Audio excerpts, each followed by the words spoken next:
need to ensure that we have good weather not only for liftoff, but also for splashdown. And we'll make the necessary adjustments if anything possible changes. landing sites in the days leading up to this mission. And at this point, we are currently a go at both liftoff and primary splashdown site.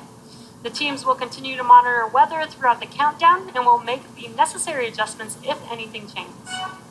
So while the Inspiration 4 crew is getting their briefing on current status, let's get our very own briefing on the vehicles that will be taking the crew to orbit today with our very own Kate Tice. About to make you an instant expert. This is a live view of our Falcon 9 rocket out at pad 39A. My name is Kate Tice, and I'm a senior certification engineer here at SpaceX.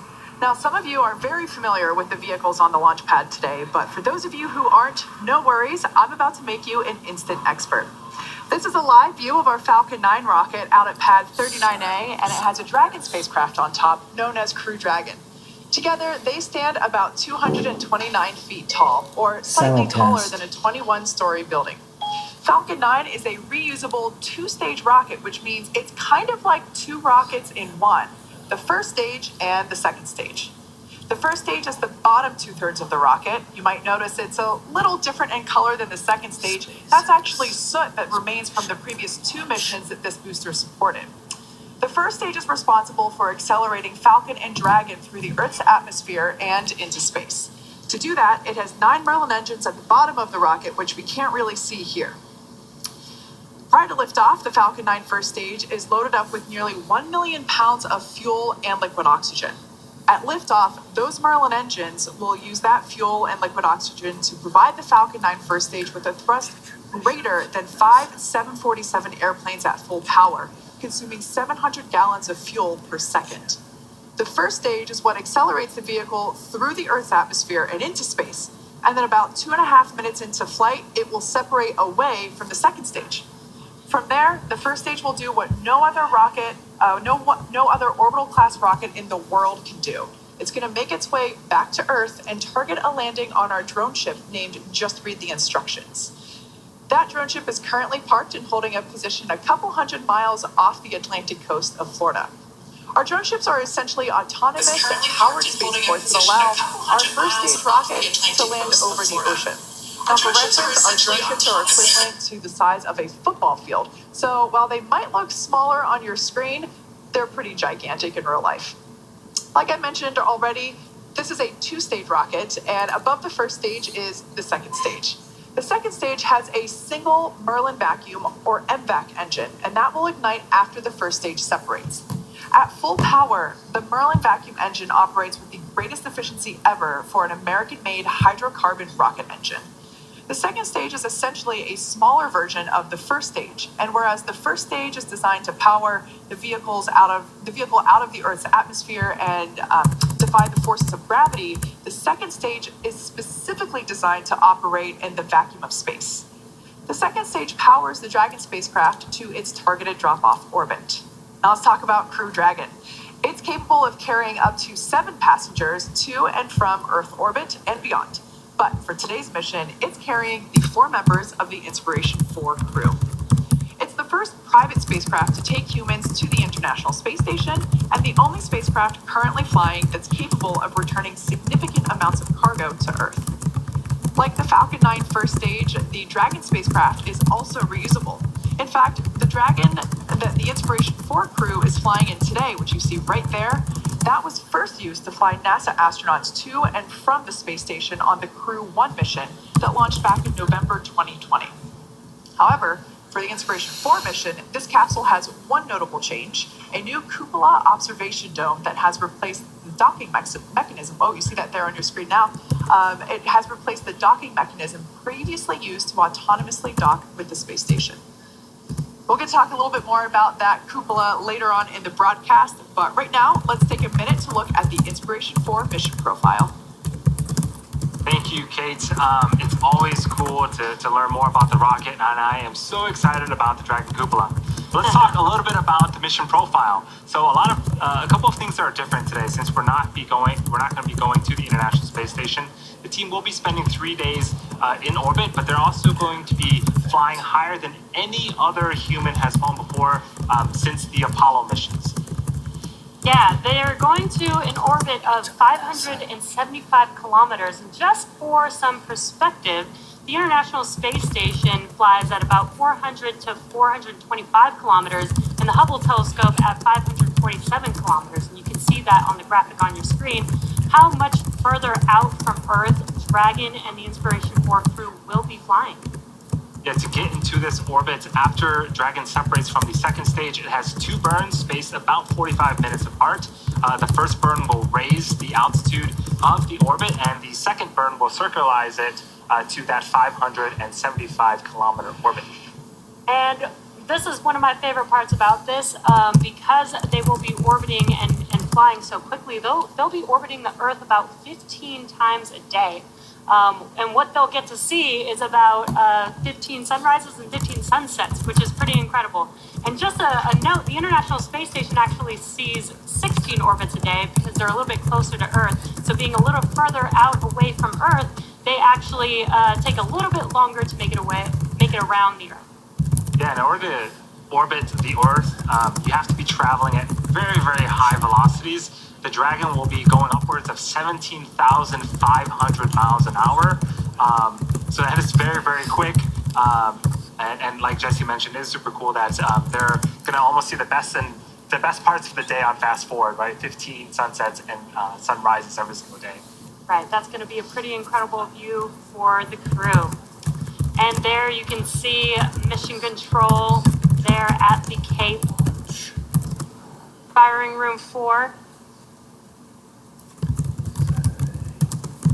Now this is the one of the 2 control rooms for today.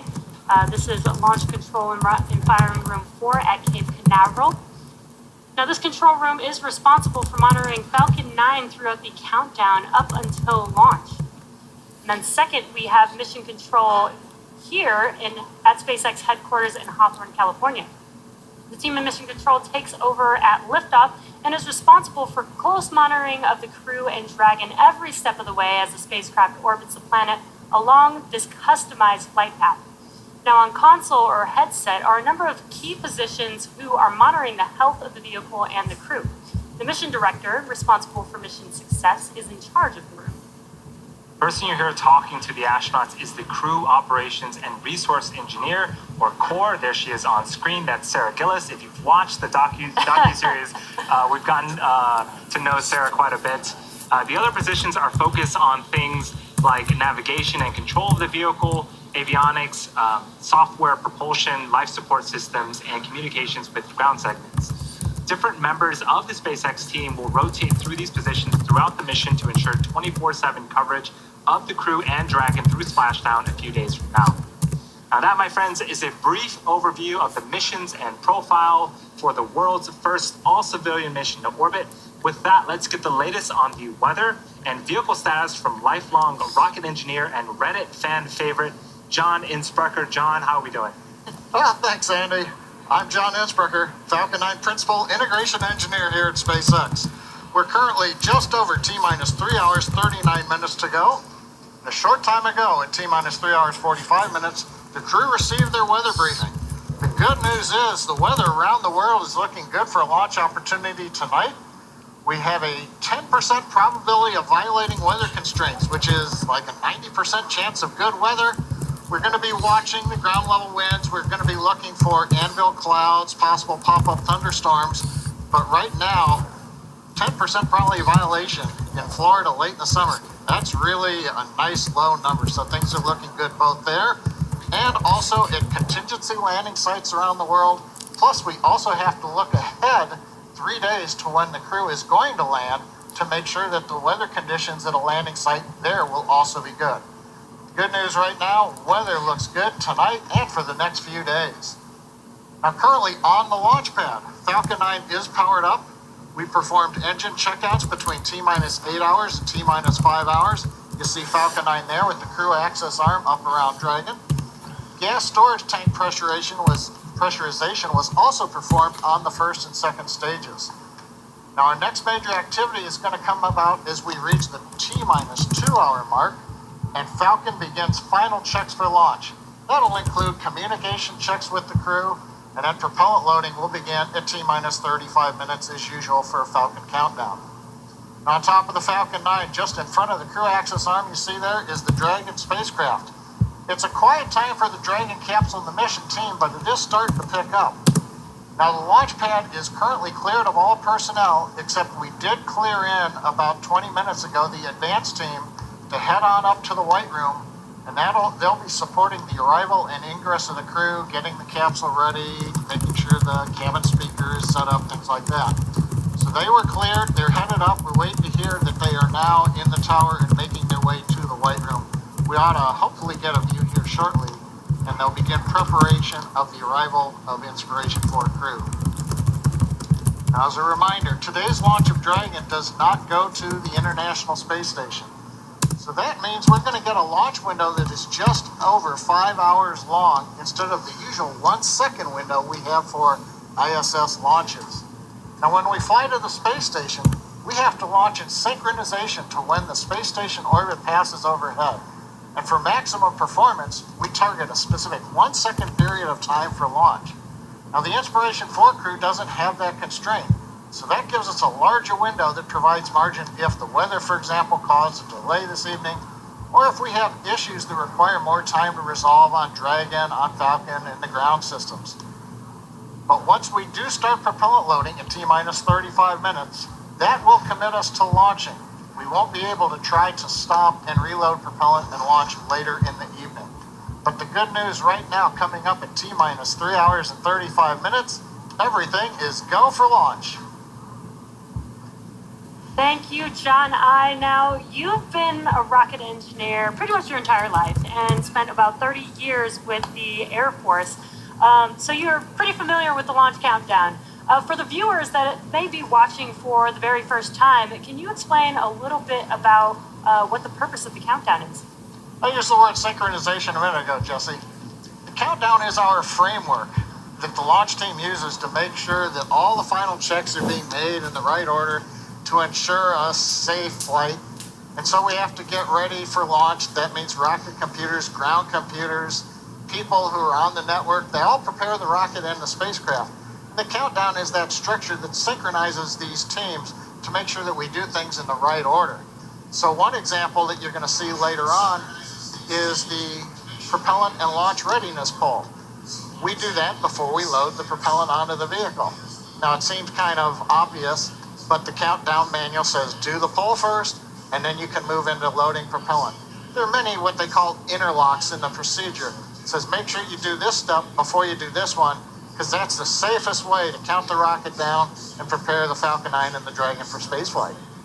Yeah, and that all happens like literally right before liftoff, right? I guess that gives us the best security that we know that everything is ready to go before we lift off, right? Now, one of the things that we've tried to emphasize over the years is to try to test the systems of the rocket as close to liftoff as possible. Now, we did some testing overnight at T-minus 8 hours, T-minus 5 hours. There's some things that take hours to do, like pressurizing the rocket. But on other things, you'll hear, for example, in the last 4 minutes or so of the countdown, we will move the upper stage engine nozzle a little bit with the guidance system. So we're doing that just as close to launch as we can to make darn sure that the hydraulic system is really ready to go and fly the rocket. In fact, the first stage engines, we move those nozzles about T-minus 4 seconds, just 2 seconds before we then begin the engine ignition sequence. So all told, you try to move the stuff as close to launch as you can without overloading the team, or the computers to look at too much happening too fast. Yeah, I think Dragon and Falcon are largely autonomous vehicle, and one of the things that we hear as you get under the 1 minute mark is Falcon 9 flight computers have taken over. What does that exactly mean, John? There's two different call-outs that you'll hear. Dragon has a set of flight computers, obviously, because it does its own mission. Falcon 9 has computers on both the first and second stage. When we get inside of a minute, there is a handoff command that says most of the things that are going to be done are run by the computers on Dragon or the Falcon 9. But we also have ground computers that will do things like, you'll see the water come up around the rocket. So that'll be commanded by ground computers. But startup is essentially, we're doing that last 60 seconds, we're pressurizing the tanks for flight, we're doing last minute valve checks, and then we're gonna send the ignition sequence command to the engines and spin them up. And then when everything's right, the Falcon 9 flight computer, when it says, hey, we're at full power, that will tell the ground, open up the hydraulic arms, and away we go. Amazing. Thank you so much, the all-knowing John I. Our crew today, Jared, Cyan, Haley, and Chris have been training for this journey pretty much ever since the announcement that they'd all been selected as crewmates for the Inspiration 4 mission back in March. What's super cool is that they're going through the same Dragon training as our NASA astronauts. To prepare the Inspiration 4 crew for their mission, our teams at SpaceX have spent the last several months teaching the crew about orbital mechanics, how to live in microgravity, and even running simulations of what the full mission will look like while seated in Dragon. The Inspiration 4 crew has completed numerous simulations, including a 30-hour and 12-hour end-to-end simulation in our Dragon trainer. They not only trained at SpaceX, but also did centrifuge training and also flew some fighter jets, which you can see on your screen. This is a photo from their weekend event of flying the aerobatic Yeah, jets. they're very fun and exciting weekend where they're just ripping up the skies, doing barrel rolls in their jets. Yeah, the crew also completed a zero-G flight, which simulates microgravity. And there you can see them there basically flying Yeah. already. They also have climbed Mount Rainier in Washington, which from the Netflix series, man, that looked like a very tough, Yes. but very necessary team building event. They're doing it with smiles on the face here, but the docuseries, it was a tough hike. Almost 10 hours of hiking, almost vertically. So congrats to the team there. That is one heck of a hike. Yeah, pretty amazing. And they were also even able to follow the tradition of the Crew 2 crew members, and they were able to sign their own booster. So this is them in front of their signatures on the booster that's literally on the pad right now. This means that this team has studied nearly 100 different training lessons covering all aspects of the mission. At the end of training each week, the crew recorded video diaries of their experiences. In their own words, here's the crew talking about their various training over the last 6 months. Jared Isaacman here, Commander Inspiration 4, and we're like 4 months and a day away from our intended launch date. This week was really intense because we had a lot of the systems. We got to go into the sim. Going through some CRM training and looking at what the mission overview is going to look like. Talked a lot about teamwork and the SpaceX culture. Week 2 of training at SpaceX complete. This was a heavy week. I just completed another week at SpaceX and it was intense. A lot of good building blocks. So you start in the beginning of the week with smaller things like losing comms to, okay, some circumstances are not so good, and then some get really bad where you have to, plan an emergency deorbit, which we initiate ourselves in that. But man, challenging. I didn't realize how much upper body strength I need, so I need to hit the gym the next couple of months and build up some more muscles. Today was my favorite day of training because today was the medical training day. Learn some more about some of the medical experiments we're going to be working with and helping to advance what we know about humans in spaceflight. We've all contributed all sorts of fluids now to the greater scientific cause. But the best part is we all got in our spacesuits together. We got to wear spacesuits, strap into the simulator, and feel like we were actually going to space. Hello again, Chris here, and it's August 2nd, 2021, 44 days from our launch in September. Everything keeps going to plan, and it's been an incredible week last week, working with SpaceX teams down at Kennedy Space Center, and then back here in Hawthorne this week for some sims. This spacesuit that I got fitted for about 7 months ago, I actually get to see and try on and do a bunch of maneuvers in to make sure that it's comfortable and that I can move. And I am just so excited for this because I mean, this is the spacesuit I'm gonna wear leaving the planet. I'm just so honored and thankful and grateful to be a part of this historic mission and a part of the SpaceX team. Y'all are working so hard to get to Mars and beyond. We want to provide great data, and we're really excited to be part of this. All right, well, thanks everybody for a fantastic time here in Hawthorne and also down at Kennedy. We've been doing training down there as well. So really appreciate everything you guys been doing. This is my final call here from SpaceX. So Brooke signing off.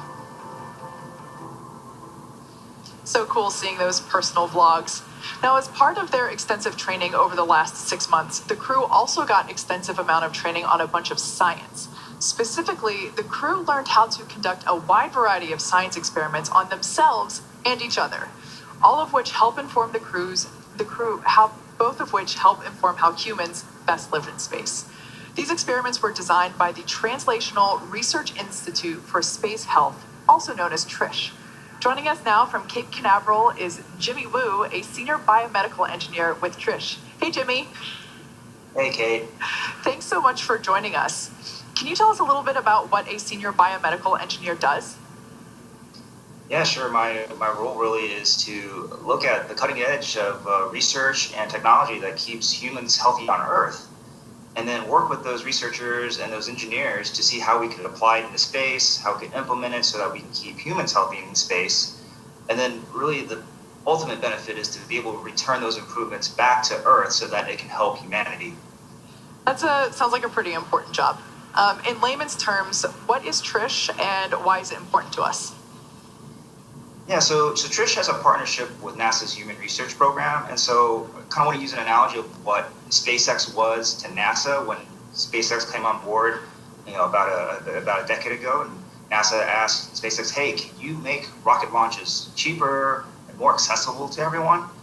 And so TRISH kind of has that same relation with NASA, where the Human Research Program has asked us to say, "Can you make biomedical research and medical health can you look at that and make that more accessible to everyone? Can you look at other ways that we could do research to help be more innovative, to be more entrepreneurial, to bring in new ideas, new industries to help contribute to keeping humans healthy in space?" Awesome. Now, in terms of the Inspiration 4 mission, can you tell us a little bit about what's unique about this particular research effort? Yeah, I think what's really unique is it's really intended for the ordinary individual, right? And so when you talk about NASA research, their population is the professional astronauts. Well, the Inspiration 4 crew is average, ordinary individuals like you and I. And so we have to modify and adapt the science so that it's easier for them to implement. And as you saw earlier with the earlier clip, they're doing experiments on themselves. They're doing experiments with each other. And so they're not trained on how to do that. And so what ends up happening is what we're learning is not just the data that's being collected about them and how their body changes in spaceflight, but it's also how do we collect that data. And if we can make the means of collection a lot easier for ordinary individuals like the Inspiration 4 crew, it means we can also do that for the average person here on the planet Earth. That's a really interesting point. Can you go into a little bit more detail on what you mean by making that available to everyone here on Earth? Yeah, okay, sure, I'd love to. So the experiments are involving ultrasound, blood draw, collecting vital health monitoring information, sensory motor data, and some psychological performance data. So normally, if you do that on Earth, you usually go to the doctor's office, you go to a laboratory, and there's a trained person who does that. And so that means that you have to go to a place that has a limited access, so you have to make an appointment and things like that. And so what we've done with the technology, as you will see with the Inspiration 4 crew, is they can take care of it themselves. They can collect the data themselves. And you've already sort of seen that with, for example, the health monitoring, right? Where they've got the Apple Watch devices that allow them. We see that today with our consumer market, where we're kind of in charge of our own health. It basically gives the individual and empowers the individual to take care of themselves. And I think ultimately that's what it comes back to is what we're doing here at TRISH is it's not just healthcare for people in space, but it's also healthcare for all of us on Earth. And I think to me that's really the message I want to share with everyone. Awesome. I'm really happy to hear that. I think we have some demonstrations later on in the webcast with some of those collection items that you mentioned. Now, of everything that we've spoken about so far, which of these research projects that are going up are you most excited about? That's not really a fair question. These are really all our babies, right? I mean, how do you pick your favorite child? So, I think to answer your question, it would probably be the butterfly ultrasound project. Probably because, prior to joining Trish, I worked at NASA Johnson Space Center supporting the medical devices that the astronauts use to stay healthy. And I've seen the iteration of ultrasound over the years. And so I'm really excited about this device because it's smaller, it's lighter, it's easy to use. It is fantastic. And just to see the evolution of ultrasound in spaceflight and being part of that, that's what I'm excited about. I'm most proud of. And I'm excited to see where we can go with this, with this crew, and then going into the future as well for human spaceflight. Awesome. Thank you so much. Jimmy Wu, Senior Biomedical Engineer at Trish. Thank you so much for joining us today. At this point, we are 3 hours and 21 minutes away from launching these experiments with the Inspiration 4 crew. Let's head back over to the desk and check in with Andy.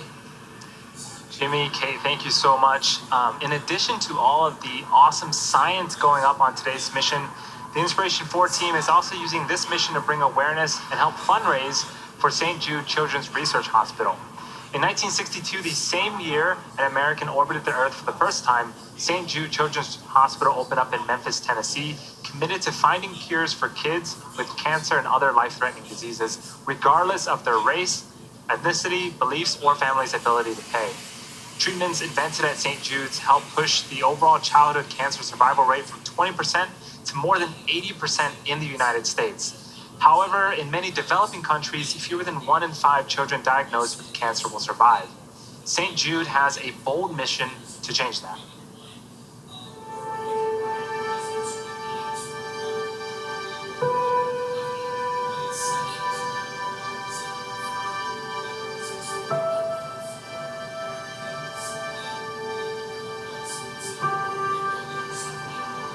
Some days it feels like it's never gonna stop.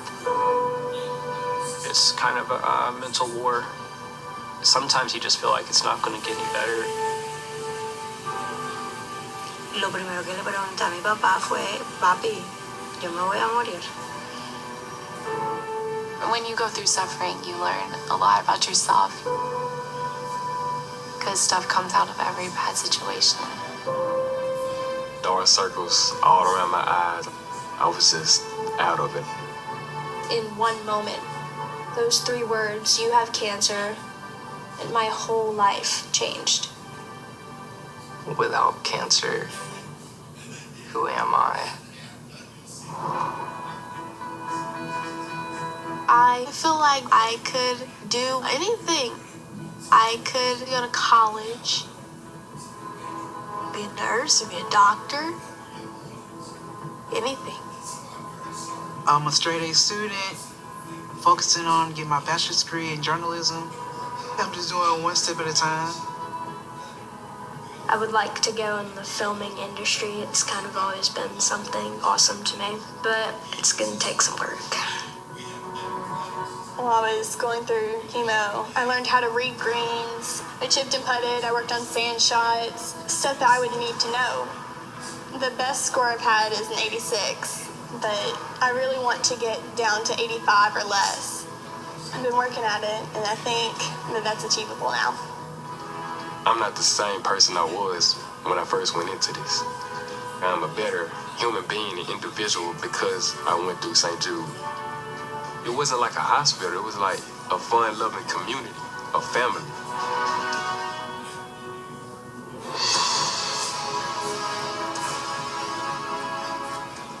You and I have vowed that we will do everything in our power to bring about the defeat of these catastrophic diseases. St. Jude Children's Research Hospital, world-renowned. I need your help. Advancements in pediatric science. I can't do it alone. And clinical care. Please help me. We're going to treat children of every creed, nationality, and color.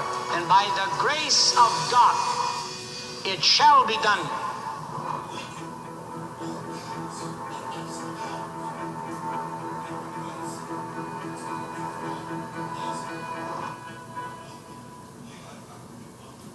The Inspiration 4 mission is part of an ambitious fundraising goal to give hope to all kids with cancer and other life-threatening diseases.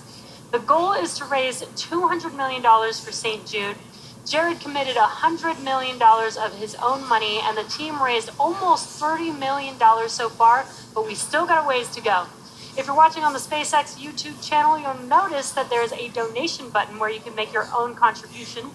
Any amount, big or small, makes a big difference. So it's super easy to do, and you've got plenty of time before liftoff. So click the donate button and give what you can to help save a child's life. And this is super exciting. We haven't seen the crew for a little bit, but they have been busy. This is Dr. Cyan Proctor suiting up in the Falcon support building. There is the new SpaceX Suit Up room again. This is our newest facility for Suit Up, which is a little bit different than what you've seen if you've been following along our NASA crew missions. Again, the crew missions suit up in the O&C building. This is the new SpaceX Suit Up room in the Falcon support building. Yes, it looks very modern, and it matches the suits of the astronauts, which I love. And there is a drawing of Dragon in the background there. That is awesome. So what we see now are the suit technicians assisting the crew to get in their spacesuits, which have all been custom fitted. Make sure that everybody is zipped up and ready to go, and most importantly, comfortable in their suits. Yeah, all the suits are custom made for the astronauts. The chairs themselves are also custom made for the astronauts. And you'll notice that the suit technicians have some numbers on their back. There are a lot of folks in the room, and with masks and everything, sometimes it's easier just to reference folks by a number. That way the crew can get what they need quickly. The astronaut that you see standing there on your screen, that is Commander Jared Isaacman with a suit tech helping him get fitted right now. Now, if I'm not mistaken, this isn't the first time they've worn the flight suits. They put them on during the crew integration training exercise, but when they were here in Hawthorne, for example, they're using test suits, aren't they? That is correct. So they do, while their suits are being made, because they're custom made, they take a little bit of time to create. They do have some training suits that they utilize until their suits are ready. I don't know if you guys were following along with them on social media, but yeah. I was following them, and when they got to wear their suits for the first time, that was it. I could just see the excitement. So it's really cool to see them put them on for the actual mission today. And when we say that they're custom fitted, it truly is a custom process, specifically for Haley. So as we all know, she is a survivor of pediatric cancer. She had bone cancer. I believe it was her right leg, her right knee.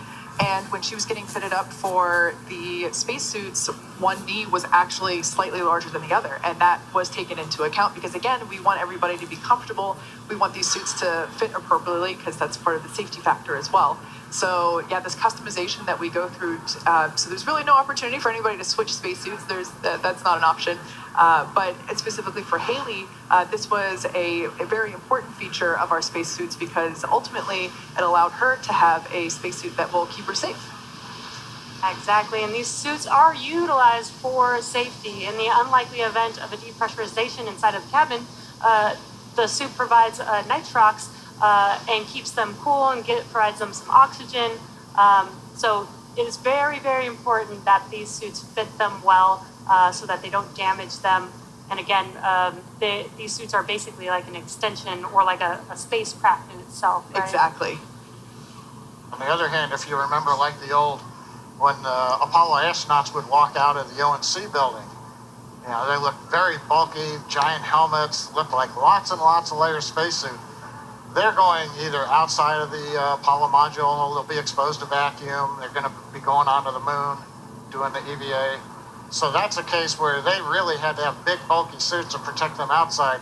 These look nice and streamlined because they're going to be inside of the pressurized Dragon, yet still being able to provide a safety shell around them, just in case something happened in the capsule. Yeah, speaking about being inside the Dragon, we got to talk a little bit more about the cupola. This mission is going to debut the brand new Dragon cupola. It is integrated on top of the Dragon vehicle and the largest continuous window ever flown in space. Here's a shot of it being installed. So the total viewing area is over 2,000 square inches.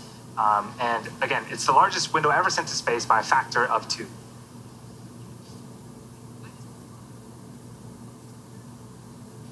Yeah, this is going to be an incredible view for the crew.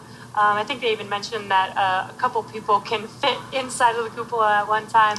And you may have seen the cupola on the International Space Station. That's actually a large cupola, but it's made of multiple different pieces put together. So you don't get that continuous view.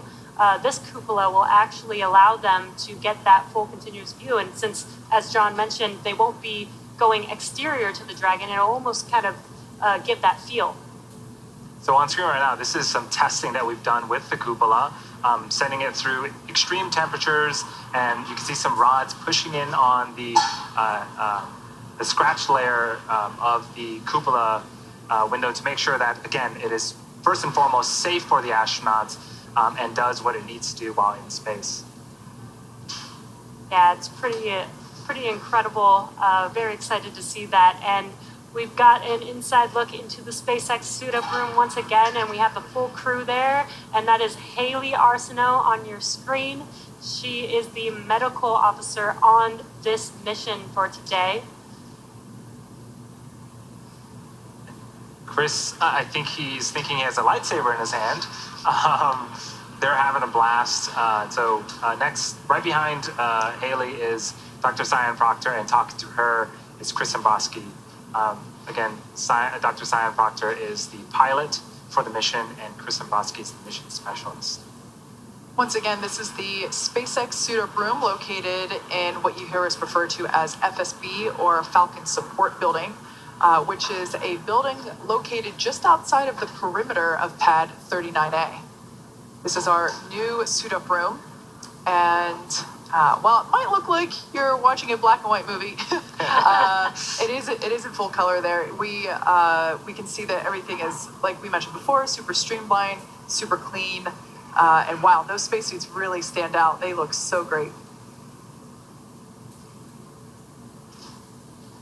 I have a feeling they might be lining up for a photo here. Yeah.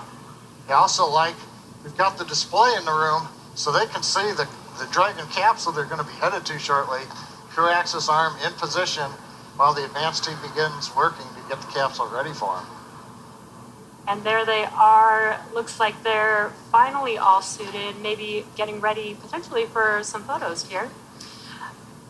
We actually asked the crew what it was like to put their custom spacesuit on for the very first time, and here's what they had to say.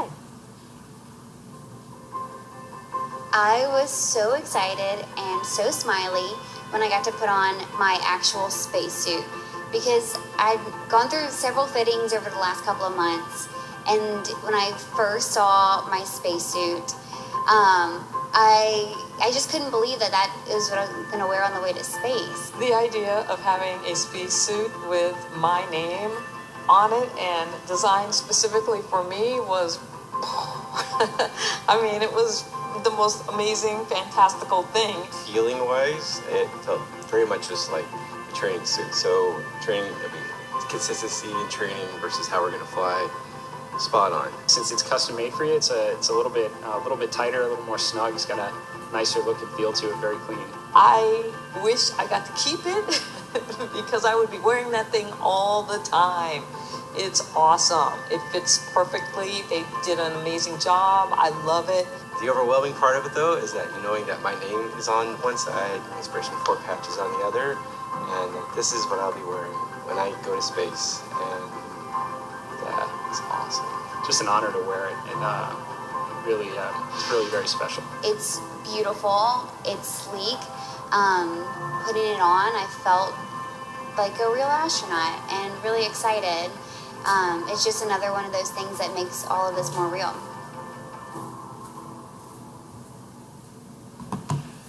We're approaching T-minus 3 hours and 7 minutes until liftoff of Inspiration 4.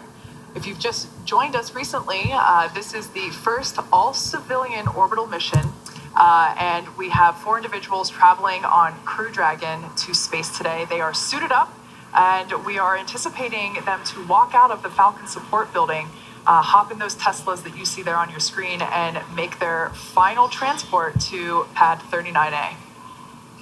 Yes, the pad where the vehicle is awaiting them, it's about 2 or 3 minute drive away. It's technically a walkable distance, but we're not going to make the astronauts walk in the hot Florida weather. So they get to hop back into the really cool Teslas and make a short drive to the pad. Yeah, Andy, I don't know about you. That's about 2,000 feet from the Falcon support building up to the crown on Pad 39A. So while that's less than half a mile or so, they've also got their environmental control systems. And I remember from like Apollo, when they would come out, they had these large, bulky environmental control systems, portable life support. Those weighed about 25 kilograms. So walking half a mile, carrying a 50-some pound weight. Yeah, granted, the suits are a lot lighter, environmental control's a lot lighter. I'll take the Tesla ride. For sure. Turn on the forward ram lights, restricted ability to maneuver lights, and the masthead and range light, correct?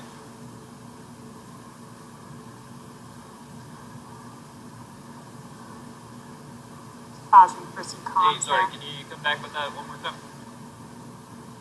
I just want to confirm, you turned on extra nav lights besides the side lights and the turn light, is that correct?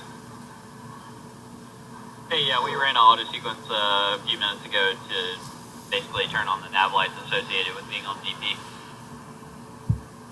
Okay, no, that sounds good. Just wanted to verify.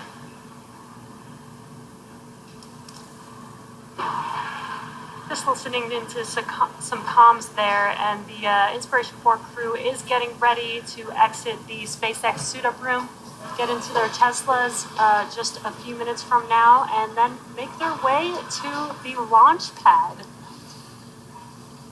Yeah, it's super exciting. We started this broadcast maybe an hour ago, but it seems like it's going by so quickly.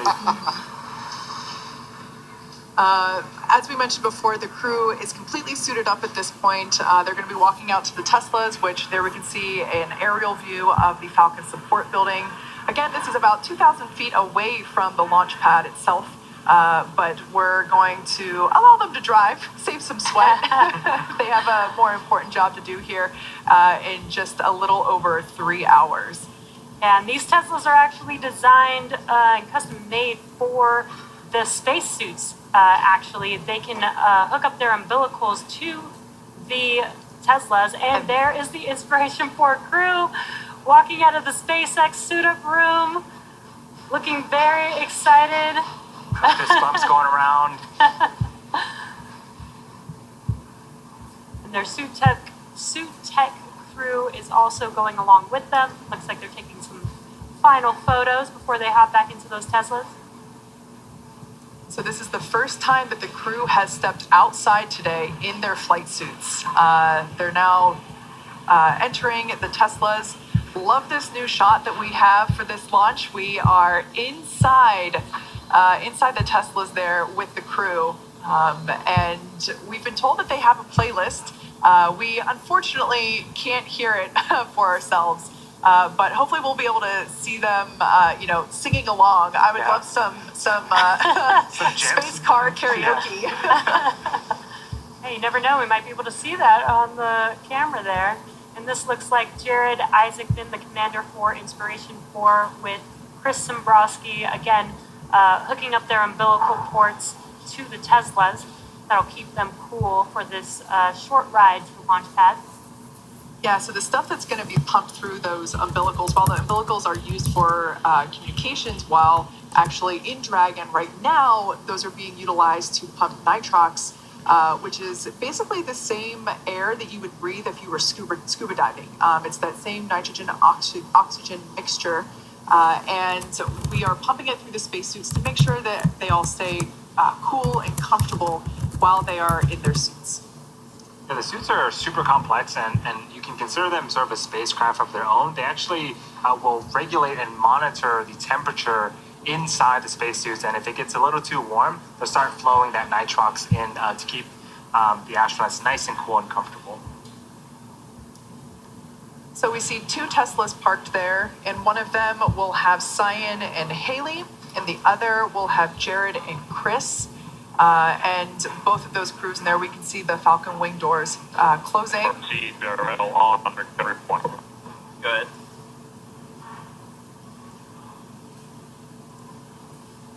Go ahead, while you're 15 minutes out. Yes, sir. Can you catch me? Hey, yeah, I copy. Go ahead. Yes, sir. Just wanted to verify that we are about 31 minutes out from this balloon. We are going to turn it on, get a stat log, and then do 30 seconds on each decoder, stopping on decoder 3, and then we'll send the first balloon up, boys.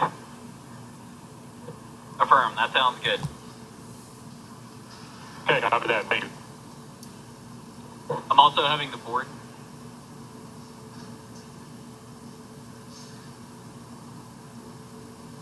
The crew is now passing the hangar at Pad 39A. This is where the spacecraft and launch vehicle are integrated together horizontally. This building is also known as the Horizontal Integration Facility.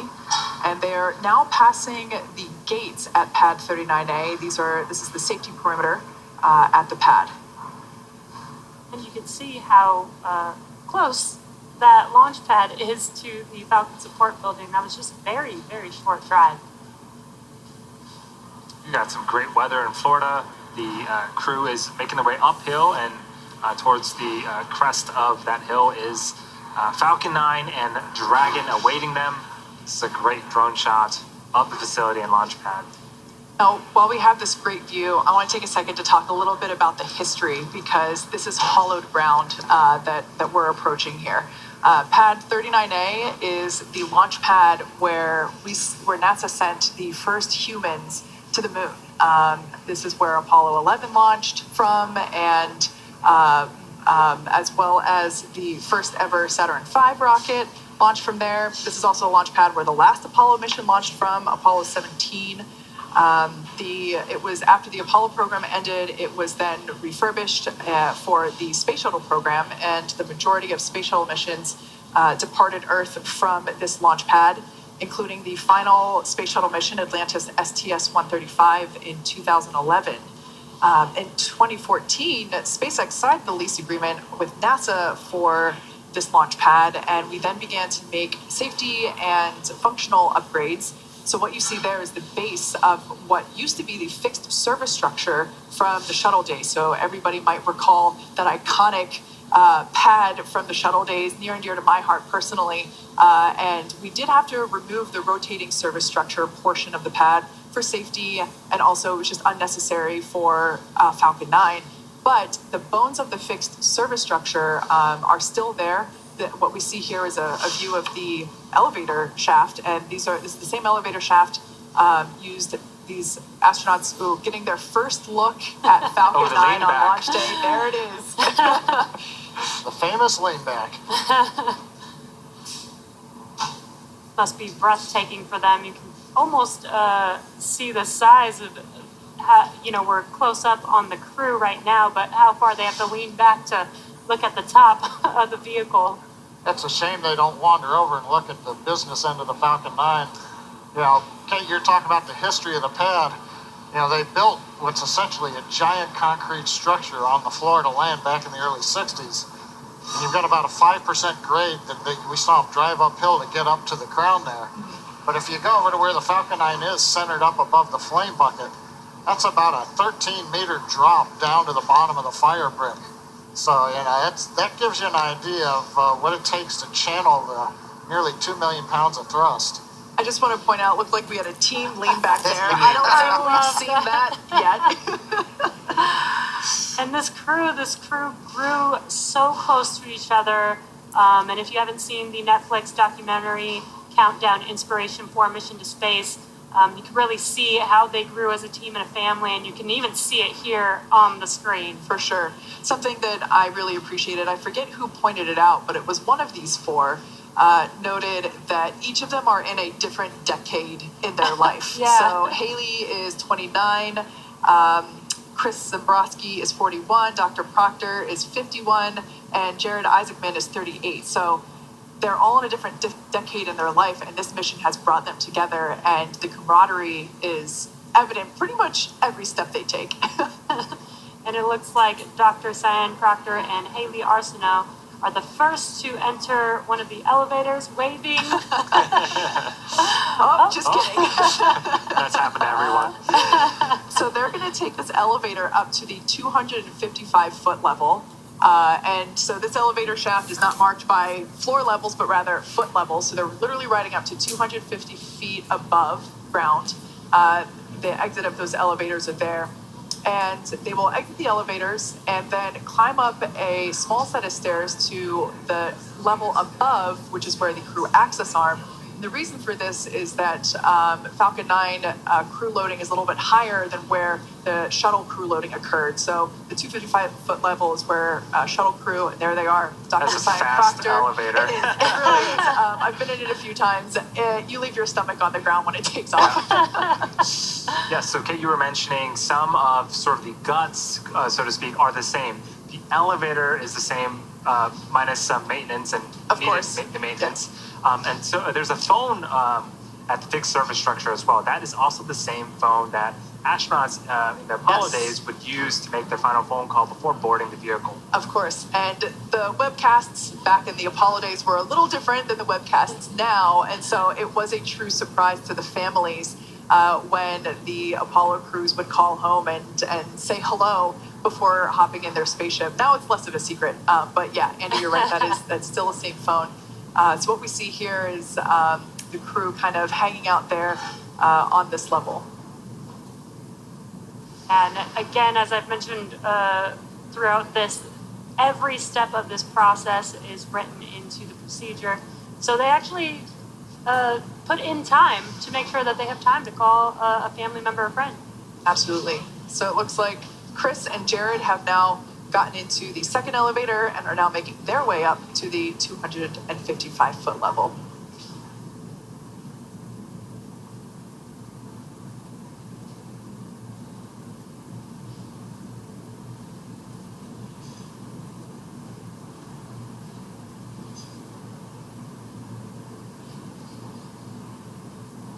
And if you're just now joining us, you are currently tuned into the Inspiration 4 crew mission to space. This is the very first all-civilian crew to orbit, and exiting the elevator is Chris Zambrowski, the mission specialist, with Jared Isaacman, the commander of the mission today.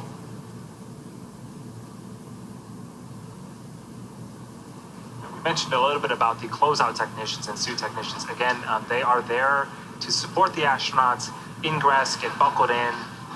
Before we close the side hatch, they'll be supporting with an interior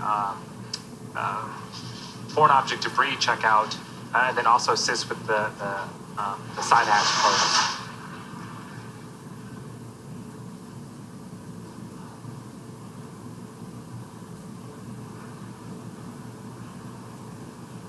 You'll notice some markings on the floor. These are very important. In case of an emergency, this is the egress direction that the crew and support team will need to follow to make their way back down and be safe.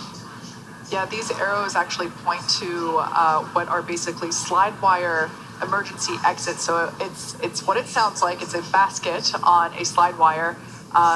They are the same baskets that were utilized again in the shuttle program. They have been repurposed and modified for safety features, and then of course raised up to this level from the 255-foot level.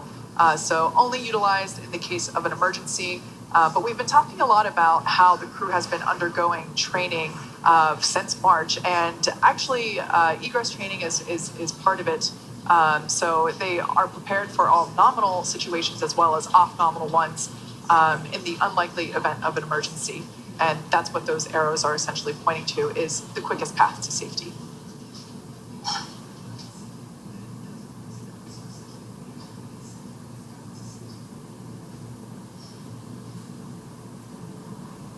What you're seeing on your screen is the Inspiration 4 crew, all 4 members standing by as each one of them gets to make their phone call on the historic phone that has been there since the Apollo missions.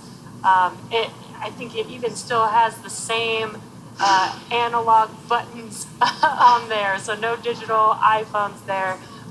It's the original phone that they get to utilize. Can confirm it is a rotary phone. Love that.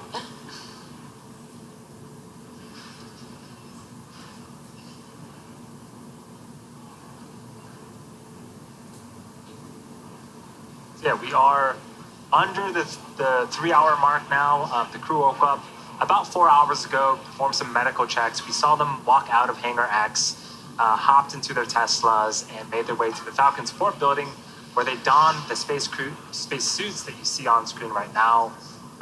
They took another ride to Launch Pad 39A, went up the elevator, went up a flight of stairs, and now they are making their way through the crew access arm. That is the corridor that you see on screen right now. And what a sight to see with them hugging as they're walking. Oh, they look so excited. So these are essentially the last steps that they will take on planet Earth for the next 3 days. Obviously taking a moment to enjoy the view, smell the roses if there were any. They're just absolutely excited and ecstatic.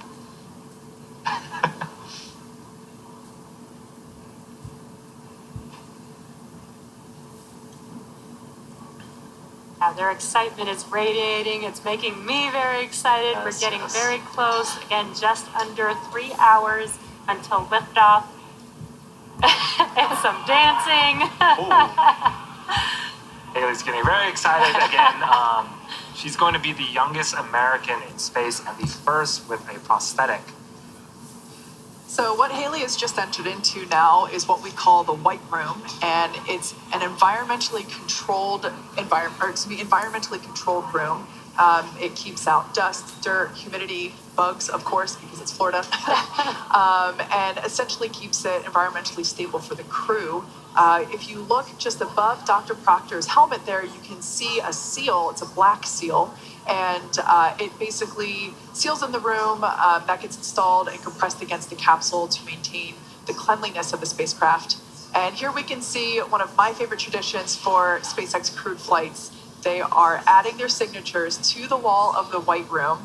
So because this is the first orbital all-civilian mission, they're signing their names next to the X logo for previous NASA crew missions. The NASA astronauts have signed their name there next to the NASA meatball to the left. Yes, and all members of the crew will get an opportunity to sign.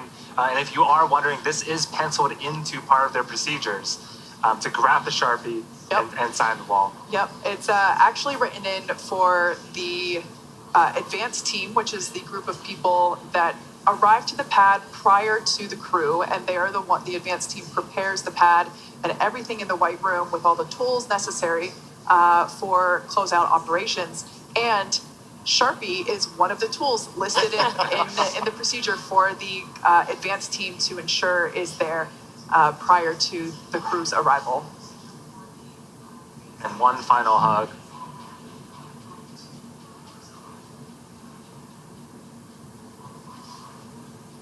So in the background, around the seal, you can see that is Dragon, and the side hatch is open. In a few minutes here, we will be seeing the crew enter or ingress the Dragon with the assistance of the closeout technicians. Also affectionately known as the SpaceX Ninjas. SpaceX Ninjas, yes. And there you can see Jared Isaacman and Chris Dombrowski also making their way across the crew arm to the White Room to join the rest of their crew. Also getting a moment to take in some of the sights. And it's such a nice day over there in Florida. It's a great day. As John mentioned earlier, we were only 10% likelihood of violating launch conditions, which is a rarity for Florida, especially this time of year. So, if you've got a blue sky day like they have, you got to stop and enjoy it. Yeah, I think, 10%, that's not only ascent weather, contingency splashdown, and planned splashdown in 3 days. So you're really having to get everything to come together. So I hope we can use this day. It looks great. Yeah, that's a great point. So in selection and ultimately just giving the final go or no-go decision point for launch today, the splashdown weather in 3 days was also an important factor for consideration because that's part of the journey as opposed to missions to the International Space Station, where the NASA astronauts are typically on board station for a couple of months. We don't have to worry about splashdown weather then, because who knows. But at this point, because the astronauts are coming home in 3 days, we did have to do quite a bit of evaluation for those splashdown conditions prior to ultimately proceeding into what we see here today. You can see on your screen that Dr. Cyan, Proctor, and Haley Arsenault have ingressed the vehicle. Again, ingress is just a aerospace word for entering. They're now working on getting strapped into their seats. And it looks like Jared and Chris are awaiting their turn to ingress Dragon. Yeah, you might have seen that one of the SpaceX ninjas, let's call it, was inspecting the floor where Dr. Cyan was walking prior to getting into the capsule. Dragon for initial contact. Dragon, I have you loud and clear. Good morning. Good morning. We've got you loud and clear, too. It's a beautiful day. It sure is. Welcome to have you aboard. So that was Dr. Cyan Proctor just doing an initial comm check with SpaceX core Sarah Gillis back here in Mission Control. And we just saw Jared add his signature to the wall. And Jared and Chris are now getting ready to ingress to the capsule as well. Yeah, we'll be hearing more of those comm checks as we get closer to T0. One thing to note are those beeps that you hear. Those are Quindar tones, and those help to clear the air. That way the message can be sent and received as clear as possible. But again, as we continue to get closer and march towards T0, we'll be hearing a lot of both Sarah Gillis and the astronauts communicating back and forth to make sure all systems are good for liftoff. Yeah, that's a great point. We'll hear quite a bit of communication, as you said, Andy, and the communication from Dragon to anyone and anyone to Dragon is actually structured. So as you just said, yeah, there's that Quindar tone, that ping, which is an indication of incoming comms, and then whoever is calling states the destination of their call. So in that case, they called SpaceX, and then they identified themselves as Dragon afterwards. So we heard the ping, SpaceX Dragon, indicating the Dragon capsule was calling SpaceX. On your right-hand screen, we've got an inside look live inside of Dragon. We have Haley in seat number 1. She called it the window seat. Looks like she's got her 5-point harness already on. Dr. Cyan Proctor sitting in seat 3. That is the pilot seat. And looks like she's waiting to get her harness strapped on shortly here. Chris just entered the vehicle as well and sat in seat number 4 and looks very excited. He did say he was going to have a very big grin on launch day. Yeah, he did. And he does. He is in seat number 4 as the mission specialist for this mission. And now about to ingress is Commander Jared Isaacman.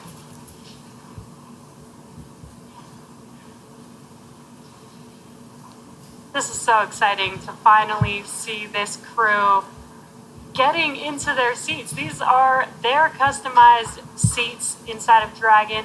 Again, the spacesuit and the seat are basically designed together, and they're custom made for each of the crew members. We have the technicians there to help get them strapped in, get their harnesses on, get their umbilical ports plugged in. Yeah, the seats are really interesting because they all look the same. However, each, as you mentioned, yeah, they are customized basically in terms of small, medium, and large in 3 different ways. So there's the bucket where you actually sit. There's the length of the footrest, as well as the length of the armrest. So each of those 3 components are all sized small, medium, and large, basically, to help make sure that each crew member can fit comfortably in their seat and safely.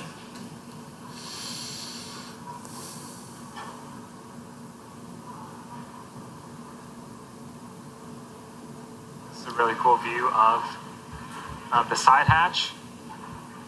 If you look closely on the right thigh of everyone's spacesuit, there's a port. It's a black port. Jesse mentioned an umbilical. That is where the umbilical will plug into each of the crew's respective suits from the chair. And again, this houses the electronics, things like communication, as well as air in the form of nitrox. And what we see there is the iPad that Dr. Proctor will use throughout flight. Like we mentioned before, she is the pilot. And what we'll see shortly is the rotation of the seats. The seats will be rotated backwards so that the crew will almost be on their backs and allowing them better access to that touchscreen panel there that is above their heads.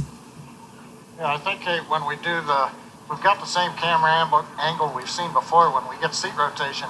Also gives you an idea of the cargo that's underneath. Yeah. That they'll be using during their 3-day orbits around the Earth. So they'll get access to that, be able to unpack it, get out the experiments, get out dinner, things like that. Yeah, and as you mentioned, the cargo beneath the crew in this vehicle right now, Dragon can carry up to 7 passengers. For today's mission, we only have 4 crew members, so it's only configured with 4 seats. So where the 3 additional seats are, we have replaced it with a stowage for cargo. Which is super important for this mission because, like we said before, they're stuck inside Dragon the whole time. There's no getting out this time. Yep. Also, Jesse, you mentioned Haley's got the window seat. Just to go back a little bit in history, Dragon, from the very beginning, was designed with a window seat. In fact, when they show shots of us here on the mezzanine, we've got the first recovered Dragon right behind us. And so we put windows in that, not because cargo needed a window to look out. The block of cheese. But yeah, I had a block of cheese on the second Falcon 9 Dragon flight that came back. But we wanted to show that we could do space qualified windows early on because we knew when we finally got around to the Dragon version with people on board, they're going to want to look out and Absolutely. see what it's like.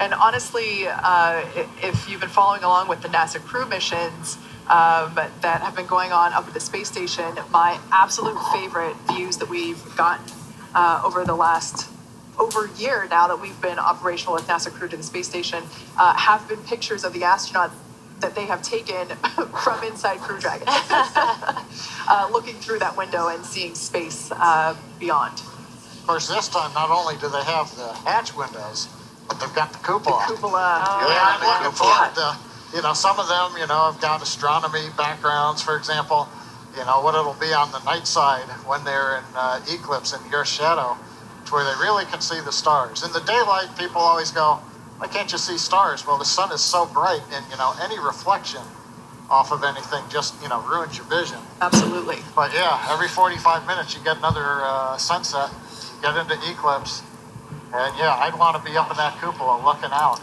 looking at all those constellations. It's going to be a very, very popular spot on Dragon while they're in orbit.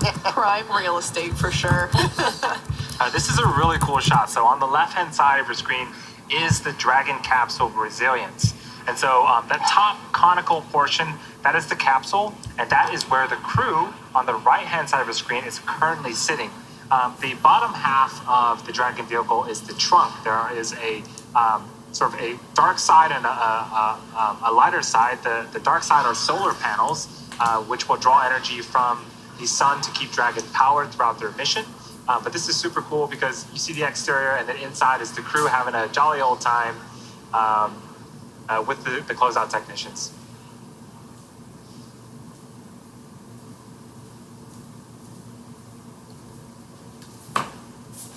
While the pressurized section of Dragon, which is the top portion, will be returning to Earth, the trunk will not be. That part is not reusable. Prior to splashdown, the trunk will actually be jettisoned, and the capsule will turn around and expose the heat shield, which is basically right between what we see there. It's a tiny, slim piece of silver there just above the trunk. So yeah, that trunk will not be coming home, but it is a super important piece of Dragon because, as Andy just mentioned, the dark side there, I am refraining my Star Wars reference, so I'm saving that for later. But yeah, the dark side that we see there are the solar panels that will be generating the power to the batteries for everything that they need. The crew, like we talked about before, they got a lot of science experiments they're going to be performing, but they're also going to be taking video, need to charge their phones, all that good stuff, of course. We haven't seen the over-the-shoulder shot where you can pick up the crew displays, and you get more of that once they rotate them into position. But one of the things that you just struck even looking at this, if you've been to the Smithsonian Air and Space Museum, for example, and you've looked, at the Apollo Command Module, Apollo 11, or even some of the older hardware, it's how clean it is in there.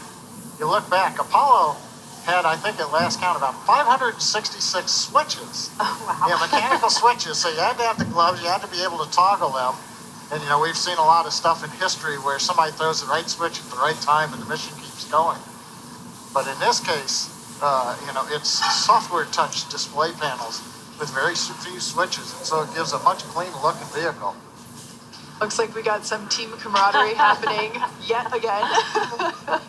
Looks like Chris Dombrowski there, the last one getting buckled up into that 5-point safety harness. I wonder if he's having flashbacks to centrifuge training right now. Except now he's got 3 friends next to him in the cabin, so.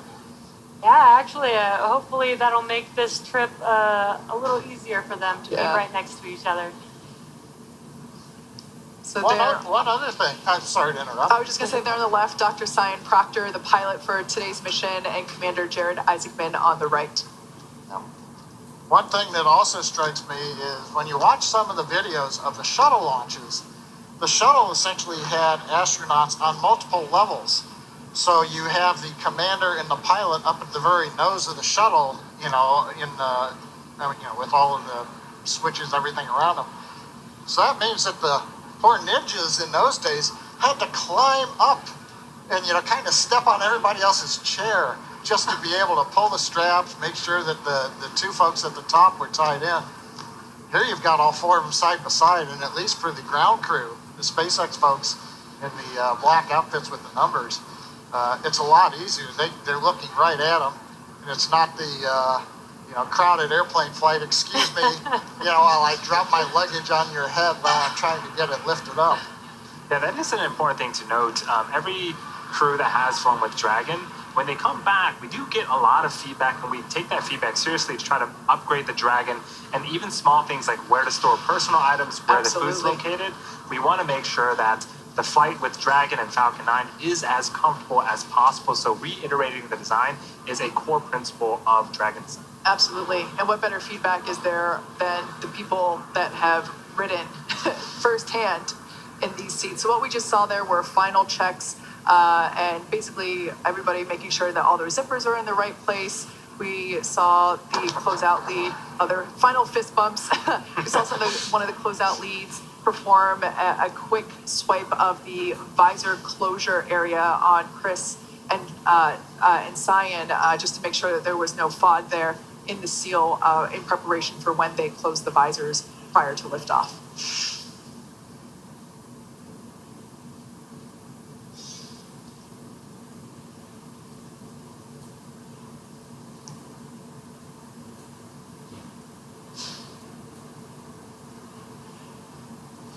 So we mentioned before that the crew has undergone immense amounts of training since they found out that this was happening back in March.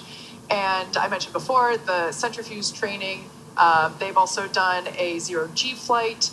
They've trained in fighter pilots as fighter pilots in ex-military jets to simulate even more G-forces. And one thing that we did recently was a full dress rehearsal with the crew just on Sunday. So the crew got fully suited up and they entered Dragon just as we see them now. But today must feel so different to them because even though they've been in these seats one other time in the suits and we did everything as if it were real, today's the day that they're actually going to space. And so I can imagine that, at least if it were me, that seatbelt might feel tighter and tighter with every minute that passes. I mean, we're just about 2 hours and 30 minutes from launch at this point. And remember, the crew got the weather briefing as well. And so they know today is a great day for launch. And so it is looking more and more likely as, again, we continue to march down towards T0. Speaking of the suits that you see the crews don right now, we definitely took safety, comfort, and style into consideration. Let's take a look at how these were made. I think one of the things that was important in the development of the suit was to make it easy to use, something that the crew just has to literally plug in when they sit down, and then the suit kind of takes care of itself from there. The suit is really kind of one part of the bigger Dragon system. It's really part of the vehicle. So we think of it as kind of a suit seat system. So the seat that the crew is in and the suit are in a lot of ways working together. And so it made sense that we were designing Dragon in-house to also design the suit. Our spacesuit is completely designed in-house. It's built here in Hawthorne, California, in the same building as the rocket and the capsule. The spacesuit is custom made for each crew member, and that is to optimize the fit for the crew member. We definitely wanted to innovate. We wanted it to look inspiring, but first and foremost, we wanted it to be safe and reliable. The spacesuit's primary purpose is to protect the crew in the unlikely event that the cabin were to depressurize. But the suit does a number of additional things. It provides cooling and communication to the crew inside of the suit, provides them hearing protection, and the outer layer of the suit is flame resistant, so it provides flame protection as well.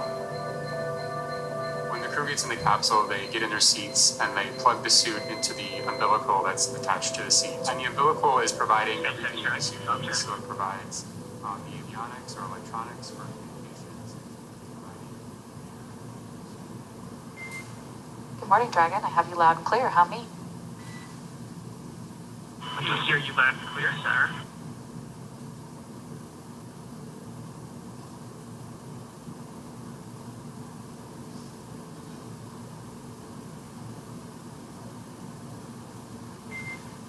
And copy that, Jared. Let me know when you all are ready for comm checks.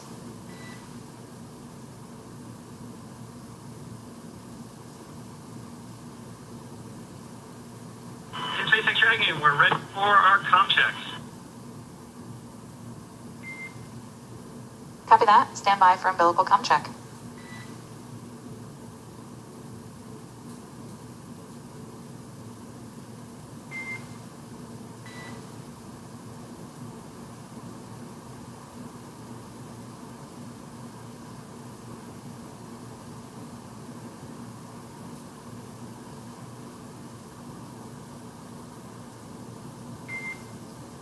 Commander, pilot, MS1, MS2, comm check. And Brooke has you loud and clear, how me? Loud and clear as well. Leo has you loud and clear, how me? I have you loud and clear, Leo. Nova has you loud and clear, how me? Loud and clear, Nova.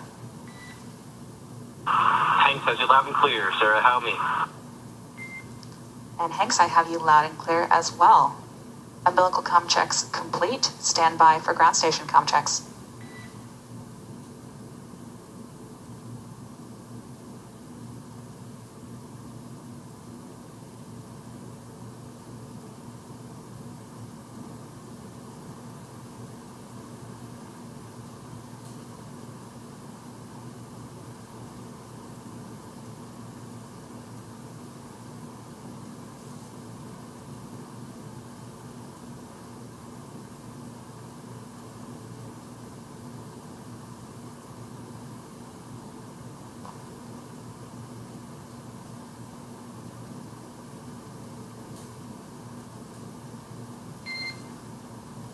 Dragon SpaceX ComCheck. And Dragon has you loud and clear. How many? Core loud and clear. Ground station ComCheck complete. Stand by for Tetris ComCheck.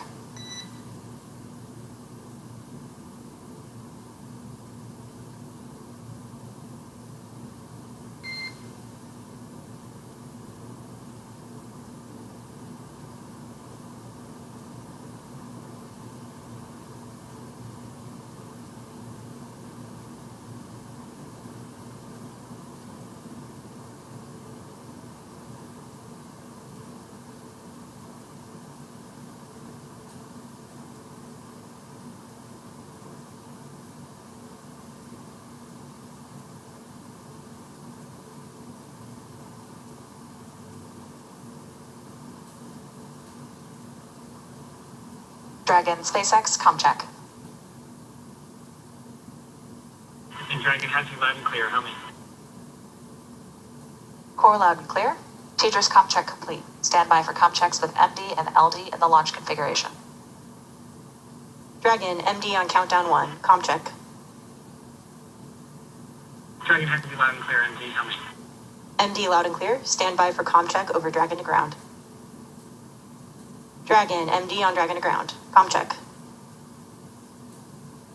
Dragon has you loud and clear. MD, how many? MD loud and clear. Stand by for ComChecks with LD. Dragon, LD on countdown 1. ComCheck. Dragon has you loud and clear. LD, how many? LD loud and clear. Stand by for ComCheck over Dragon to ground. Dragon, LD on Dragon to ground. ComCheck. Dragon has you loud and clear. LD, how many? LD loud and clear.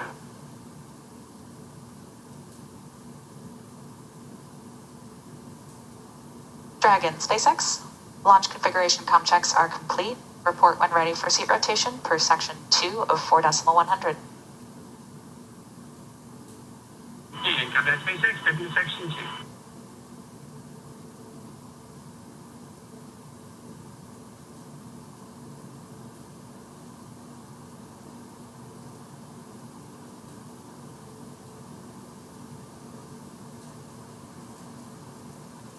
SpaceX, Dragon, we're ready for seat rotation. Copy that, Dragon. We will report when initiating.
We're T-minus 2 hours, 23 minutes, and 12 seconds, counting down for what is planned to be an on-time launch. T0 tonight is 8 hours, 2 minutes, 56 seconds p.m. Eastern Daylight Saving Time, or just about 3 minutes after midnight Universal Time. Right now we're looking at a view of the Inspiration 4 crew. They're all in the capsule. Dragon SpaceX initiating seat rotation. And we are moving into seat rotation now. Everybody is anchored in the seat with the belts. We've done final checks, make sure they are all buttoned up and ready to go. And what we're going to do now is send command to the motor actuators under the seat. It'll rotate the 4 crew. Chris there on the left having a little fun there. They'll rotate them up into the launch position, which also gets them access to the launch displays that are overhead. I think right now they're also just waving out through the hatch at the ingress team that is now moved out of the way to make sure. And now the seats are rotating.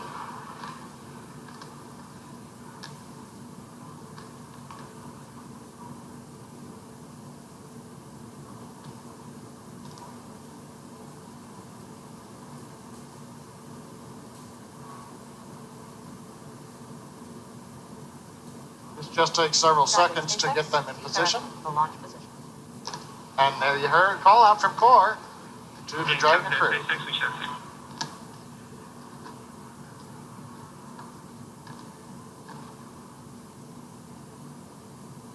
So the team's now in final position.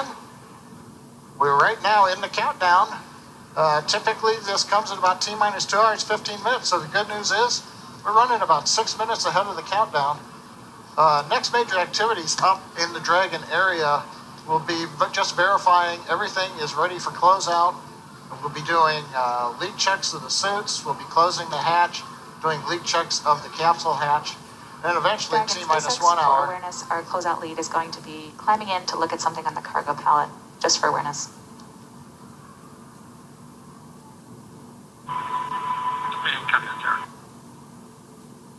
And that's one of the examples. The closeout team is still there. They can still get inside the capsule. The hatch is open. And so they'll be able to check to see if everything is tied down correctly, nothing's loose in the cargo that's underneath the seats. But as I was saying, at T-minus 1 hour, the plan is the team will leave the crew access arm. They'll get out of the blast danger area, and that'll leave just the Inspiration 4 folks on top of the Falcon 9 for the last 50 minutes or so of the countdown as we prepare to head to space. Status right now, everything continues to look good. Falcon 9 has been quiet since we started the webcast. It'll start to pick up at T-minus 2 hours. We've got a few flight termination system checks that we go through. The biggies will come at about T-minus 1 hour when we're doing Merlin engine checks on the first and second stage, making sure engines are primed in with fuel. And then we'll carry the countdown from there as is typical. So a lot will pick up there. Dragon is pretty much in the mechanical activity right now. Earlier this afternoon, just around T-minus 4 hours, the Draco thrusters, these are the ones that are used for steering, orbit adjust, and to deorbit the capsule. We opened valves and pressurized the manifolds, so the Draco thrusters are in a flight pressurized configuration. And pretty much right now it is just getting the crew ready and getting the hatch closed and getting off of the pad. On the weather front, no new information other than the weather continues to look good. We've been talking about it. In addition, we are beginning to release balloons to measure the upper altitude winds, but everything is looking good in that case. So right now, the weather, the range, Falcon 9 Dragon, and the crew of Inspiration 4 all looking good for an on-time launch in just under 2 hours, 19 minutes. And shortly, the crew will perform some suit leak checks, and these suit leak checks are a part of a series of checks to make sure that the crew is in great shape before liftoff. However, there is one check that some of us at SpaceX thought was missing from the process. It's a very important one, so we thought we should clear it up now before we go any further. Right. If I had to choose between Star Wars, Star Trek, and then one of my other favorites is Stargate, SG-1, I would rather trek across the universe than fight my way. I've heard, are you a Star Wars guy? Are you a Star Trek guy? Those used to be true. I really think I'm a Battlestar Galactica guy, to be honest. There's no question it's Star Wars. I'm a Star Wars fan, for sure. I would say that if I had to guess, it's a split crew between Star Wars and Star Trek. I don't know if anyone else would have dropped Battlestar Galactica. I don't know on that one. Can't beat Captain Madonna. I think Jared is Star Wars. Cyan is Star Wars. Chris is the wild card, but I think he's Star Wars. Oh, Jared is definitely Star Wars. I think Chris is probably Star Trek, but I'm not 100% sure. And I would think that Haley, she's the youngest, so I think maybe Star Wars. I think Star Trek is too old for her. Dragon, SpaceX, you are go for Section 3, suit check preparation. I kind of am a medical officer, so. I don't know if we're like completely unified around that. I mean, there is other, sci-fi, spacey stuff that comes before Star Trek. Okay. They don't know they're wrong. Like that just they'll learn that over time. Like I just love that. And I gotta say, that kind of sounded a little Sith Lord-esque from Jared there. But I'm with Jared. I'm team Star Wars all the way. I'm staying clear from all the discussions. I'm a casual fan of both, but I know there's passionate fans on both sides. I like them both. Well, in my case, we're just listening. They're getting ready for suit leak checks. If you look in modern day, every day, I was reading the paper over the weekend, and I saw the new film museum here in Los Angeles. Part of that was described as the Death Star. On the other hand, on the next page in the paper, they're talking about a mansion up in the hills here above LA as the Starship Enterprise. So you kind of got an equal. But in my case, showing my age, I saw the first Star Trek episode on September 6th of 1966. So I'm Star Trek. Star Trek for John. Can I pick Mandalorian? Is that okay? Absolutely. Star Wars, I think. It's the Baby Yoda for me. Yes, there is. That wins over a lot of hearts. There's nothing wrong with that. So if you've just tuned in, the crew are in their seats. As you can see, they're buckled in. The seats have been rotated back to the launch position. They've undergone comm checks, and everybody, it's hard to see from this angle right here, but there's been a lot of camaraderie and a lot of big old smiles on their faces. Yeah, one thing I wanted to make note of, we saw the crew respond back to Sarah Gillis, the core, with their call signs. So Jared is Rook, Dr. Cyan is Leo, Haley is Nova, and Chris is Hank. So we might hear some names get interchanged, but they got those call signs when they were doing their jet fighter training, which is a really cool sentence to say. Who else gets to do jet fighter training? Right, that's very exciting. So only 553 humans have been to orbit, and most of those traveled as part of government or country-specific missions. As a result, the research conducted on those missions, particularly as it relates to humans in space, is often only accessible by the country or government that conducted the research. Now think about the possibilities if the data from all those missions could be made available to the broader science community for research. Inspiration 4 is a step in that direction. Once in orbit, the crew of Inspiration 4 will conduct research that has the potential to improve human health here on Earth and for all future space travelers. All biomedical data collected during the mission, things like heart rhythm and rate, blood oxygen saturation, and other things, will be accessible through an open data repository and available for research. To that end, SpaceX and the Inspiration 4 crew are partnering with TRISH, the Translational Research Institute for Space Health, to collect data and biological samples from the crew before, during, and after this historic spaceflight. Part of NASA's Human Research Program, TRISH is a virtual institute that finds and funds disruptive science and medical technology in order to reduce health and performance. For good suits. Copy that, Dragon. We see the same. The closeout team will perform final closeout steps and then exit the capsule. Please report when ready to close the hatch. Sounds like suit leak checks have been completed. TRISH is a virtual institute that finds and funds disruptive... Copy that, SpaceX. We're ready for side hatch closure when you are. Copy that, Dragon. Pausing for comms. Disruptive science and medical technology in order to reduce health and performance risks in space explorers. Yeah, as we're getting ready to close out the side hatch, let's check in with Kate to take a closer look at the experiments the Inspiration 4 crew will conduct during their 3 days in orbit. Thanks, Andy. I'm joined now by Diana Dial from our space operations team here in Hawthorne, and we're going to take a closer look at the research that the Inspiration 4 crew will be conducting on orbit. Awesome. Well, thanks so much for having me, and great to be here. We're going to be talking about some of the biomedical research experiments that'll be flying on Inspiration 4 today.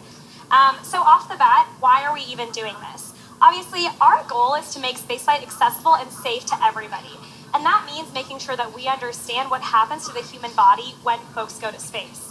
Plus, with a lot of these experiments, we're also getting a better understanding of how to revolutionize healthcare here on Earth. Now, that seems kind of like an interesting point because a lot of people assume that science done in space doesn't have anything to do with those of us that are still on planet Earth.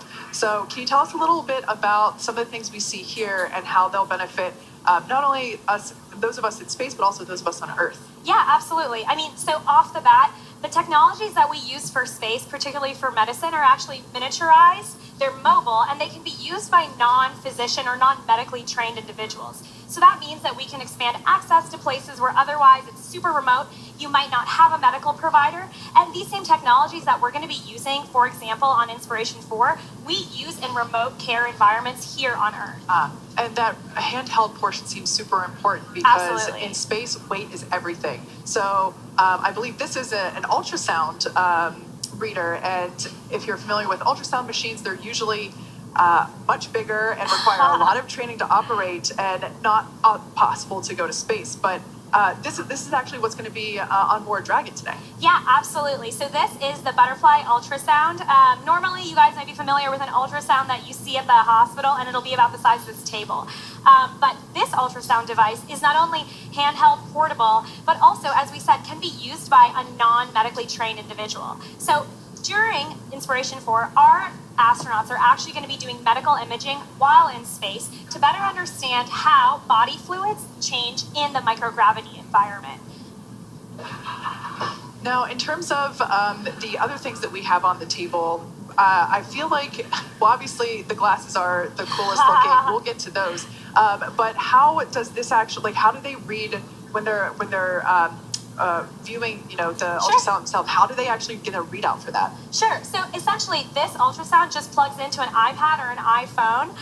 And essentially what they do is they'll plug it in, they'll use a little bit of gel, and then actually be able to apply it to themselves to visualize a number of organ systems in the body. So, for example, due to the fluid shifts in space, we want to make sure that we understand how blood flow moves in the microgravity environment, what happens to the bladder, for example, when it comes to urinary retention, and also we want to see how those fluid shifts could affect, for example, intracranial pressure.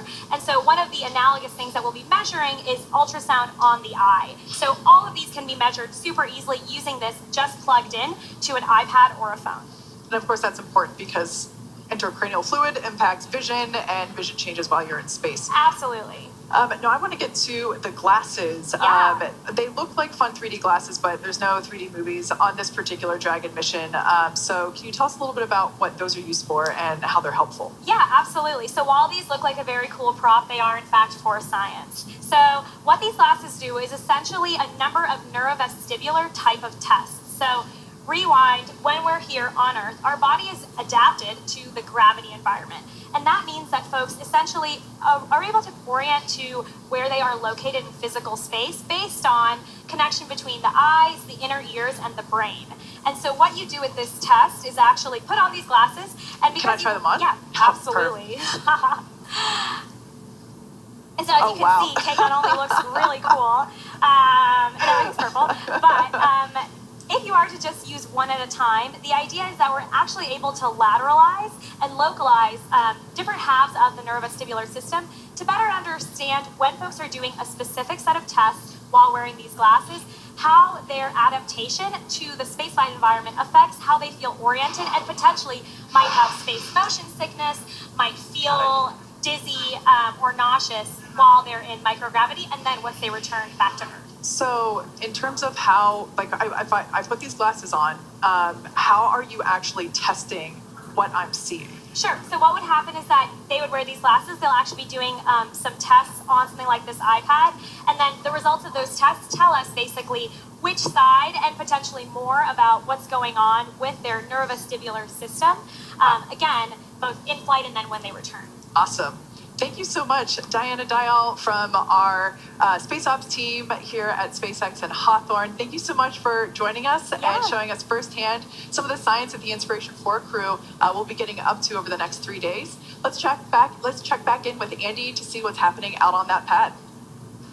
Thanks, Kate and Diana. Super cool experiments. So right now, over the next couple minutes, the crew will be completing final inspections of the spacecraft, followed by hatch close. And so the crew is doing a sweep inside of Dragon to make sure there isn't any foreign object debris, what we like to refer to as FOD. Basically, anything that doesn't belong, that shouldn't be inside Dragon, we want to make sure that that is not there anymore.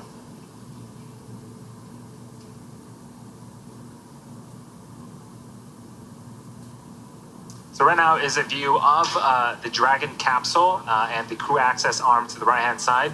The Inspiration 4 crew members are inside the top section of the Dragon capsule right now. And for those that are just joining us, this is a view from Kennedy Space Center in Florida off of historic launch pad 39A. We are about 2 hours away from liftoff. Everything is looking great today. Weather is looking great. And the crew has just been nothing but a bundle of joy since leaving the hangar, and super excited to be on a part of the mission. It's crazy to think that, Andy, like you said, this is historic. It's pad 39A at Kennedy, and we can see the Atlantic Ocean there off the coast. And it's really crazy to think that, you know, just in the, what was 1969 was whenever we launched Apollo 11, which was, of course, the first mission that actually landed on the moon.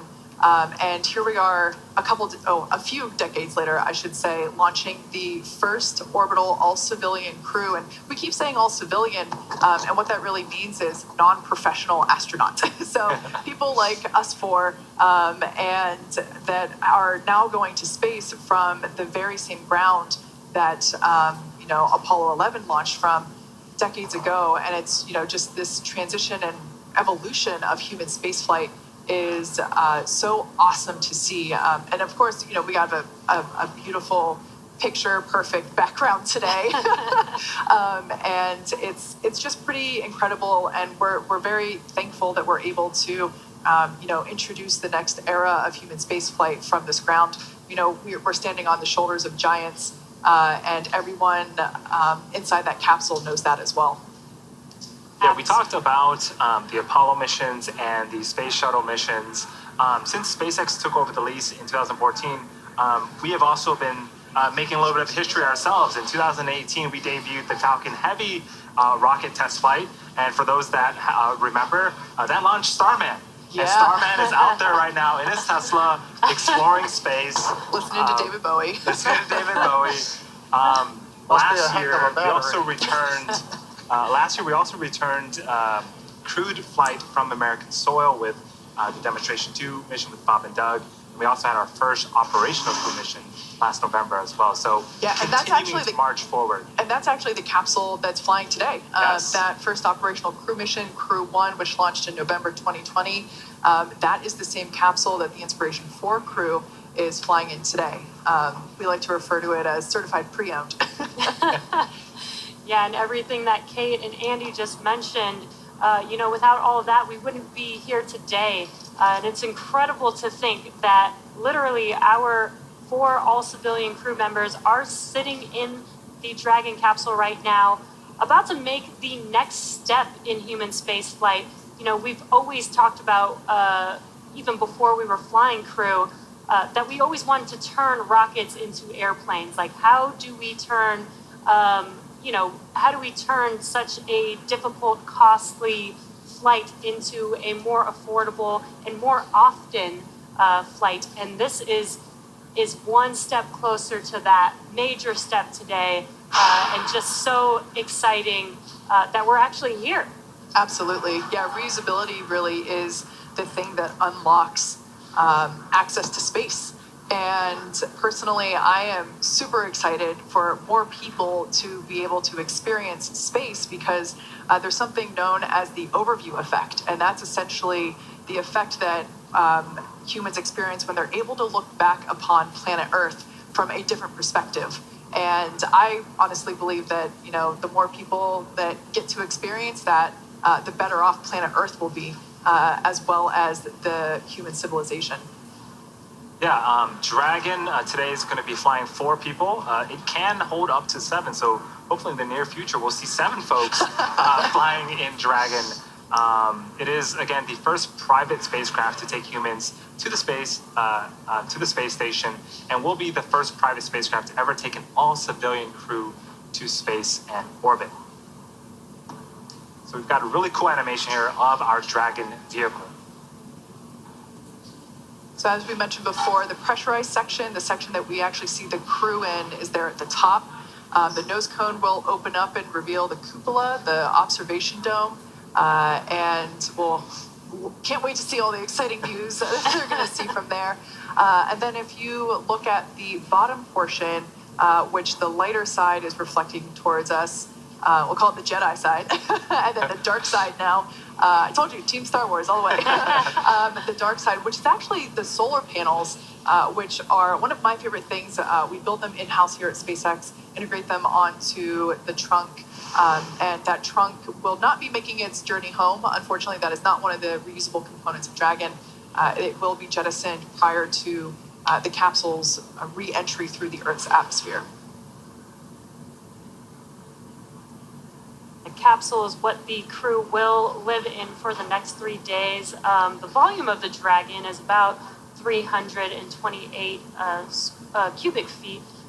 So once they're in space and in microgravity, they'll be able to utilize that entire space. And with the cupola, they'll actually get just a little bit more room. They get a little bit more volume inside of that capsule. Yeah, the Dragon capsule itself also is outfitted with some engines. We have 16 Draco engines built into Dragon. We also have 8 Super Draco engines built into 4 separate pods. Super Draco engines are used as part of the launch escape system. We actually disarm that after we get into orbit. When we're in space, the Draco engines take over, and that will do a number of things. Micro adjustments in orbit, is also raising the orbit altitude later on after they depart from second stage of Falcon 9. Yeah, so you mentioned orbit there. Dragon is actually going to be orbiting higher than the International Space Station and higher than the Hubble telescope. It'll be orbiting at about 575 kilometers. And like we mentioned before, that observation dome is brand new to this mission. And from that height, views from the space station are amazing, but this crew is going even further. In fact, I think we have some footage of the cupola, and which is one of my favorite things now on Dragon. It's just a gorgeous piece of hardware. Like I said, it's brand new to this mission. Dragon, SpaceX, stand by for transition to pad hatch closed. Please ensure that all items are secured from now through launch. And copy that, SpaceX standing by.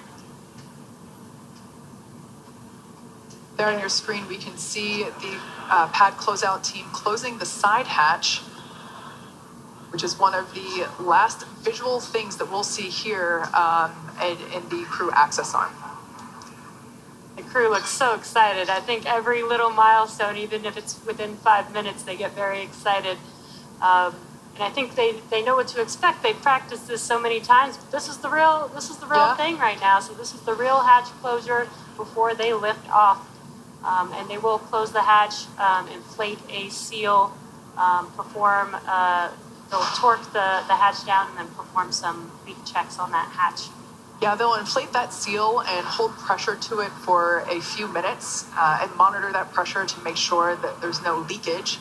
And once we get confirmation of that, they'll basically put on the door on the door. It's a small piece that will actually go on where that torquing area is, which you can sort of see it there behind the closeout lead number 9 there on the right-hand side. But yeah, this process can take a few minutes, so they must be super excited. They can still hear the voices of the closeout team, but they can't go to space just yet. We're just under T-minus 2 hours until that happens. Now, Kate, as you mentioned, T-minus 2 hours. In the timeline, they're right on the timeline. The plan was T-minus 2 hours to initiate the closing of the hatch. So the good news is on the Dragon side, everything's running just as planned. Falcon 9 side, again, folks checking in on station, but still fairly quiet on the launch vehicle for about another hour.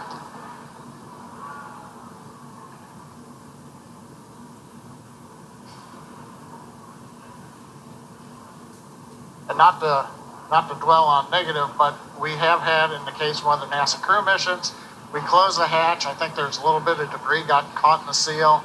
We caught that, we open it up. So there's even time in the procedure to be able to reopen the hatch if we have to, clean things up a little bit, close it, and retest it again. That's why we've got all the way until T-minus 1 hour before the SpaceX egress team there that you see finally has to get off of the pad. Yeah, that's right. I remember that was Crew 1 that occurred on. Does look like that closeout tech is cleaning the hatch doorway there to make sure that there is no debris or FOD there.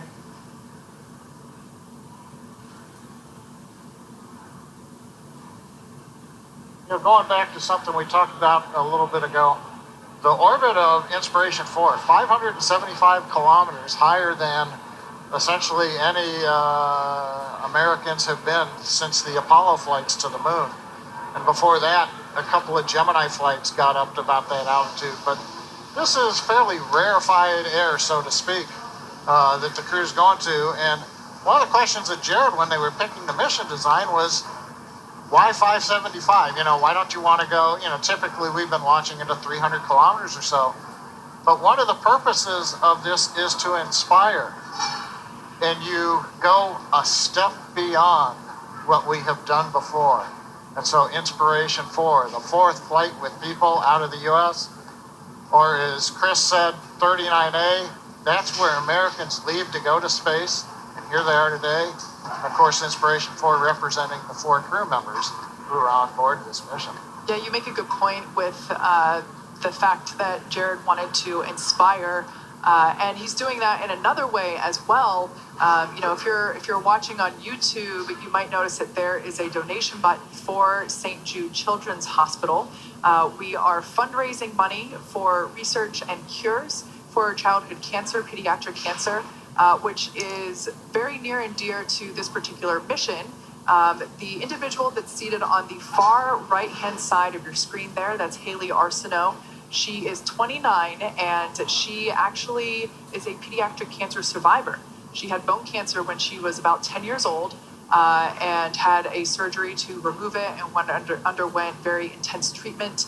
During that process, she decided that she wanted to grow up and be a medical professional and work at St. Jude. And that's what she does now. She's a physician's assistant there. And she is representing the pillar of hope on today's mission. Right, and this mission is a fundraising event. So if you are watching, as Kate said, on YouTube, there is a donation button. So please donate what you can.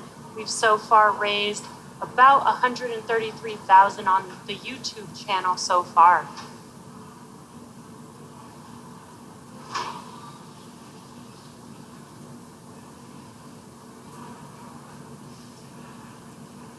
So if you've just recently joined us, on the right-hand side of your screen there is the Inspiration 4 crew.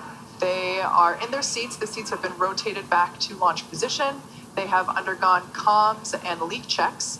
And the view on your right is the Dragon capsule. That's where they're seated inside of that conical section. And we are awaiting a liftoff here in 1 hour and 53 minutes.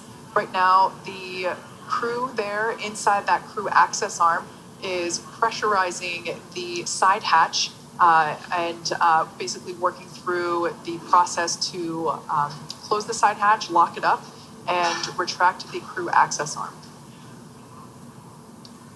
Right now, we're just inside T-minus 1 hour, 53 minutes. Major activity coming up here as we are working the closing of the side hatch and then the leak check. Roughly about the same time, we ought to hear another series of communications checks.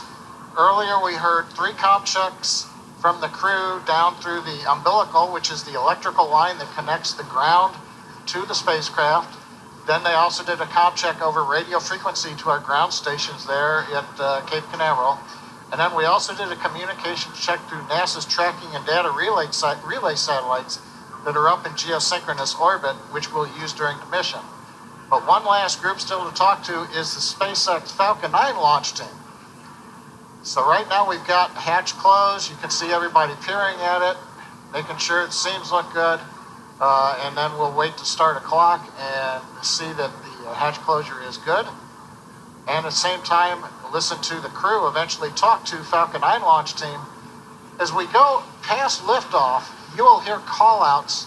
Falcon 9 avionics, guidance navigation and control engineer, propulsion engineer will be reading out status, and that'll be actually going from the firing room 4 up to the crew to let them know that things are looking good.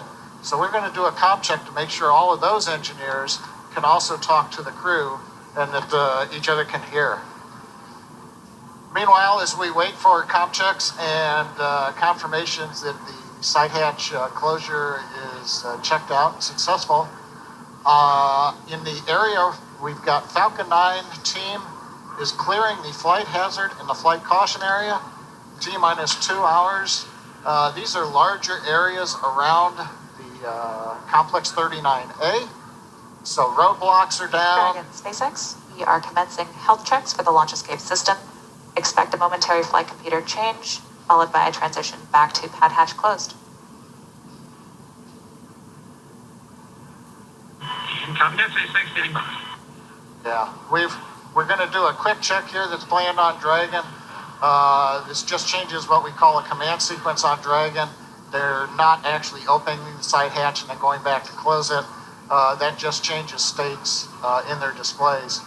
But as I mentioned, we are clearing hazard and caution areas. No indications of any issues right now. We'll wrap that up in another half an hour or so. Falcon 9's looking good right now. Dragon obviously looking good. And the weather continues to cooperate. What we all like to talk about, but you can't do anything about it. With that, Andy, how are things looking on your end? Yeah, our crew today, Jared, Cyan, Haley, and Chris have been training for this journey pretty much ever since the announcement that they had all been selected as crewmates for the Inspiration 4 mission back in March.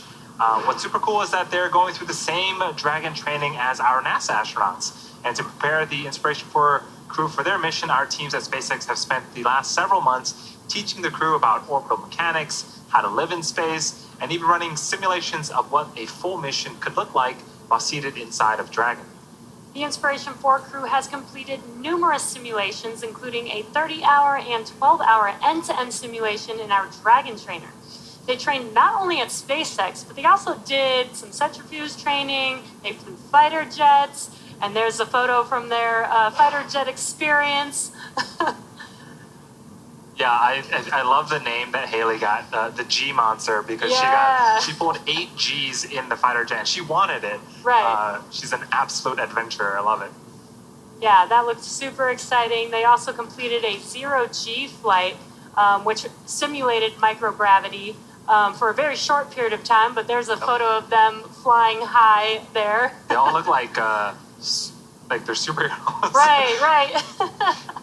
Love it. They also climbed Mount Rainier in Washington together, which was a tough hike, 10-hour hike up the mountainside. But it looks like from that photo, they're almost enjoying themselves. Yes. I believe it was a pretty strenuous hike up, and they also camped up there for several days at a ridge on Mount Rainier. And then they even signed a Falcon 9 booster, which is their booster that is currently on the pad. And you can see them standing in front of the booster with their signatures there. Tradition started by the Crew 2 members that they are following in their footsteps with this. It's pretty incredible to see them. This team has studied nearly 100 different training lessons covering all aspects of the mission. At the end of training each week, the crew recorded video diaries of their experiences. In their own words, here's the crew talking about their various training over the last 6 months. Jared Isaacman here. Commander Inspiration 4, and we're like 4 months and a day away from our intended launch date. This week was really intense because we had a lot of the systems. We got to go into the sim. Going through some CRM training and looking at what the mission overview is going to look like. Talked a lot about teamwork and the SpaceX culture. Week 2 of training at SpaceX complete. This was a heavy week. I just completed another week at SpaceX and it was intense. A lot of good building blocks. So you start in the beginning of the week with smaller things like losing comms to, okay, some circumstances are not so good, and then some get really bad where you have to, plan an emergency deorbit, which we initiate ourselves in that. But man, challenging. I didn't realize how much upper body strength I need, so I need to hit the gym the next couple of months and build up some more muscles. Today was my favorite day of training because today was the medical training day. Learn some more about some of the medical experiments we're going to be working with and helping to advance what we know about humans in spaceflight. We've all contributed all sorts of fluids now to the greater scientific cause. But the best part is we all got in our spacesuits together. We got to wear spacesuits, strap into the simulator, and feel like we were actually going to space. Hello again, Chris here, and it's August 2nd, 2021, 44 days from our launch here in September. Everything keeps going to plan, and it's been an incredible week last week, working with SpaceX teams down at Kennedy Space Center, and then back here in Hawthorne this week for some sims. This spacesuit that I got fitted for about 7 months ago, I actually get to see and try on and do a bunch of maneuvers in to make sure that it's comfortable and that I can move. And I am just so excited for this because, this is the spacesuit I'm going to wear leaving the planet. I'm just so honored and thankful and grateful to be a part of this historic mission and a part of the SpaceX team. Y'all are working so hard to get to Mars and beyond. We want to provide great data, and we're really excited to be part of this. All right, well, thanks everybody for a fantastic time here in Hawthorne and also down at Kennedy. We've been doing this training down there as well, so really appreciate everything you guys been doing. This is my final call here from SpaceX, so Rook signing off.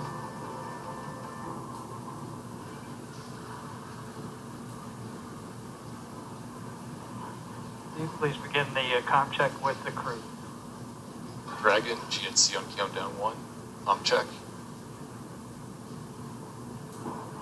Dragon has you loud and clear, GNC. Tell me. GNC loud and clear. Stand by for comm check by propulsion. And what you're hearing right now, comm checks Dragon, prop on countdown. Comm check. between Dragon and the Falcon 9 launch team in firing room 4. Prop, loud and clear. Godspeed. Have a good flight today. Stand by for comm check with the avionics engineer. Dragon and avionics on countdown 1. Comm check. Dragon has you loud and clear, avionics. Tell me. Avionics loud and clear. Stand by for the comm check by the ground segment engineer. Say that again. Dragon ground segment on countdown 1. Comm check. Dragon has you loud and clear, ground segment. Tell me. Ground segment loud and clear. Stand by for comm check by launch control. Dragon, launch control on countdown 1. Comm check. Dragon has you loud and clear, launch control. Tell me. Launch control, loud and clear. Stand by for comm check by the chief engineer. Dragon chief engineer on countdown 1. Comm check. Dragon has you loud and clear, first. Tell me. If you're loud and clear, have a great flight. This completes our comm check.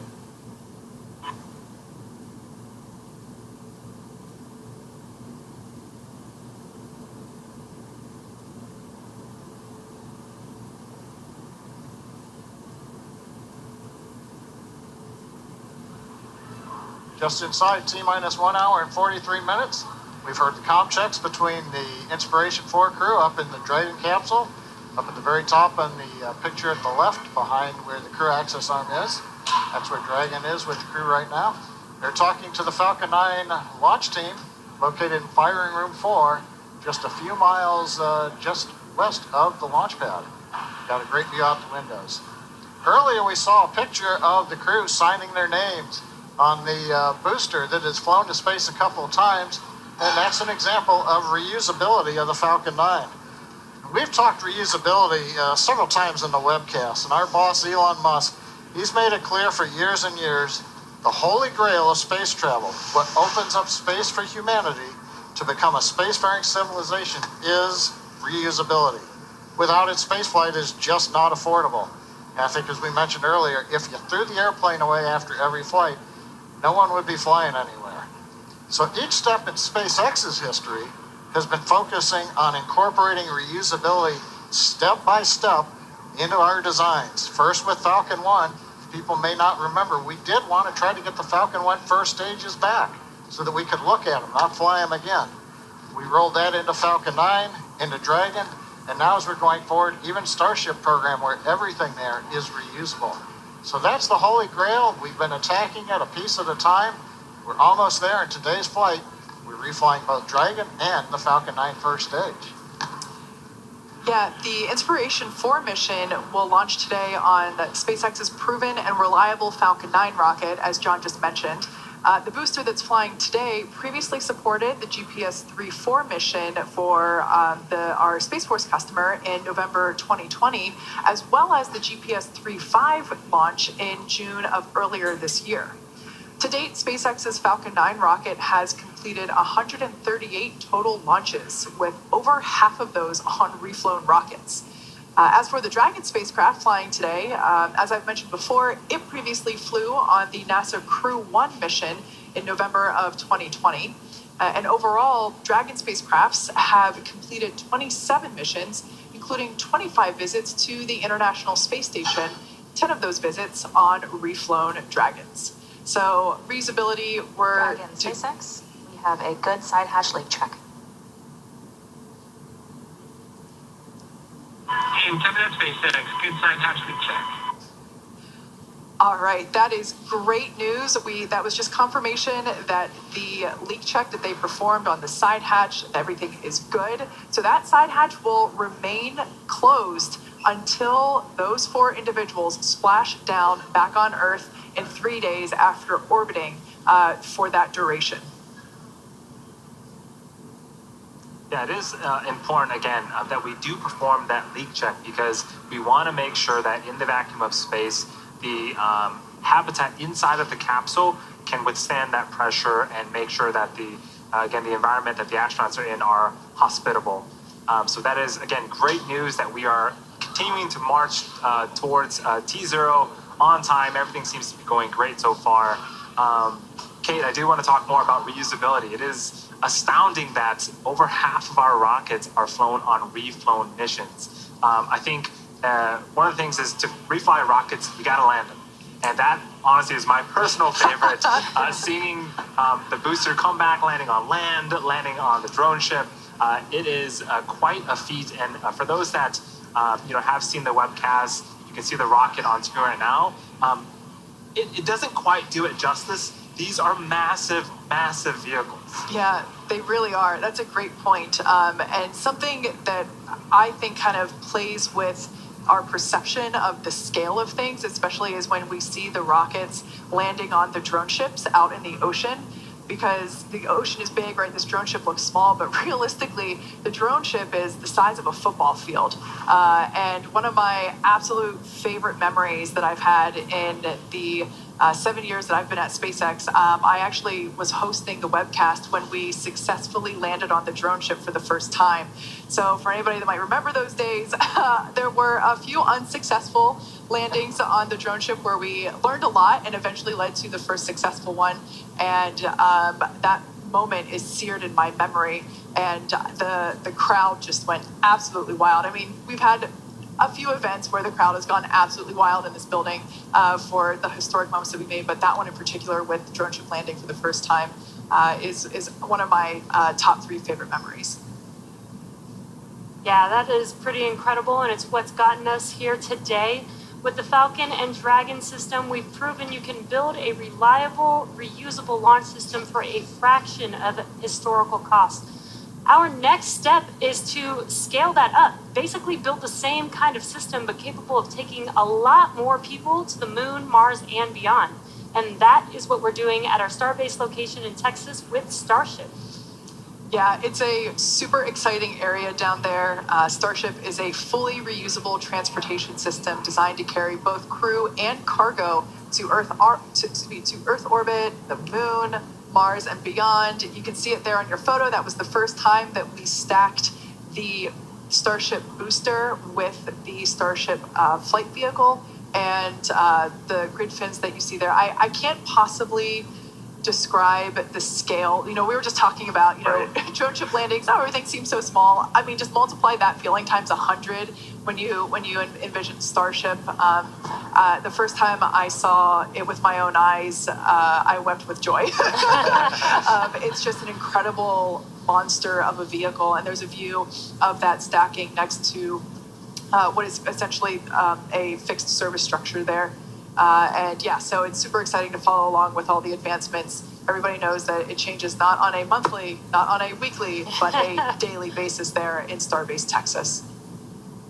Yeah, and what I love that Starship is doing is they're very manufacturing and production focused, and that is very key for us to continue to fly and reuse these vehicles and learn as much as possible. But we also need to build them in the first place. The faster that we can build, the more that we can learn about designing it for manufacturability, designing it for that reusability. And again, we've done so much of that with Falcon and Dragon, and now taking that to Starship and using all that knowledge and just constantly improving our manufacturing and production of these vehicles. Absolutely. There's the innovation there, regardless of success or failure. It is constant because we're learning just every second that we continue to build down there. Yeah, super excited to see what Starship has for us in the future. But we are marching towards 1 hour and 35 minutes until liftoff. Let's talk a little bit more about the mission today. So the crew is not going to the International Space Station. They will be lifting off from pad 39A, spending about 3 days in orbit at a flight apogee of 575 kilometers. Here is an animation of where the crew will be at altitude-wise. They're going to be higher than the International Space Station, higher than the Hubble telescope, honestly higher than any humans other than those that went to the moon. Yeah, and you see that it's a little bit further out than the International Space Station. It will take a couple burns, about 45 minutes apart, for us to raise to that cruising orbit. And just something unique to that, if you followed along with our crew missions, there are multiple transfer burns that get us to the International Space Station. It's extremely precise maneuvering that needs to happen in order to dock with the International Space Station. As a reminder, these vehicles are going at 17,500 miles per hour. We don't need to do that for this mission. So we just need a couple burns to get us to that very far out orbit of 575 kilometers. One thing we ought to alert folks is they watch the ascent and we see the second stage. We typically put up the velocity and the altitude of each of the vehicles. The Falcon 9 will put Dragon into the low Earth orbit about 190 kilometers by 575.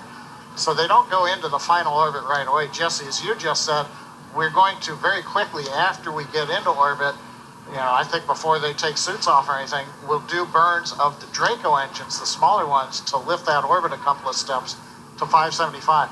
So if you're watching in the webcast and you go, wow, the Dragon just separated, why isn't it showing 575 kilometers? That's because we've got 2 more burns that we've still got to go through. Incredible shot there of pad 39A at Kennedy Space Center. And like Andy mentioned before, this is going to 575 kilometers. This is the furthest that humans will have traveled away from planet Earth since the end of the Apollo program in 1972. So we are continuing to march toward T0, and it's safe to say that the energy is growing. It's becoming more and more real. I mean, with a blue sky like that, how can it not be real that, we're going to space today, hopefully. So proceeding towards the 1.5 hour mark here away from liftoff. Yep. As Kate mentioned, hour and a half, a little bit more to go. And that view you see on your screens, the sun slowly beginning to set over Florida. Blue skies, wispy clouds. The weather continues to look good. Again, 90% probability of good weather. Although for some reason they always like to report the probability of violation as 10%. So we look at the flip side and say 90% good weather. We will continue to watch as we get close in the next 90 minutes to T0 and the sun sets.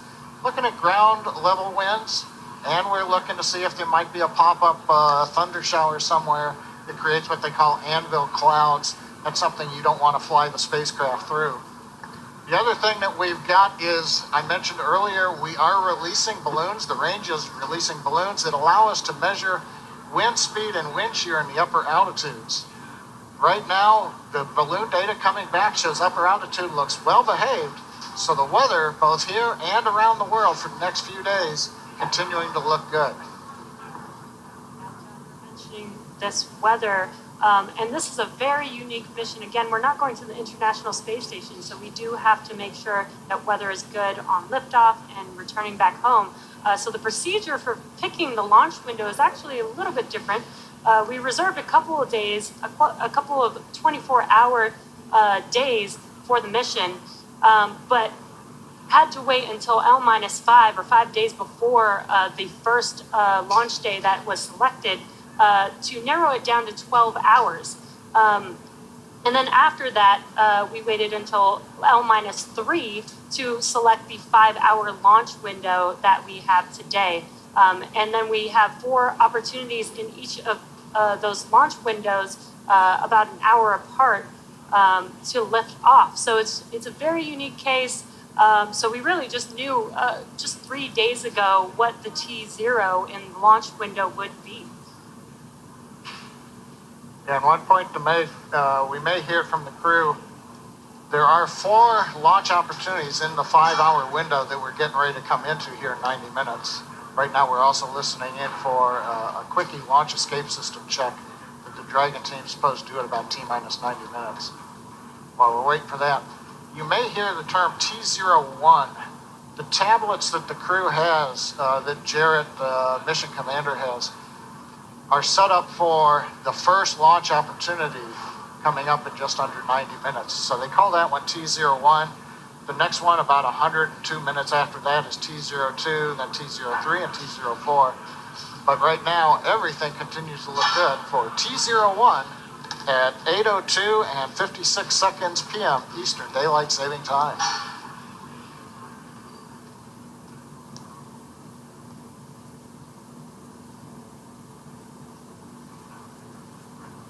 Now is the crew on the left-hand side. On the foreground is Jared Isaacman. He is the mission commander, and we saw him interacting with the touchscreen monitors that are in front of them. Those will provide the crew with telemetry data, engine data, really anything they need for the mission.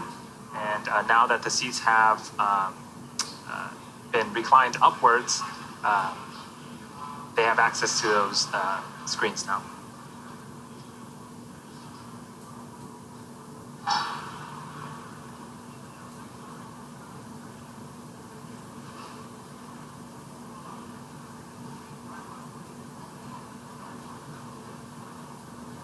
As John mentioned before, we have a 5-hour launch window tonight with 4 opportunities in that 5-hour window. And the reason we actually have a window for a crew mission this time is, like Jesse said earlier, we're not going to the space station. So with space stations, it's an instantaneous launch window, really a moment, a fraction of a second, because of the final destination being the space station and having to chase it, catch up to it. Since we're not doing that today, the crew is actually going to an altitude above the space station. They'll be cruising around 575 kilometers above Earth. Because we're not chasing the station specifically, we have a little bit more flexibility to today's launch opportunities.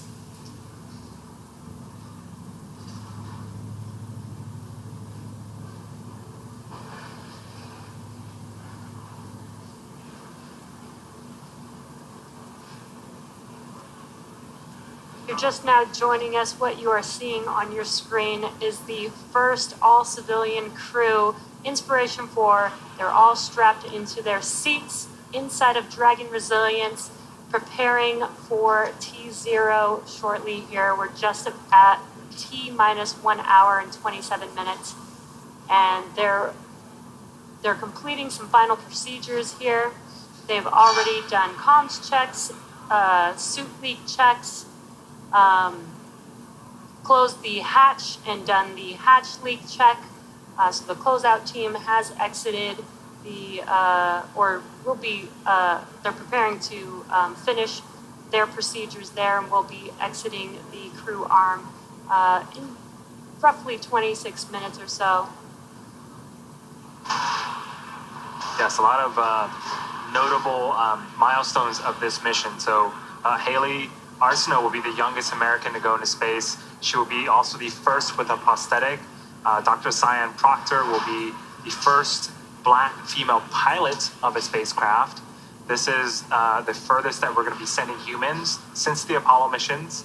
And I'm trying to recall them all in my mind. This is the first time that we're going to be having 3 Dragons in orbit. So we currently have 1 cargo Dragon and 1 crew Dragon at the International Space Station. This will be the 3rd. So a lot of exciting things to happen as part of today's Inspiration 4 mission. Exactly. It's been an exciting day so far. And if you're just now joining us, you are watching the very first all-civilian mission to orbit, known as Inspiration 4. At T-minus 7 hours, the crew woke up. Shortly after that, they performed some medical checks prior to their first meal of the day, which they had at Hangar X with some friends and family, and then followed by crew walkout of Hangar X as they made their way to their Teslas. Yep, and they hopped into the Teslas and made their way towards the suit-up room, SpaceX's debut of the suit-up room in the Falcon support building. They attended the pre-launch briefing there and then also began donning their spacesuits. And then, of course, at around T-minus 3 hours, we had the crew walkout. That was followed by the transportation to the pad and hopping in the elevators, ascending the tower that you see there on the right-hand side of your screen. Made one last phone call to their friends and family before heading down to the White Room, which is the area that they get to sign their names prior to hopping in. Yep, and then the crew got inside the Dragon capsule, a process also known as ingress. We performed some communication checks. We rotated the seats upwards. And then before hatch closeout, we performed suit leak checkouts, as well as final interior inspections of any type of debris inside of the Dragon capsule. And then we saw the closure of the side hatch. They performed the leak check on that side hatch. We got good news there. Everything was good. And at this point, we are awaiting the LES checks, which once those are complete, we'll get the okay for the closeout crew to leave the White Room. When we get inside T-minus 1 hour, things get, that's where it finally starts to pick up. We'll be having the various teams poll themselves, the Dragon team's mission director checking out, chief engineer is going to be doing polls, the launch director does poll, the closeout team gets clear of the blast danger area at T-minus 50 minutes, and then the biggies, the dynamic event, so to speak, 45 minutes, we do the prop load go for prop and for launch. We'll then retract the crew access arm. So the arm that you see on the right-hand side that's up against Dragon right now, even with the hatch closed, that'll retract away. It takes a couple of minutes.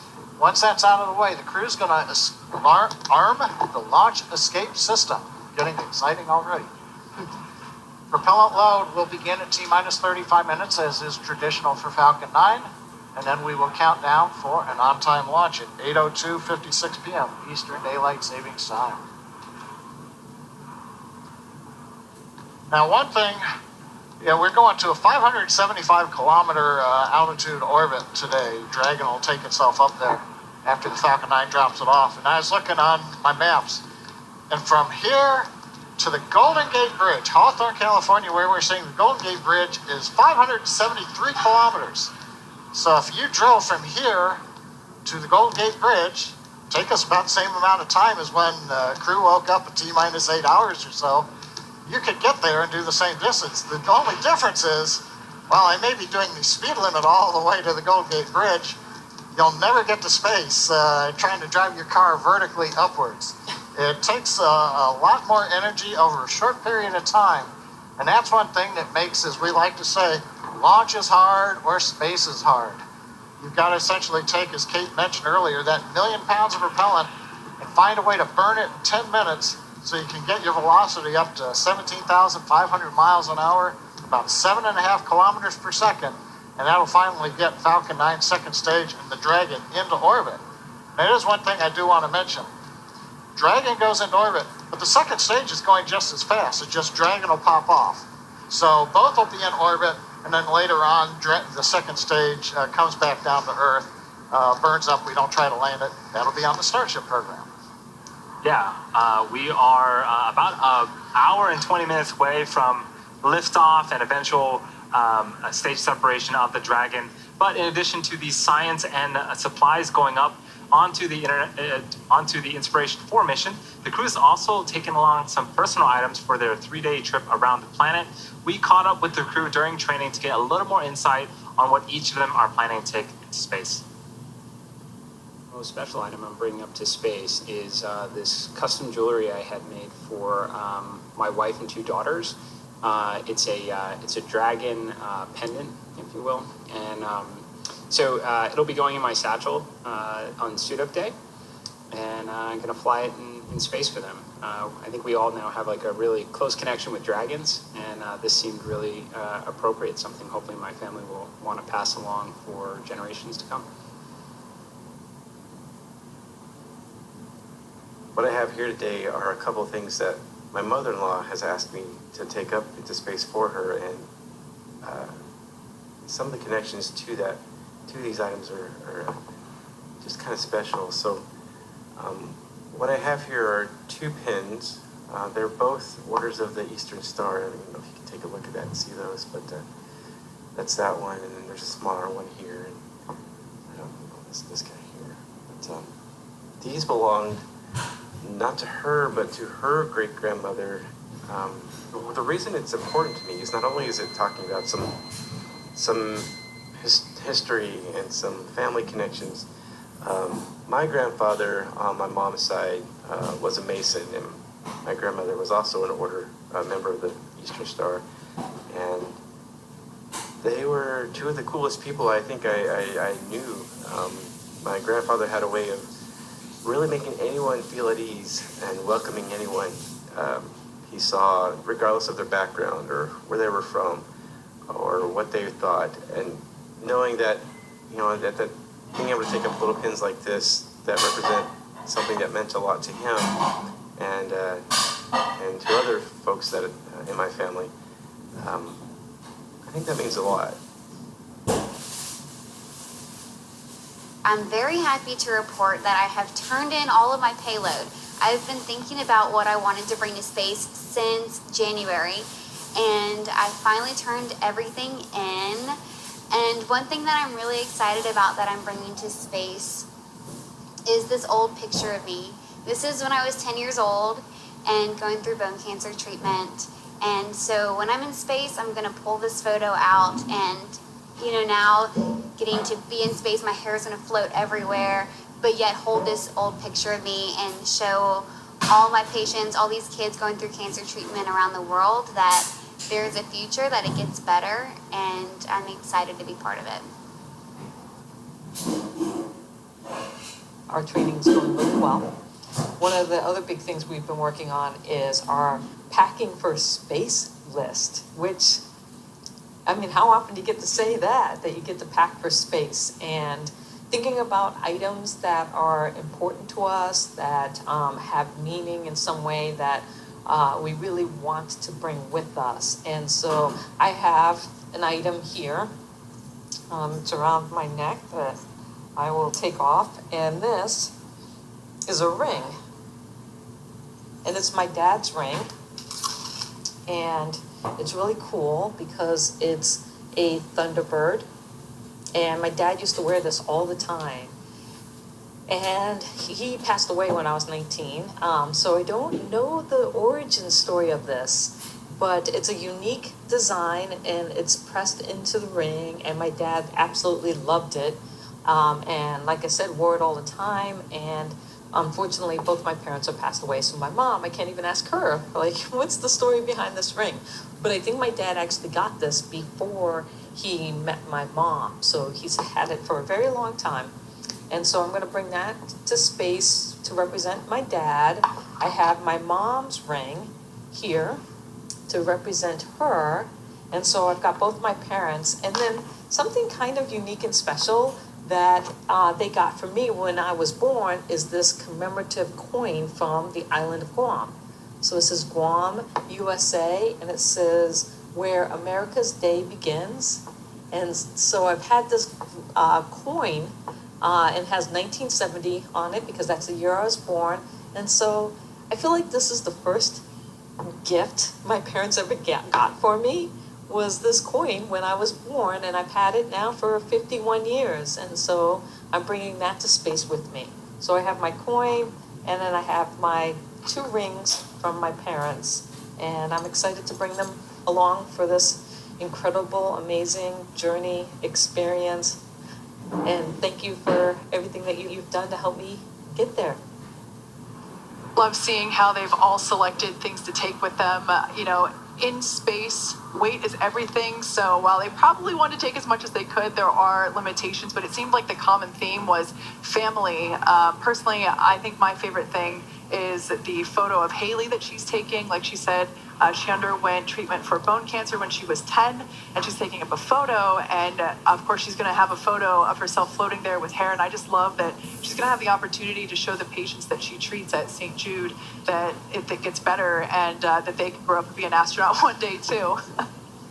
Yeah, I think Jared's memento of a dragon is par for the course today as they are all seated in Dragon. So I think that him and his family are going to have tons of memories to come and be able to share that for generations to come too. Yeah, I love that they get to take a little bit of something with them. As we've been talking throughout this whole mission, it seems so personal. They get personalized suits, and now they get to bring something with them, some memorabilia for themselves, which I think is really important for a mission like this. So in addition to the space science, in addition to the science supplies and personal items, the Inspiration 4 crew is also taking up a number of items that will be auctioned off to help raise money for St. Jude Children's Research Hospital. This includes an original Kings of Leon NFT that was created using live show visuals and a live recording of the band's new single, Time in Disguise, recorded during their hometown show in Nashville just a few weeks ago. The NFT was loaded onto an iPhone 12 and will be played by one of the Inspiration 4 crew members while in space. And there's going to be a bunch of other cool stuff going up that will be auctioned off as well. Yeah, there's quite a list of things that are heading up. Some of you might recall the Time magazine that was recently published with the Inspiration 4 crew. I think it was such an iconic shot. It was very stoic looking, and there's going to be a copy of that flying on this mission, and the crew will autograph it after the Dragon capsule splashes down in a couple of days. And of course, something for little ones. There's a handful of plastic and plush STEM toys based on the animated series Space Racers. So again, all of these things are available through auction, which is currently live. Yeah, I love, there's going to be a ukulele in space. Chris is going to be playing a ukulele, and then it's going to come back and be up for auction. Again, all for a great cause. So I'm so excited to, 1, hear him play, and 2, see a ukulele in space. Yeah, and again, this mission is a fundraiser for St. Jude, and I love that they're going to even have some Inspiration 4 mission jackets, which are going to feature some artwork from some of the patients at St. Jude, which is going to be pretty incredible. I think that's definitely something I'm going to try and get. And there's something on board that I know John I loves. Pens that write space. Yeah. They've got the, for those who remember, we had the Fisher space pens that worked in microgravity. And so Fisher has got a 50th anniversary of the Apollo 11 that was a couple of years ago. But they're flying that in a coin set into space, and they've included material that's actually from Apollo 11. So something else interesting to bid on. Yeah, super cool. They're also taking up a customized Mont Blanc Starwalker writing instrument, as well as some stationery that the crew will get to journal about, their experience in space while they're up there. Like I mentioned before, this auction is open. Actually, it opened on Thursday, September 9th. And it will run through November with all of these different items, including the ones we mentioned and more. They'll all be available at various points during the overall mission. And you can bid on these auction items if any of them called to you. Head on over to stjude.org/inspiration4 and check them out.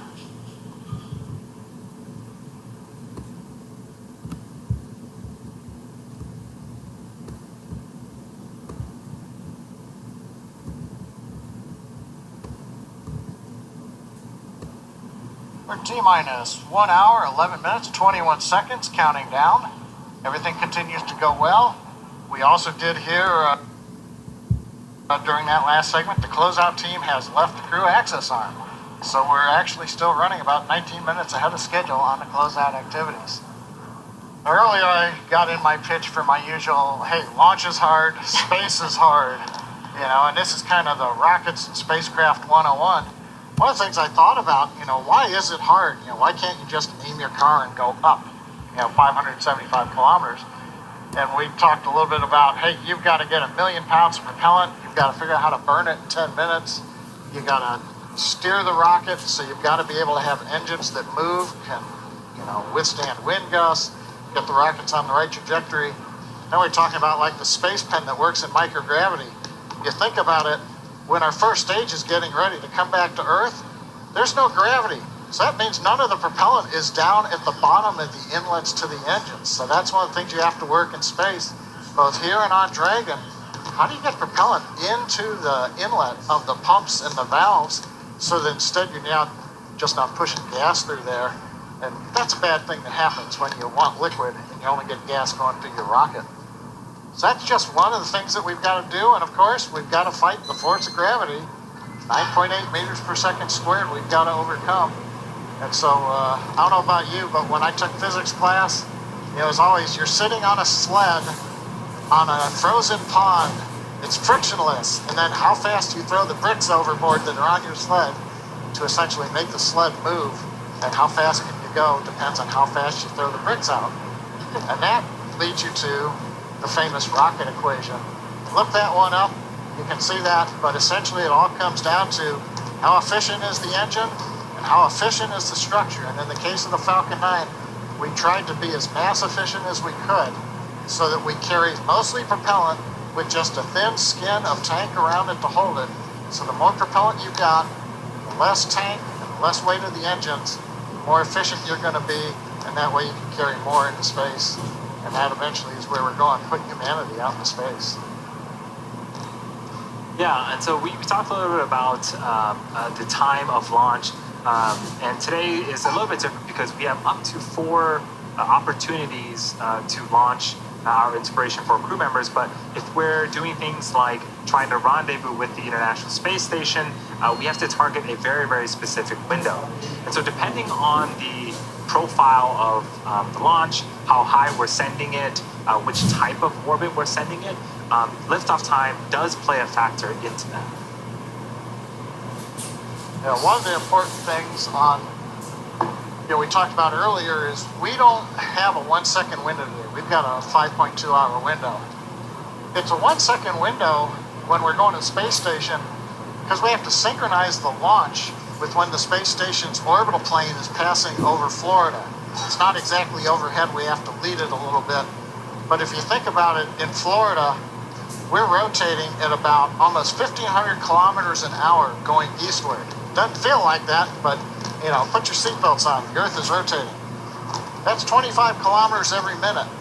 So if you waited about like a 15-minute launch window, all of a sudden the space station's 375 kilometers east of where you are on the ground, and it takes a tremendous amount of propellant to make up that kind of error. So that's one of the challenges why orbital dynamics is important. You got to know when you're going to launch, where you're headed. A lot of people care where the sun is when you get into orbit. If you have got solar rays, then you need power right away on a satellite. So orbital dynamics, another great thing to study in school, because if you don't know where you're going to go and how to get there, you won't get there. Yeah, John, you've been talking a lot about all the things that go into, designing and building a rocket that can do all the things that we've been doing. Flying to orbit, taking payloads to orbit, taking humans to orbit. We've got a lot of history and a lot of things that we've learned. We didn't do this by ourselves. We worked very closely with NASA, and we've learned so much from them. We wouldn't be here today without the support of NASA and the knowledge that they have. Can you talk a little bit about things like the particular things that NASA has brought to the team? Yeah, that NASA partnership goes way back. I joined SpaceX 2006, right when we were competing for what was called the COTS Space Act Agreement, the Commercial Orbital Transportation Service, where NASA said, hey, we can't pay companies to develop systems from scratch, but we can give you essentially some seed money. So they had a competition. SpaceX was one of the winners. Elon put a lot of his money in. But working with NASA on the early Falcon 9 and the Dragon, we learned things like, what are some of the best practices? A lot of our engineers would pull off of the NASA Tech Library, how do you do hold-down systems or quick disconnect systems? What's worked in the past? So we essentially got to leverage that, all those lessons learned from decades by NASA. And then we learned things like, okay, we're going to send cargo to the space station. What does it mean to physically touch the space station? What are the requirements? Then how do you verify them to NASA? It's like somebody wants to bring a big truck into your garage and you know that your garage door is only so high. You're not just going to let them drive in. You're going to go measure that before it happens. So we went from that. We took astronauts to the space station. Each step of the way, NASA's been helping us understand what it means to get into space. What are some of those requirements that we've leveraged to do human spaceflight that you see here today? Yeah, it is super exciting. Again, we've been learning a lot from NASA throughout the years. Kate has a very special guest interview. Kate, I'll throw it to you. Thanks, Andy. Joining us now from Cape Canaveral is none other than Charlie Bolden, former NASA astronaut and administrator. Welcome.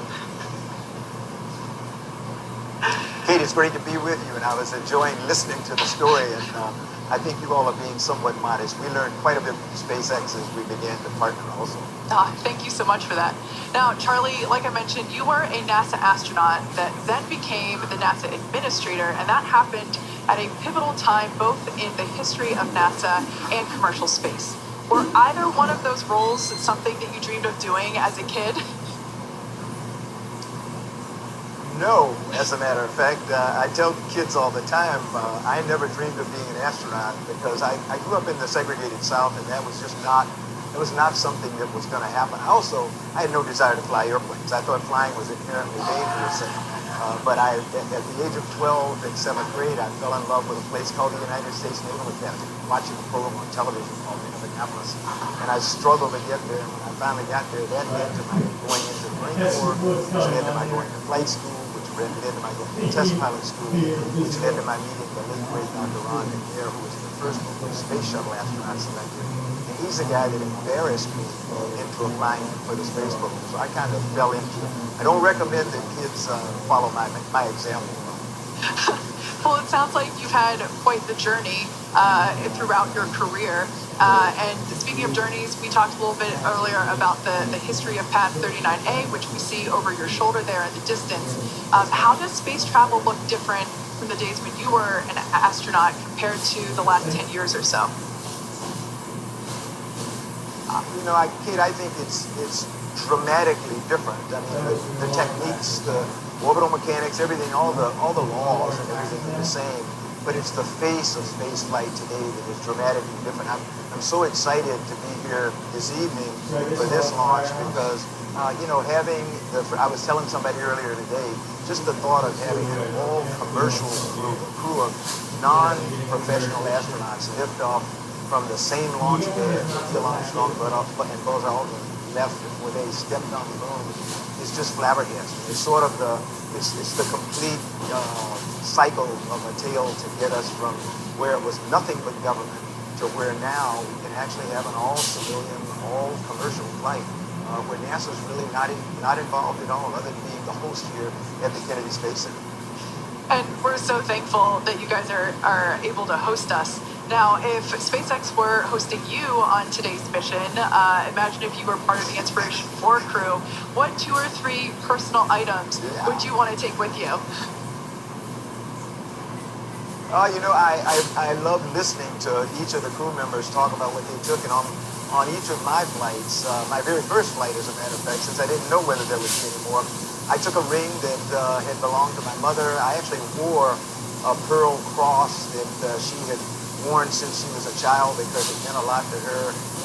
And I took very personal items also. If I were to go today, I now have a 12-week-old grandson, so I would have to take something that belongs to him, young Walker Elias, and I have 3. I'm blessed with 3 beautiful granddaughters. So my guess would be that at least 4 of those items would be from the 4 grandkids today. You mentioned your grandkids. How do you imagine that the future of spaceflight might look whenever they are adults and possibly growing up to become astronauts themselves? Oh. Kate, I am firmly convinced that by the time Walker, who's the baby now, the 12-week-old, by the time he gets ready to go to space, we're going to be talking about, going to the moon will be, routine is not a word I like to use, so let's not do that, but it will be a place where we go with some frequency, and we'll be venturing off to Mars also. So I think there's a very good chance that probably Walker and maybe my baby granddaughter, Talia, will have an opportunity to be among the first people to actually set foot on Mars. So I'm very hopeful that they will end up doing that. And if they decide that they don't want to go to space, they don't want to fly, we're big proponents of, Zion is actually really pushing the arts. I really agree with what she says. Arts and design are key aspects of what's required for us to even get people to space. And they are 2 areas that we should not overlook as we talk about STEM education.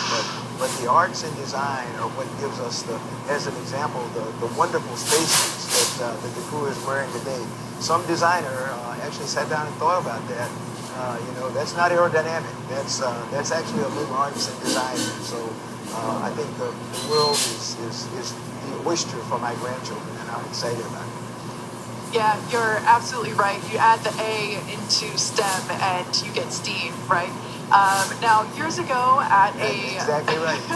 Years ago at a joint SpaceX NASA launch, you gave observers some really great advice, and that was to put their phones down and watch the launch with their own eyes, just really enjoy the experience. Now, with our Inspiration 4 crew sitting in their seats, what advice would you give to those civilian astronauts as they are preparing to go to space for the first time? Believe it or not, I sent Jared a text a few days ago, and then I had an opportunity just to say hello to them before they walked out today. And my advice to them was relax, enjoy it, suck it up, really spend time in the window to look at the incredible beauty of our planet from a perspective that not very many humans will have had. We've flown 500 and some odd humans to space, but as you all keep pointing out, when I flew my Hubble Space Telescope mission, we were at 600 kilometers, and that was a view that only people who had gone to the moon had before, and we've not had any views like that since because we've just not gone that high. They are going to be an unique position looking at this planet from almost 600 kilometers, and it's breathtakingly different from looking on board the International Space Station. That's awesome, but it's amazing how much just the additional 100 or so kilometers adds to your perspective. You don't see the whole planet, but they're going to see a lot more of it than people see from the International Space Station. And I just hope they'll take an opportunity to suck it up and enjoy it and visualize it so they can tell stories about it to their children, grandchildren, and to every kid they meet when they come back. Because that's actually the most important role for an astronaut is to become storytellers and help people understand why it's important to take care of our planet and why we're running out of time and we've got to be better stewards of the planet. So I'm excited for them to have this opportunity. Yeah, you're absolutely right. As the mission name indicates, one of the primary functions of this mission is to inspire others. So you hit the nail on the head there for sure. Charlie Bolden, former NASA administrator and NASA astronaut, thank you so much for joining us today. Back over to Jesse as we continue to tick down to T0. Thank you, Kate, and thank you, Charlie Bolden. That was an incredible interview and great to hear from him, our partners at NASA. It's just so great. Teamwork really makes the dream work. So if you're just now joining us, you picked a great time as we are approximately T-minus 56 minutes and counting until launch. Welcome to the coverage for the mission known as Inspiration 4, the first all-civilian mission to space. Liftoff time is still holding for 8:02 p.m. Eastern Time, and we're tracking no issues with Falcon 9 or Dragon. The range is green, the weather is cooperating. Over the last 3 hours, Jared Isaacman, Dr. Cyan Proctor, Haley Arsenault, and Chris Sombrosky donned their SpaceX spacesuits in our brand new SpaceX suit-up room, and were then transported to the pad where a crew entered the SpaceX Dragon spacecraft, which you've been seeing live on your screen the past few hours. Yeah, but before we go any further, we have to get reacquainted with our crew. Let's take a moment and learn a little bit more about Jared. He is a 38-year-old Inspiration 4 commander. He is the founder and chief executive officer of Shift 4 Payments, a father and husband, and has set multiple world records as a pilot. When he was younger, Jared flew in over 100 air shows and dedicated every performance flight to great causes, and today is no different. This mission is named Inspiration 4 in recognition of the 4-person crew's mission to inspire support for St. Jude Children's Research Hospital. Jared has donated $100 million himself and is hoping to raise another $100 million to support the nonprofit organization.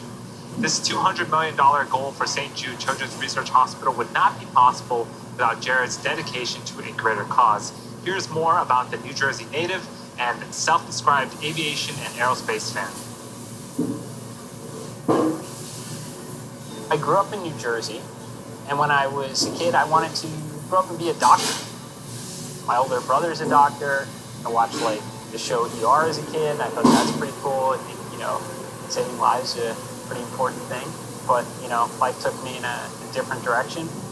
My interest in aviation and aerospace goes back since I was a kid. The first computer I built, I was playing Falcon 2.0, and then upgraded to play Falcon 3.0. I went to Aviation Challenge, which is part of Space Camp as a kid.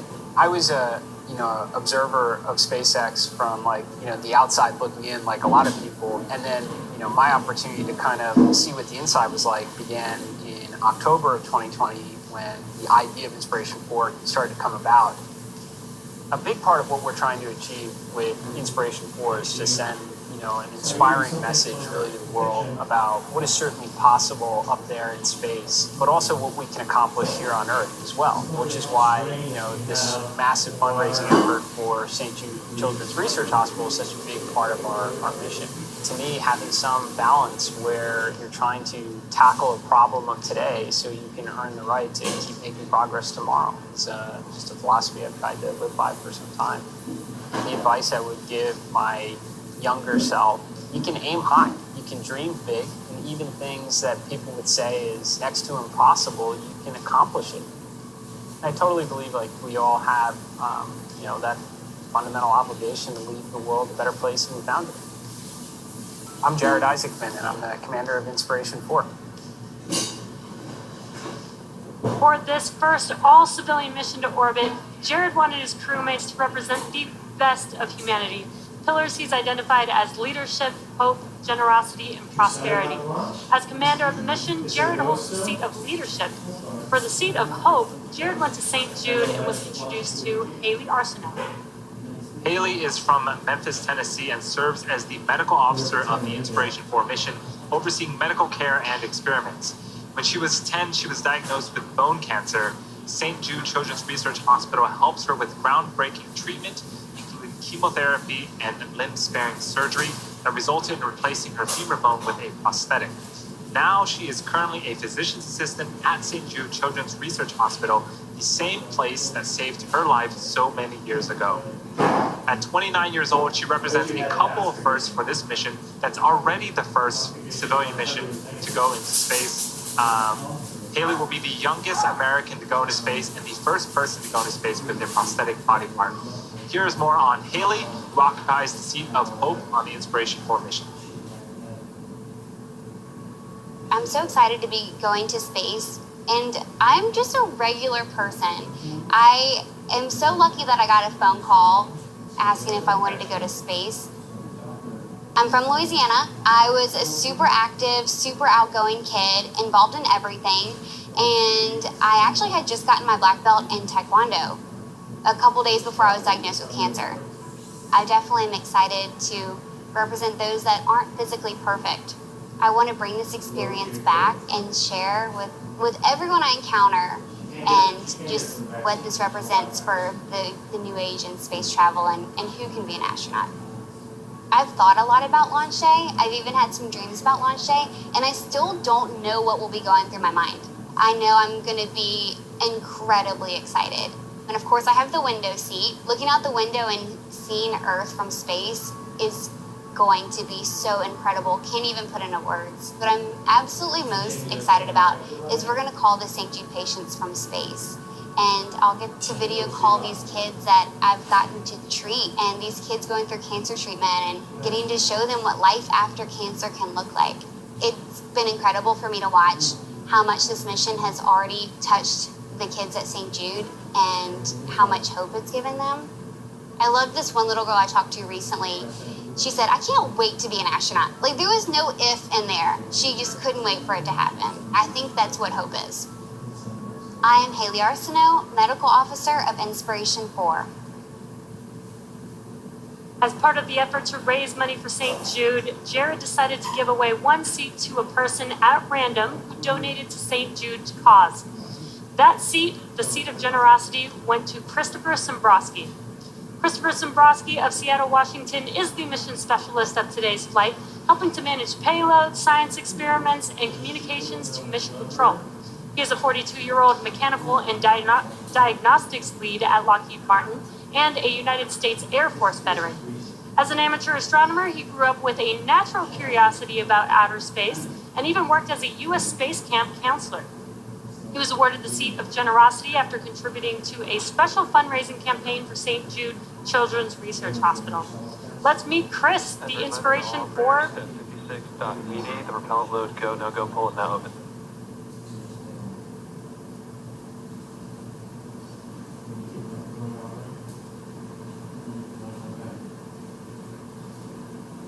Let's meet Chris, the Inspiration 4 mission specialist. When I found out I was going to space, I was dumbfounded. I think I was just struck dumb for days. The seed was planted for me to fall in love with space when I was little and started launching little rockets in my front yard with my dad, first of which is still probably stuck in a Florida pine tree somewhere. But when I first saw a space shuttle launch in person from the causeway, 6 to 8 miles away, you could still feel that rumble pounding through your chest. That kind of just shifted my foundation a little bit, and I knew from there on out I had to be somehow a part of space, whether it was helping support a mission or lobbying for folks to be able to go into space. That's where I wanted to be. Of course, I'm going to be looking down at my home in Western Washington. I'm also looking to see what I don't see, and that's going to be lines on a map, or those walls that seem to separate all of us ideologically or politically or even geographically or physically. Those don't exist when you get far enough out, and I'm really hoping to bring back that sense of what it means to only have that one small line that matters to all of us, and that's the atmosphere that keeps us separated from, the vacuum of space. As we get to launch day, I am gonna have the biggest smile going ear to ear. It's gonna be, I'm gonna be shaking with excitement. No fears or jitters at all about what's going to happen, but man, that's gonna be a heck of a show. I'm Chris Simborowski, Mission Specialist of Inspiration 4. Jared reserved the fourth seat for someone who exemplified the entrepreneurial spirit. This fourth seat, representing prosperity, was awarded to Dr. Cyan Proctor. She is from Tempe, Arizona, and serves as the pilot for today's mission. She's 51 years old, is an entrepreneur, an educator, poet, artist, and active voice in the space exploration community. She's passionate about encouraging others to use their unique space to inspire those within their reach and beyond as part of her Space to Inspire motto. Dr. Cyan was awarded the seat of prosperity after being selected as the top entrant of an independently judged online business competition conducted by the Shift4Shop e-commerce platform.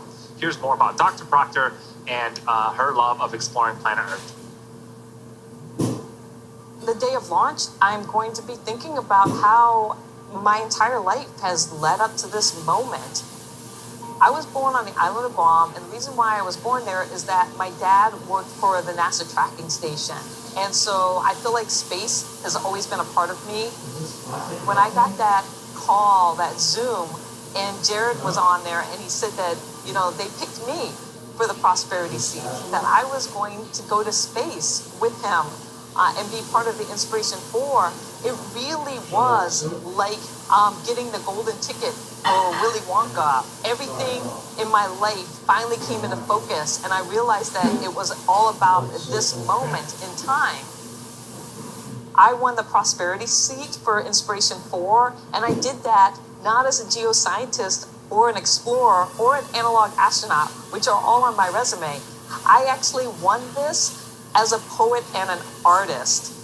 We are striving for that Star Trek generation, that idea of a just, equitable, diverse, and inclusive space, or a Jedi space. I'm gonna be the first Black female pilot of a spacecraft ever. And to me, that just blows me away. And I wanna encourage the next generation to dream that this is possible. And a Jedi space, that's what that's about. I'm Dr. Cyan Proctor, and I'm the mission pilot for Inspiration 4.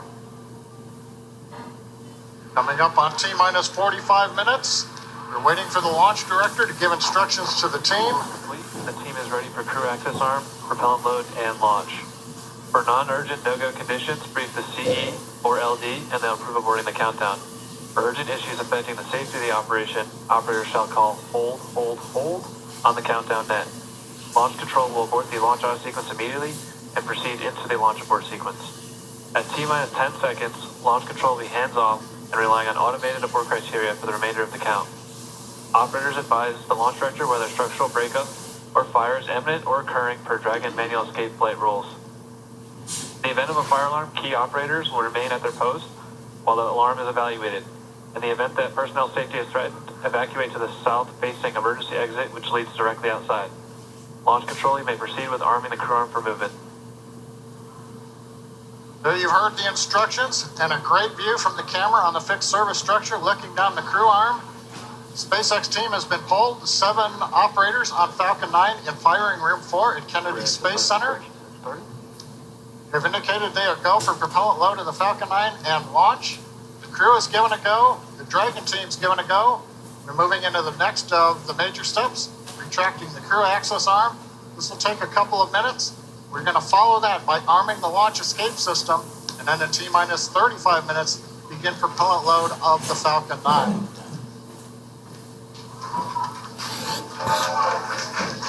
Ensuring in the background here that Alpine, the watching the arm moving away as we get deeper into the countdown. Weather continues to be good for Falcon 9 launch. Range is ready to support. All systems remain green and go.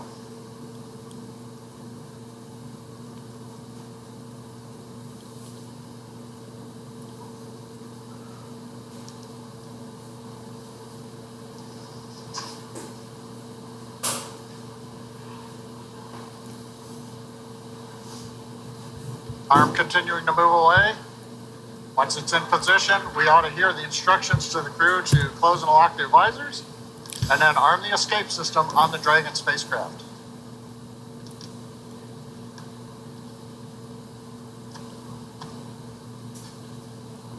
The countdown clock is continuing to tick, and we are now at T-minus 42 minutes from launch.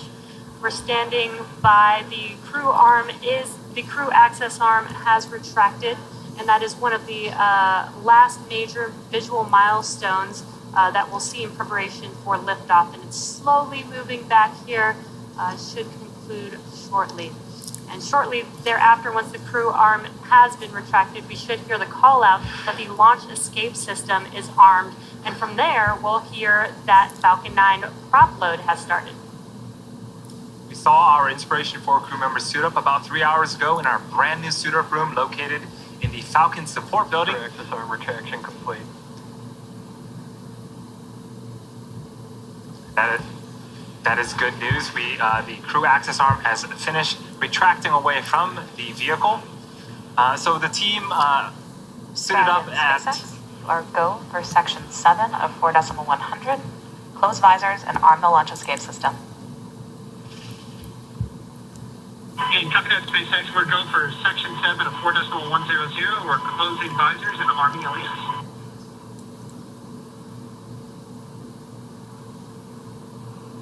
Okay, the next major step, you see the view of the crew inside the Inspiration 4 capsule, closing their visors. Make sure they're locked and sealed. The next step will be arming the launch escape system. That's where the Super Draco thrusters are enabled. So if anything happens from here through the countdown or flight, Dragon has the ability to leave Falcon 9 and carry the crew into a safe recovery out in the ocean. We're waiting now for the call out. The launch escape system is armed.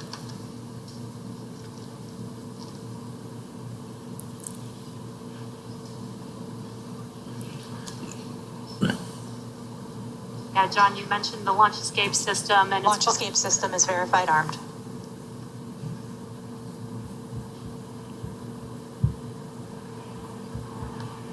And there's that call out, the launch. Captain SpaceX, we're closing out 4.100.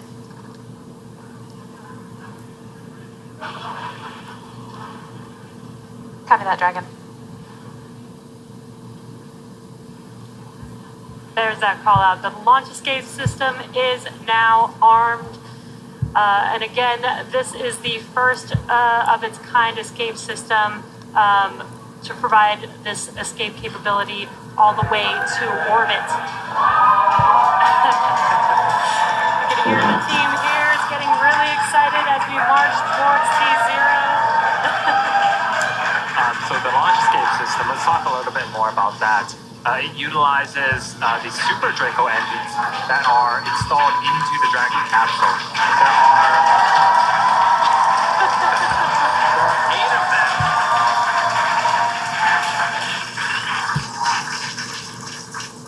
There are 8 Super Draco engines on the Dragon capsule, and they're aptly named Super Dracos. They differ from the regular Dracos just a little bit.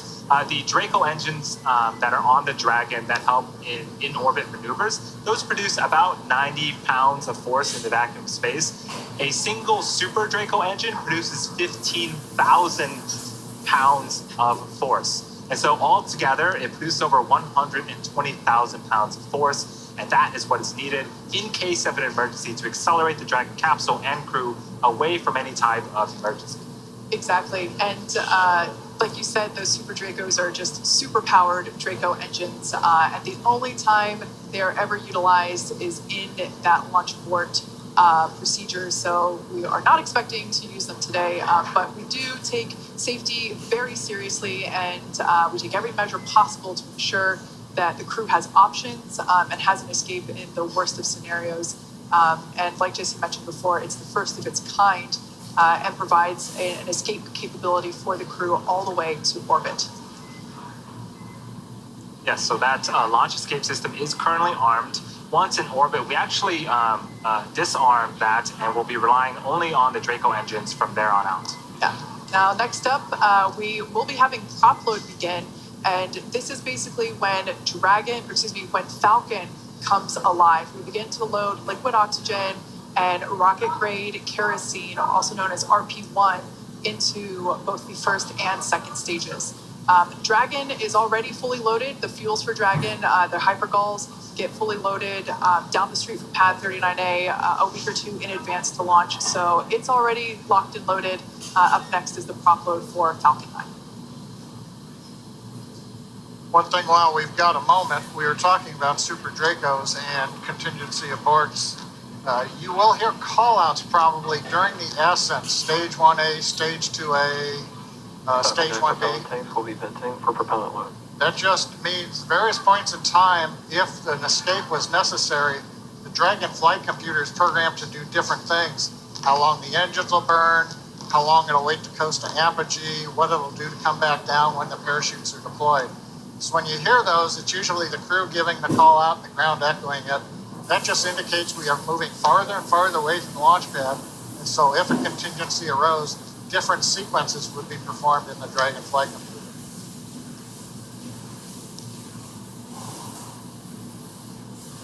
Right now, we're just 90 seconds away from the start of propellant loading.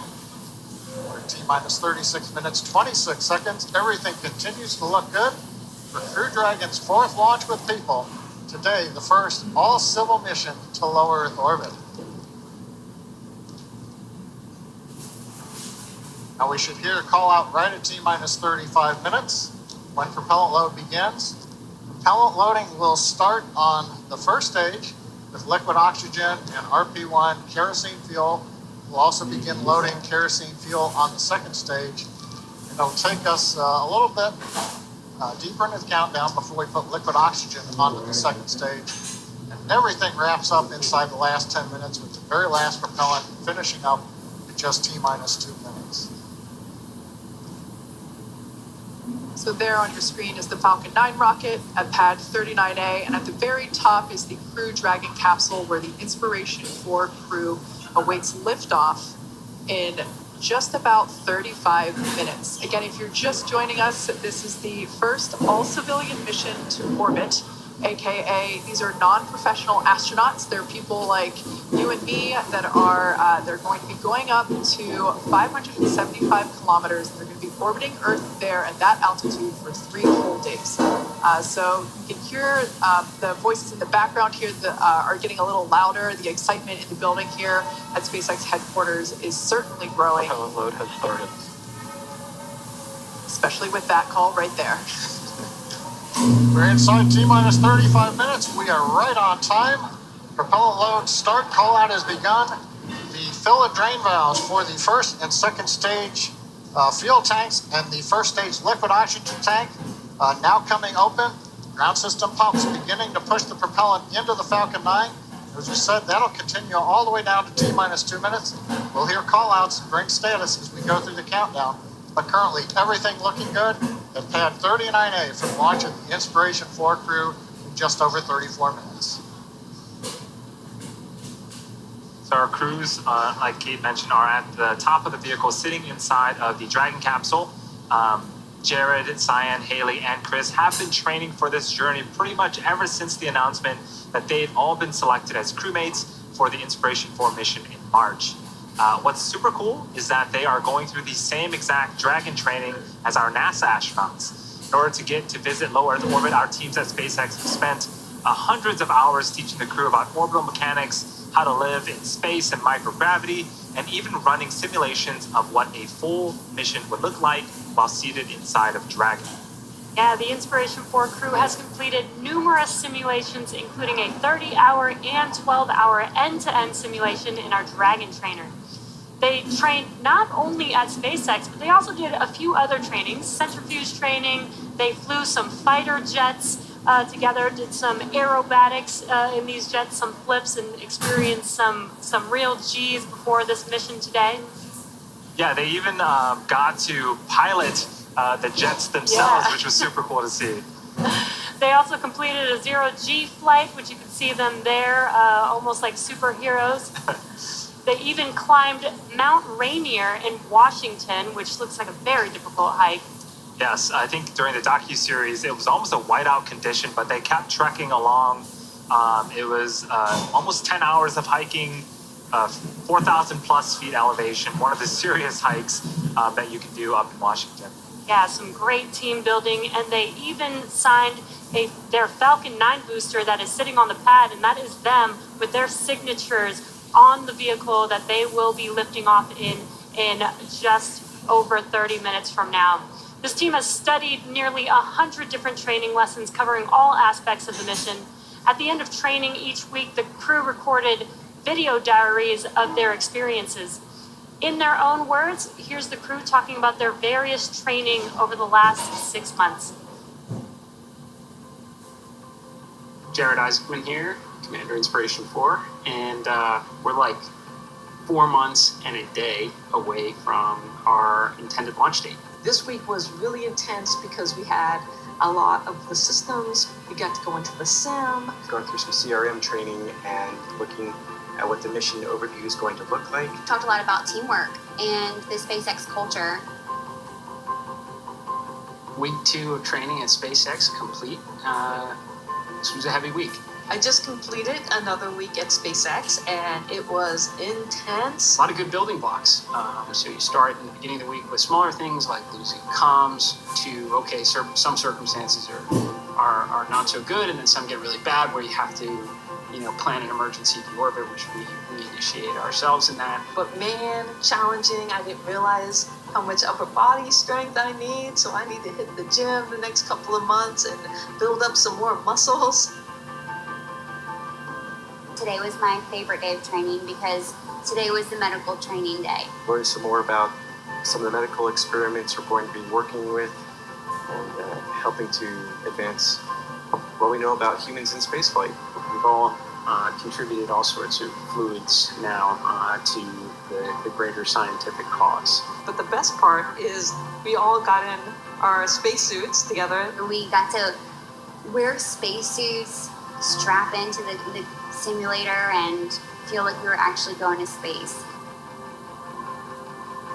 Hello again, Chris here, and it's August 2nd, 2021, 44 days from our launch here in September. Everything keeps going to plan, and it's been an incredible week last week, working with SpaceX teams at Kennedy Space Center, and then back here in Hawthorne this week for some sims. This spacesuit that I got fitted for about 7 months ago, I actually get to see and try on and do a bunch of maneuvers in to make sure that it's comfortable and that I can move. And I am just so excited for this because, this is the spacesuit I'm going to wear leaving the planet. I'm just so honored and thankful and grateful to be a part of this historic mission and a part of the SpaceX team. Y'all are working so hard to get to Mars and beyond. We want to provide great data, and we're really excited to be part of this. All right, well, thanks everybody for a fantastic time here in Hawthorne, and also down at Kennedy. We've been doing this training down there as well, so really appreciate everything you guys been doing. This is my final call here from SpaceX, so Rook signing off. So incredible to get an inside look to their training. Only 553 humans have been to orbit, and most of those traveled as part of government or country-specific missions. As a result, the research conducted on those missions, particularly as it relates to humans in space, is often only accessible by the country or government that conducted the research. Think about the possibilities if the data from all those missions could be made available to the broader science community for research. Inspiration 4 is a step in that direction. The crew of Inspiration 4 will conduct research in orbit that has the potential to improve human health here on Earth and for future space explorers. One of the cool things about this mission is that all biomedical data collected during the mission, things like heart rhythm and rate, blood oxygen saturation, among other things, will be accessible for research. And to that end, SpaceX and the Inspiration 4 crew are partnering with TRISH, the Translational Research Institute for Space Health, to collect data and biological samples from the crew before, during, and after this historic spaceflight. Part of NASA's Human Research Program, TRISH is a virtual institute that finds and funds disruptive science and medical technology in order to reduce health and performance risks in space explorers. Yeah, we saw Kate with Diana earlier putting on some really colorful sunglasses. They're not really sunglasses, but it was an experiment about how do we understand motion sickness and sort of the ups and downs in space. That is something I'm super excited about because I get a lot of motion sickness here, and so I'm hoping that it helps a lot of people. Cool to see firsthand some of the equipment that the crew has in their cargo hold.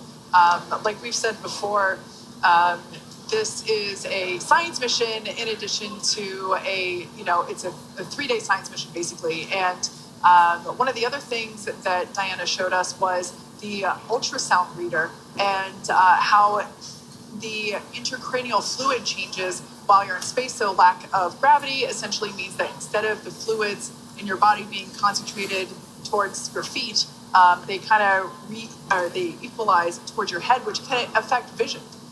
And they are planning to use that ultrasound reader, which they just plug right into an iPad to do readings live inside Crew Dragon of their eyeballs while they're in space for 3 days. That was so cool to see. Yeah. In addition to all the awesome science going up on today's mission, the Inspiration 4 team is also using this mission to bring awareness and help fundraise for St. Jude Children's Research Hospital.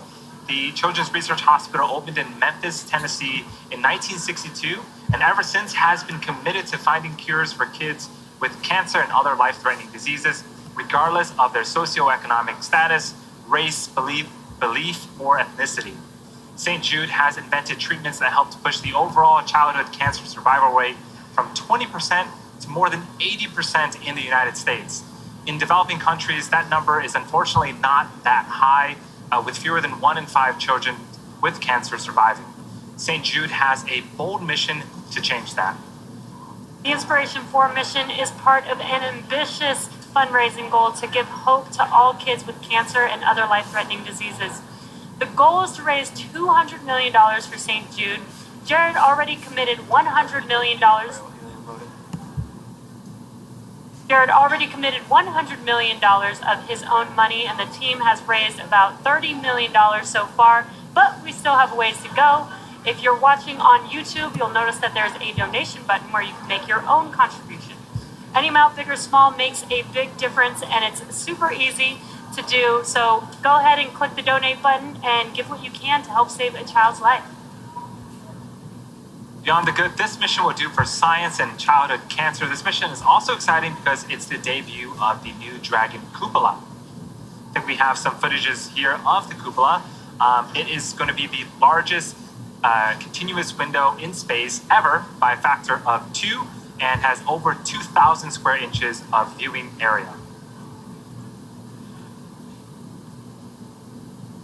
And there's a lot that went into the design for this. This is going to outer space, so it needs to be designed and tested for, all the loads that it will see while it's out in space. It's a great view to look out of, but it also needs to act as a fully functioning portion of the spacecraft. Yeah, we were talking about reusability earlier, and this capsule is being used for the second time on this mission. It previously supported the Crew 1 mission in November of last year, but this cupola is brand new to this capsule, brand new to SpaceX. We're debuting it on this mission, and it is there's a view of it there in an anechoic chamber, and it's just incredible that we're basically going to have 360 views of space from the forward hatch there. of the Crew Dragon capsule. And this is an animation showing how its position in Crew Dragon is a little different. So Crew Dragon used to dock autonomously, or does dock autonomously to the International Space Station, that port there being underneath the nose cone, and that was removed, and for this mission is now replaced by the cupola, as we just saw. So super cool new piece of hardware that I'm so stoked to see launch here. As we await T0 in about 23 minutes, the ground operations teams are doing a series of system checks to make sure both Dragon and Falcon 9 are ready for launch. Let's take a look at what the ascent portion of the mission will look like. Once we hit T0, we will watch Falcon 9 and Dragon lift off from historic launch pad 39A and make their ascent. At about 50 seconds into flight, Falcon 9's engines will throttle down to help pass through the period of maximum dynamic pressure on the rocket, or what we typically refer to as max Q. And it's worth noting that once we hit max Q, the vehicle will be going supersonic. Once we are through the period of maximum dynamic pressure, we can throttle up our Merlin engines again. From here, we are about 2.5 minutes into flight, and we have a series of 3 events that happen in rapid succession. First is MECO, or main engine cutoff. This is where all 9 Merlin engines shut off in preparation for stage separation. Stage separation is where the first stage detaches from the second stage, with the first stage making its way back to Earth for landing, as the second stage continues on its journey with the third event, which is SES-1, or Second Engine Start 1, and that is where the Merlin vacuum engine on the second stage lights up and propels the second stage along with our Inspiration 4 crew to orbit. As Stage 2 heads towards its targeted drop-off orbit, Stage 1 will execute 2 burns in order to make its way back to Earth. The first is the entry burn, which is where 3 of those 9 Merlin 1D engines will reignite and then shut down, and that'll help slow the stage down in preparation for entry back into the Earth's atmosphere. While the first stage is heading back to Earth, the second stage will cut off its 1 Merlin engine that was ignited right after stage separation. Once this happens, we will wait for confirmation of a good orbital insertion. About 90 seconds after Dragon gets into orbit, Falcon 9 will land back on Earth. The landing burn, a single engine burn, will bring the vehicle speed down rapidly in order to land on the drone ship about 9.5 minutes into the mission. While Falcon 9 first stage is landing, Dragon is preparing to separate from the second stage. At about 3 minutes after the second stage gets into orbit, we should have a great view of Dragon with its 4-person crew drifting away from the second stage. Once Dragon is a short distance away, it will begin checking out its Draco maneuvering thrusters to make sure Dragon continues to increase separation distance from the second stage. It's getting very exciting here. The nose cone deploy sequence will initiate just before T+12 minutes and end around the T+15-minute mark.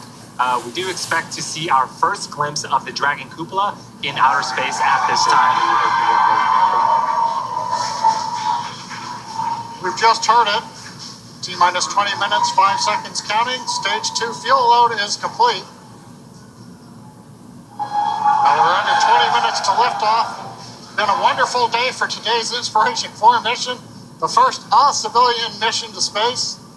And if you joined us earlier in the broadcast, we had a pretty important question for the Inspiration 4 crew that remains unresolved. For those of you who missed that, here's your chance to weigh in. If I had to choose between Star Wars, Star Trek, and then one of my other favorites is Stargate, SG-1, I would rather trek across the universe than fight my way. I've heard, are you a Star Wars guy? Are you a Star Trek guy? Those used to be true. I really think I'm a Battlestar Galactica guy, to be honest. There's no question it's Star Wars. I'm a Star Wars fan, for sure. I would say that if I had to guess, it's a split crew between Star Wars and Star Trek. I don't know if anyone else would have dropped Battlestar Galactica. I don't know on that one. Can't beat Captain Adama. I think Jared is Star Wars.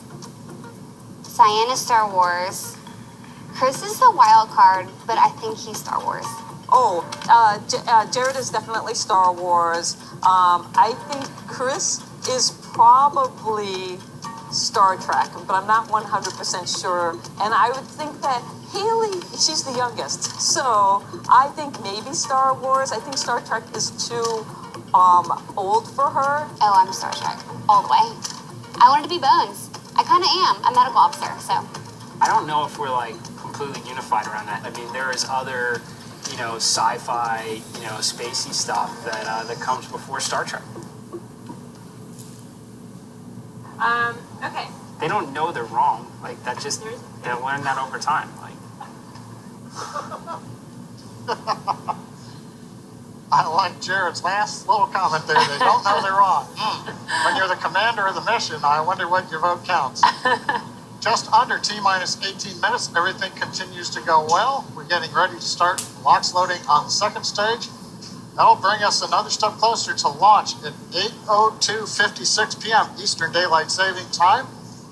Falcon 9 is going to take Dragon into its orbit of about 190 by 575 kilometers.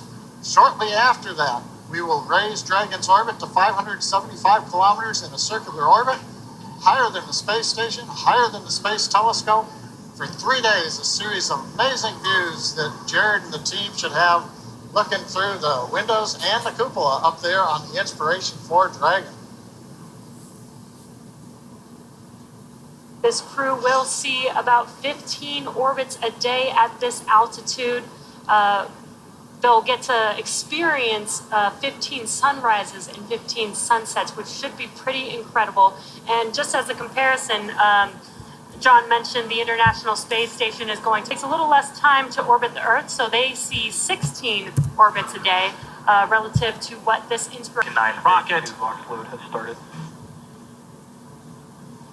That was called for stage 2 liquid oxygen loading. You can start to see some white clouds around Falcon 9. That is normal and expected for us at this stage of the countdown. We are topping off that super chilled liquid oxygen, and when it reaches the warmer ambient air temperatures of Florida, it starts to condense and form those clouds that you see. Now, if you notice that the second stage there is a slightly whiter shade than the first stage, that's because the first stage has been reused twice before. It previously supported the GPS 3.4 and GPS 3.5 missions back in 2020 and 2021 of this year. So that booster is making its third flight today. The Dragon capsule is making its second flight. It previously flew on the NASA Crew 1 mission to the International Space Station. So that's why the second stage looks a little different than the first stage there, just underneath it. And if you're just now joining us, you are tuned in to the first all-civilian mission to orbit, known as Inspiration 4.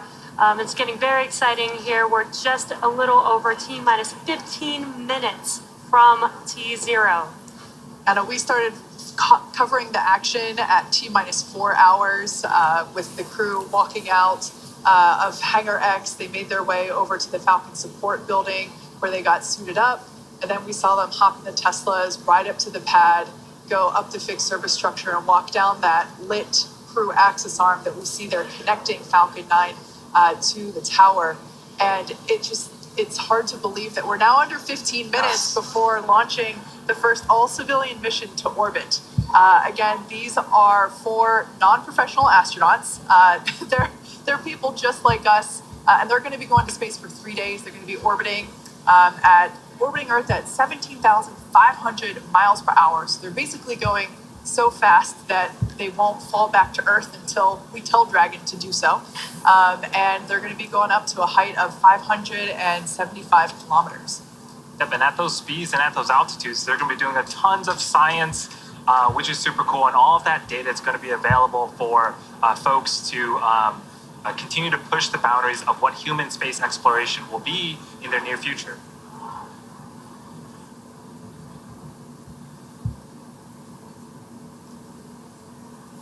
So that's a live view of Falcon 9 with Crew Dragon for the Inspiration 4 mission sitting on top. There we can see our 4 soon-to-be astronauts there, comfortable in their seats. Throughout the day, we have seen a lot of camaraderie, a lot of joking, and I imagine that things are starting to get a little more serious. They're really focusing in on the task at hand, which is going to space in just a little over 13 minutes. Yeah, this is very exciting.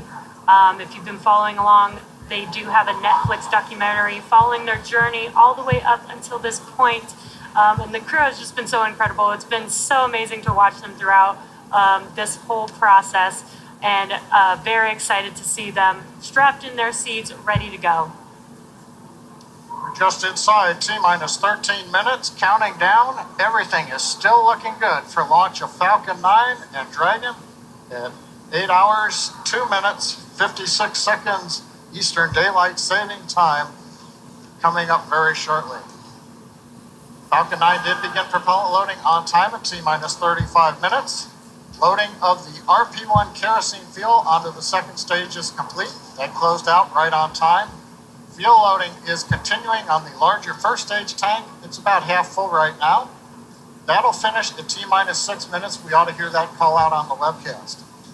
We're continuing to load densified liquid oxygen onto the first stage and into the second stage tanks. Now, the liquid oxygen load will wrap up in about T-minus 3 minutes on first stage, T-minus 2 minutes on the second stage. Now, a reminder, now that we are into propellant loading, we cannot stop the countdown and try to launch later in the window.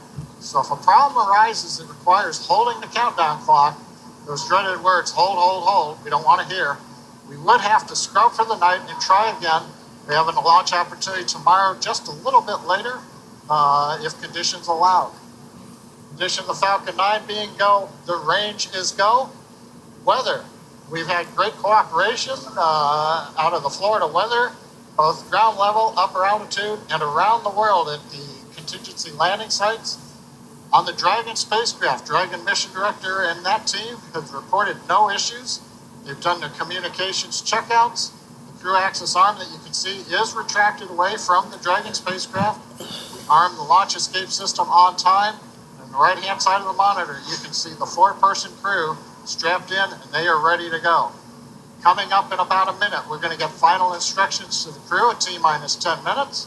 They're going to configure their crew displays for launch, and that's a setup that'll give the crew insight into how the launch is proceeding, and it'll provide updates on vehicle health. Then we'll get a little closer, T-minus 5 minutes. We'll be into terminal count for the Dragon spacecraft. Dragon will go to internal power. We'll hear continued callouts in the countdown net as we get close to zero and a liftoff. Our next major event coming up right now, T-minus 10 minutes, as I said. Dragon will get its final instructions. We will also do a final series of checks of Falcon 9 telemetry against a preset limits.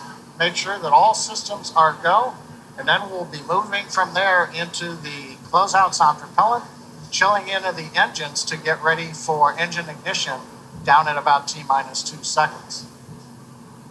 Let's listen in on the countdown net for a minute.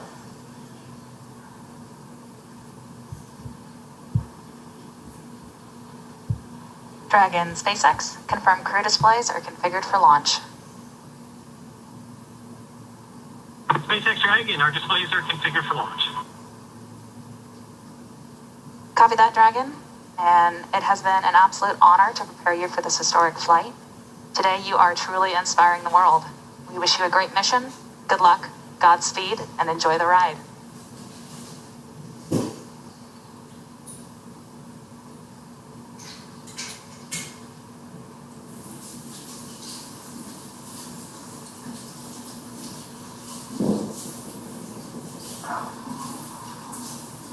Okay, it looks like we passed through another event, the T-minus 10 minute call up to the crew to reconfigure. And final message from the ground team as they get ready to have Inspiration 4 team inspire the world. The Falcon 9 side, we're doing the last T-minus 10 minute checks. Next major event coming up, I think you've got that event. Yeah, I just want to note that was SpaceX Core, which stands for the Crew Operations and Resource Engineer. That was the voice of Sarah Gillis, and she is basically the primary resource to the crew. We can see some excitement there on the right-hand side of your screen as the crew, I think they're really starting to realize that they're going to space in under 10 minutes. Now, the next major event that we have coming up will occur at T-7 minutes. You'll hear the call out for engine chill. Engine chill is simply, as the name says, we chill down some of the hardware in the engine. We're actually going to flow a little bit of the super chilled, densified liquid oxygen through the turbo pumps and allow that hardware to basically come down, the temperature come down. This allows us to avoid any thermal shock to the hardware when the full flow of super chilled liquid oxygen occurs at startup. So they are on your screen. Dragon Resilience with the Inspiration 4 crew strapped in their seats there at the top of the rocket.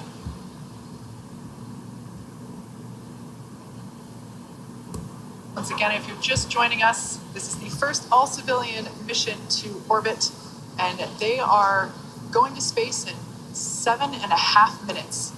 They will be ascending to an altitude of 575 kilometers above Earth and orbiting Earth at that altitude for 3 days.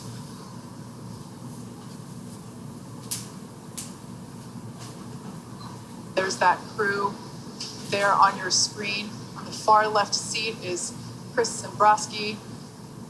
Next to him, Dr. Cyan Proctor, the pilot. Next to her to the right, Commander Jared Isaacman. And to the right of Jared, Haley Arsenault, the medical officer. Stage 1 engine chill has started. All right, there's that call that Stage 1 engine chill has started. We don't really have a good view, but right now at the base of the Falcon 9, 9 Merlin engines are beginning to vent a little bit of liquid oxygen overboard down into that flame bucket. As Kate says, that's chilling in the turbo pumps in preparation for going to high-speed flow in T-2 seconds. Nice view on top of the fixed service structure looking down at Dragon. Transport erector or strongback is currently still clamped onto the second stage right next to the vehicle. We'll see that retract starting about 4.5 minutes before launch when the arms open up and then the strongback will recline away a couple of degrees. What we're getting ready for load complete. right now is that call out. We're right on time. The fuel load, the RP1 kerosene, refined petroleum 1, rocket propellant 1 grade, is loaded onto the first stage. So that leaves us with just liquid oxygen loading continuing on both first and second stage. You can see that moist Florida air slowly breezing by the 2 chilled down liquid oxygen tanks. You can see the mist coming off with the moisture, the humidity, and the air condenses and gives you those clouds. Yeah, that super chilled liquid oxygen coming into contact with the ambient Florida air. So creates these puffs of white clouds. As John said, completely normal. In fact, we will be seeing more of those once LOX load completes and those lines are closed off to the vehicle. Coming up in just about 10 seconds, we should be hearing the call that Dragon has been transitioned to its terminal count configuration.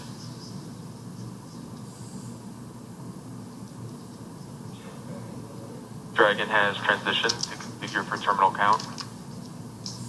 Falcon 9 tanks are pressurizing for strongback retract.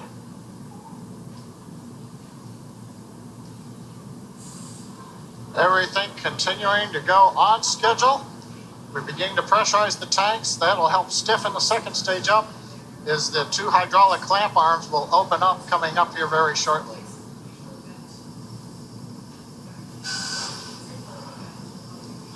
Strongback is lowering.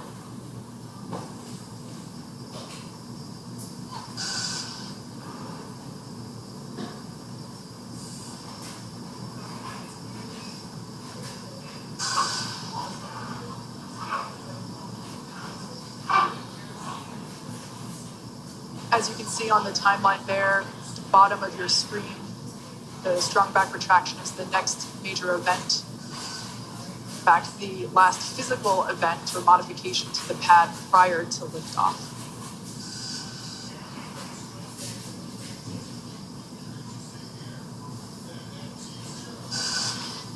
Falcon 9 is nearly fully loaded with almost 1 million pounds of liquid kerosene and liquid oxygen.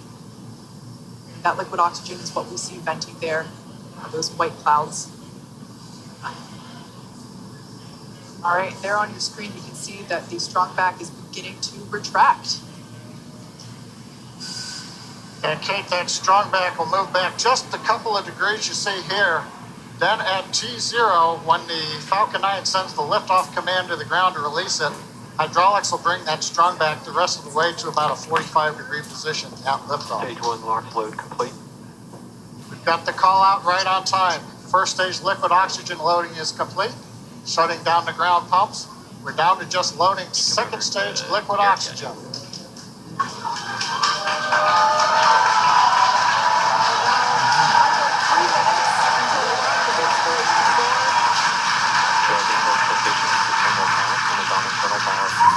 All right, there's that call out that Dragon is now running on its own power.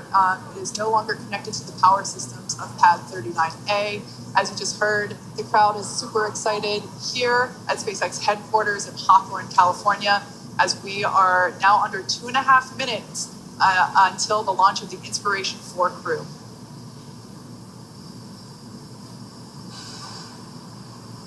That crew there can be seen on the right-hand side of your screen, buckled in and ready to go.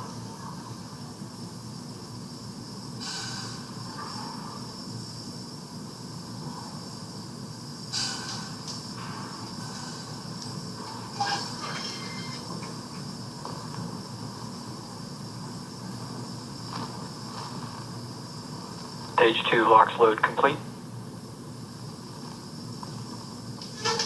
And there's the call that stage 2 LOX load is Dragon complete. is an auto idle.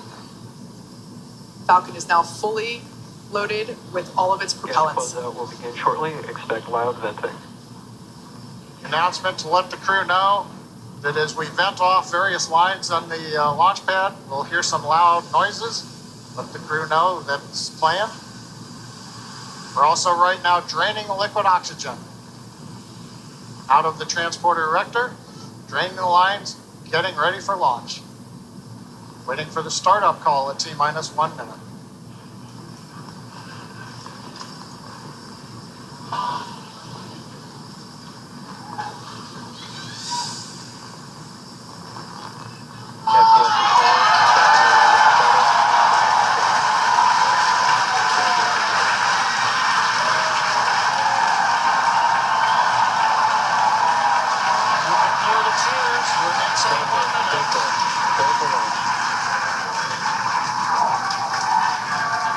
Inspiration 4 is go for launch. Punch it, SpaceX.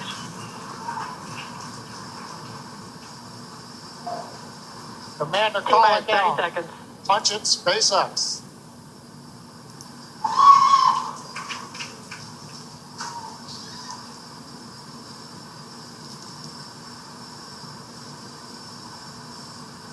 T-minus 15 seconds.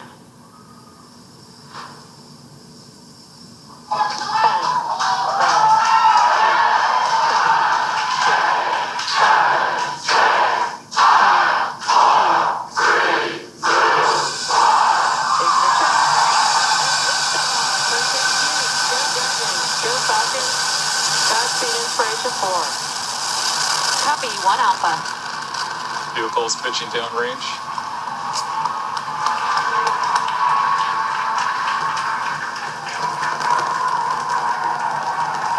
Stage 1 propulsion is nominal.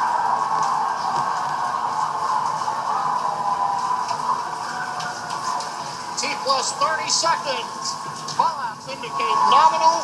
Historic mission flying the Inspiration 4 crew on board Dragon and Falcon 9. Right here with the crew in the capsule. We're into the throttle down, into the throttle bucket. Stage 1 throttle down. Throttling down in preparation for the period of maximum dynamic pressure.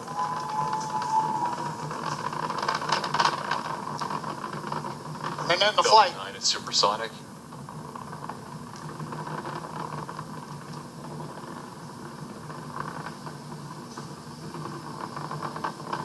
Stage 1 throttle up.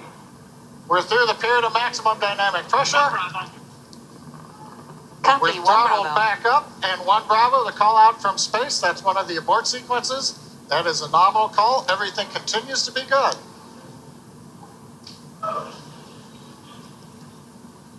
Looks like a smooth ride for the crew.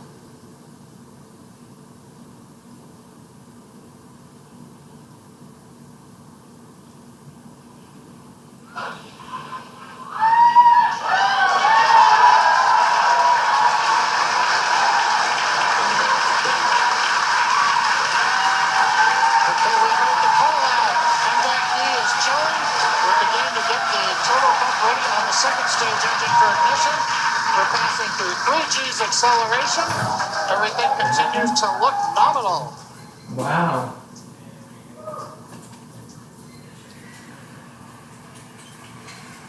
Is Elon Musk peeing in his pants? I bet you those 4 people are peeing. Merlin engines are throttling down for G limiting. 4Gs, we're holding it there for the crew. Major event coming up will be main engine cutoff, followed by stage separation, looking at the second stage engine nozzle, and then ignition of the second stage.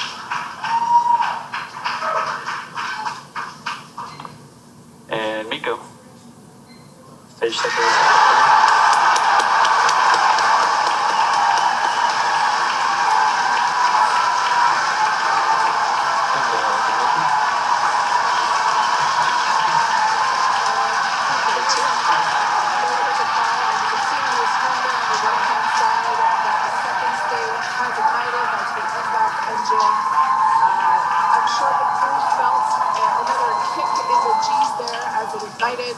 Officially, the Inspiration 4 crew are now on their way to space. First stage booster there on the left-hand side of your screen is making its way back down to Earth. The grid fins have popped out to assist with the steering. It will be making a landing attempt on our drone ship. Just read the instructions, which is parked out in holding position in the Atlantic Ocean. Yeah, so we have a couple of views on Acquisition screen. of signal, Bermuda.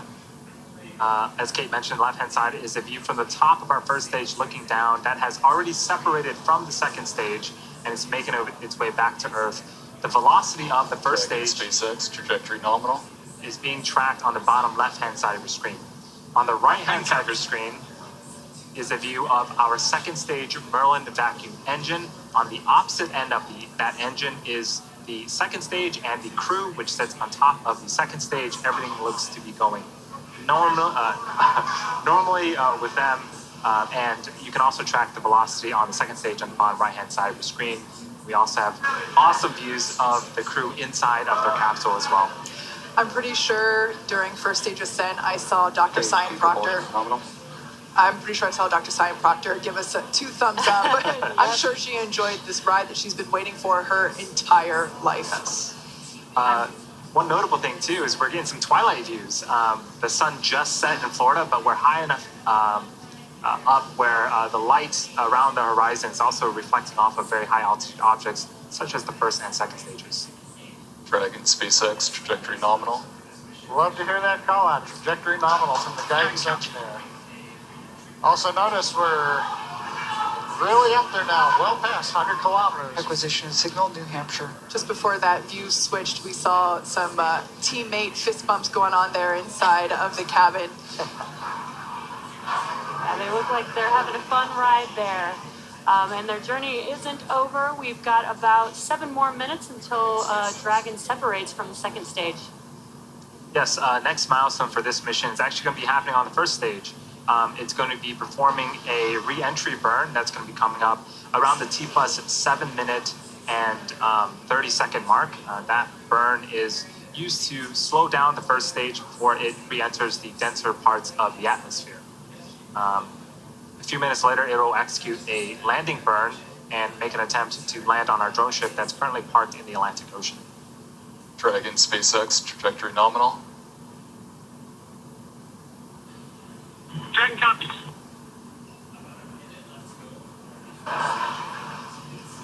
So far, sorry. I'm just going to say, so far, everything looking great for the Inspiration 4 crew. Hearing that everything is proceeding nominally there with the second stage, which is what you see on the right-hand side. HQ propulsion nominal. I was just going to say that MVAC engine we just heard now is looking nominal.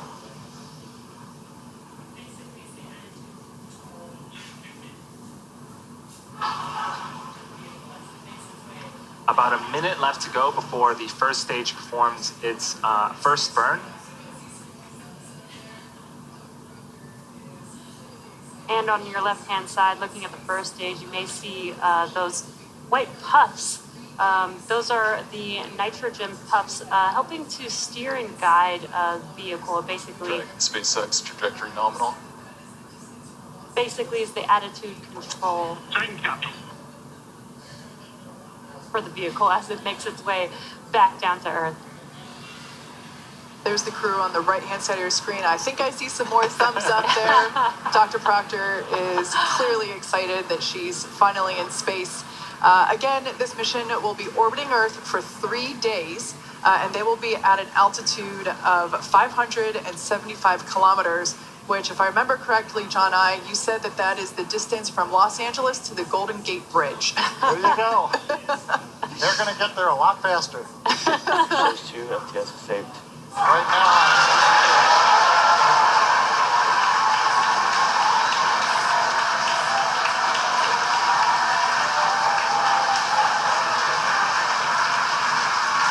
So what you're seeing on the screen on the left-hand side is the entry burns, the first of 2 burns on the first stage.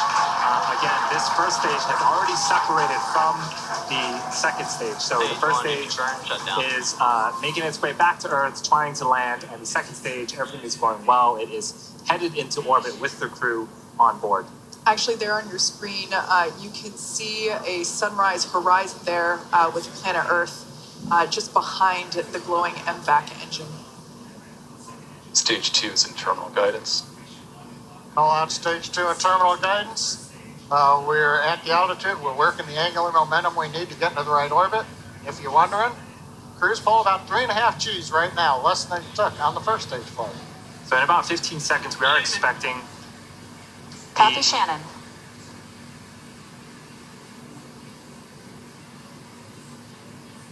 We are expecting the MVAC to throttle down and cut off in an event called second engine cutoff, and then we'll wait for the confirmation of good orbit.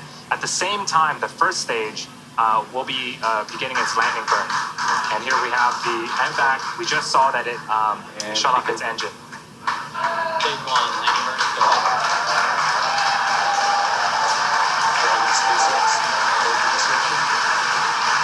All right, good news there.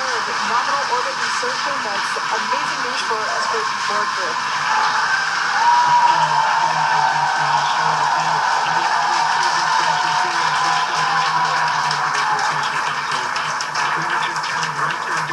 Of an exciting and unexplored frontier. A few have come before and many are about to follow. The door's opening now. It's pretty incredible. Stage 1, landing is confirmed. SpaceX launch system is decided. And you can hear how excited that we just heard from Jared thanking everyone for making this mission possible. The Dragon capsule and crew are in a nominal orbit. In a few minutes here, we'll begin opening that. In a few minutes here, we'll separate from the second stage, and then shortly after that, we'll begin opening that nose cone. At the same time, we landed our first stage on the drone ship, which is super exciting. As if the second stage action wasn't exciting enough. Right.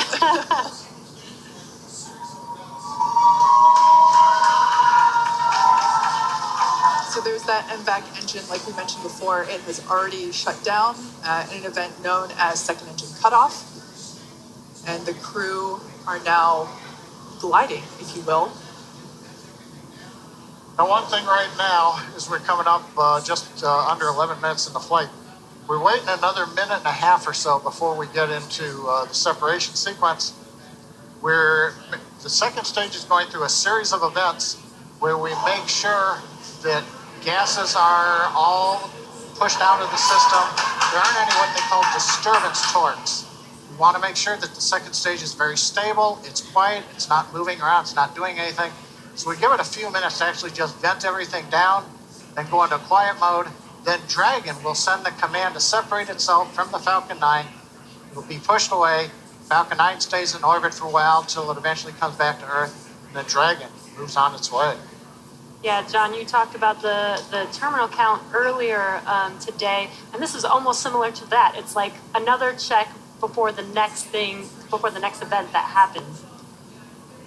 The beauty of the countdown. Yeah, we're about 30 seconds away from separation of Dragon from the second stage. The view on the left-hand side of the screen is the view of the unpressurized section of Dragon. So it's the sort of back end, the trunk section of the Dragon. So when we do see separation, we'll see that kind of push away from the second stage and make its way into orbit.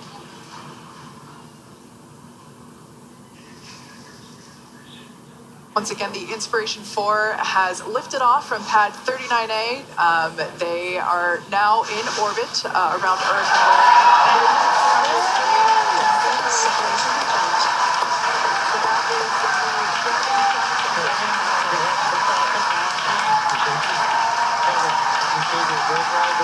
Enjoy your time on orbit, and we look forward to flying again with SpaceX. And copy that, Curtis. We really appreciate everyone's help back in LCC. That was the voice of SpaceX Chief Engineer Bill Gerstenmayer communicating with Inspiration 4 Commander Jared Isaacman.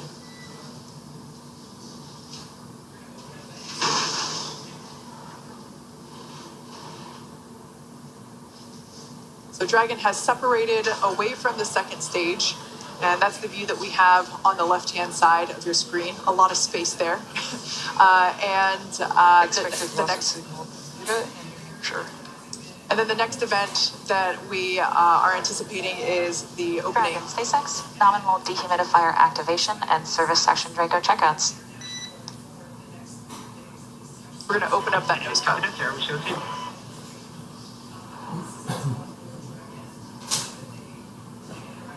So we heard the call out, nominal Draco checkouts after separation. And there's that first view that we have over the shoulders of Commander Jared Isaacman and pilot Cyan Proctor.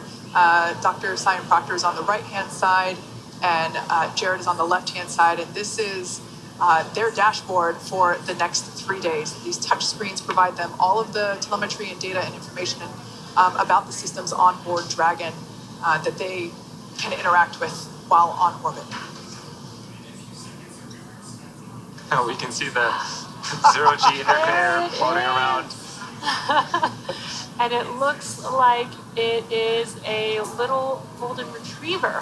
Oh, like the golden retriever assistance dogs at St. Jude Children's Hospital. That is apropos. Oh, I love it. 5th crew member on board with the Inspiration 4 crew. So in a few seconds here, we are expecting the nose cone to open up, and hopefully we'll be able to see the first views of the Dragon cupola in space.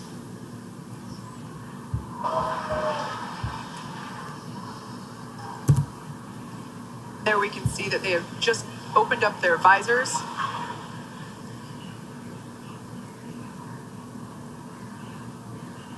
And there is a forward hatch inside of Dragon between the cupola and the crew. So when the nose cone does deploy, they won't immediately get to see out the cupola, but once they can get out of their seats, open up that hatch, they'll get some incredible views of space.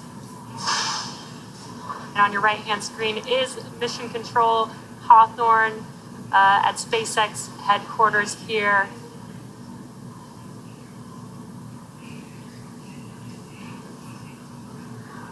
Once again, the cupola is the observation dome that was installed. It's brand new hardware to this mission. It is in place of what was the docking adapter, the docking mechanism that allowed Crew Dragon to previously dock with the International Space Station. Due to the fact that the space station is not our destination today, we were able to pull out that docking mechanism and insert the cupola, which will basically provide a 360 view of space for our passengers inside Crew Dragon Resilience here, which I cannot wait for our first views of the cupola. You know, everything that we've seen on the ground here is just incredible, and to see it actually in action with those 360 views is going to be breathtaking for us. I can't even imagine what it might be like to actually experience it in person. Yeah, this is going to be incredible, and I can't wait for them to get the first look out, and hopefully Lots of signal. hopefully we'll get to see some of their reactions when they first look out that window.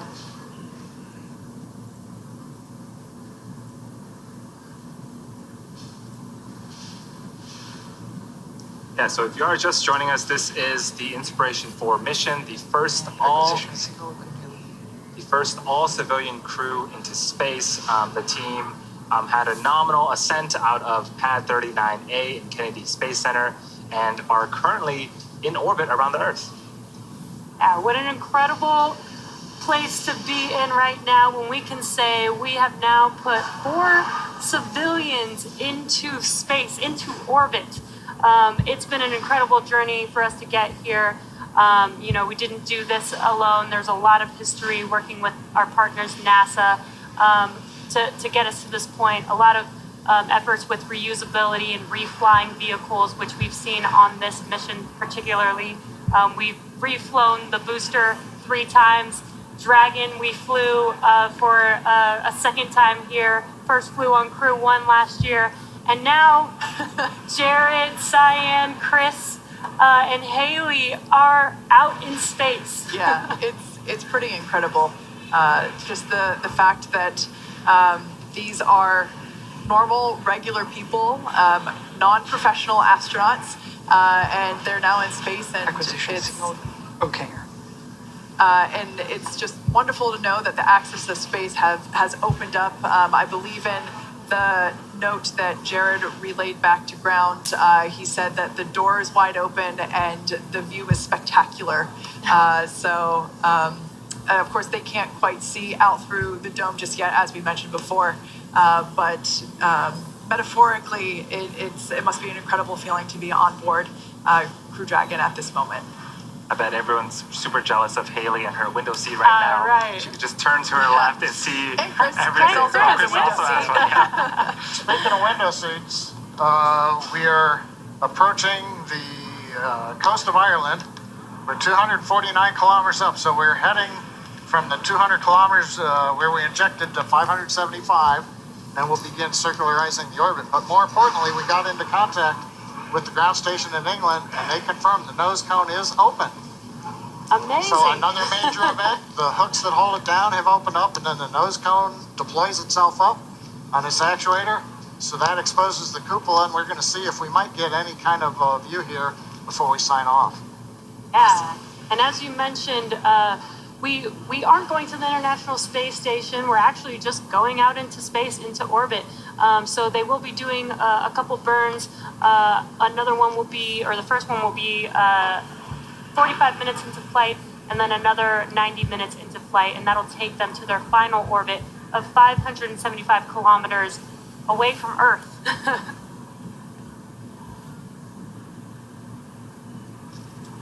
So at this point, it sounds like we're actually not going to be able to get views of the nose cone opening and of that cupola. So unfortunately, we won't be able to bring that to you live at the moment. However, we will be providing that footage once it becomes available. And the 4 of us are super excited to see what our 4 Inspiration 4 astronauts are going to be seeing over the next 3 days. So at this point, Jared, Haley, Chris, and Cyan are now officially in orbit. Over the next 45 minutes, they'll reach their cruising orbit and spend the next 3 days orbiting planet Earth. We'll be checking in periodically with the crew to see how they're enjoying their first trip to orbit and to check in on those 360 views of space. If you are curious and want to know where Dragon is at orbiting the Earth, keep tabs on the mission with the Follow Dragon tracker on SpaceX.com. Yeah, and stay on top of any potential live events that we might be able to have with the crew while they're out in orbit by following us on social. And finally, for today, the thank yous. Kennedy Space Center, the Eastern Range for the support getting us through the countdown, the FAA for launch approval, and of course the Inspiration 4 crew for their confidence in SpaceX, getting them into space today. And finally, Thank you to everyone who is logged in to watch our webcast and donated to the St. Jude Children's Hospital. With that, we wish you a good day.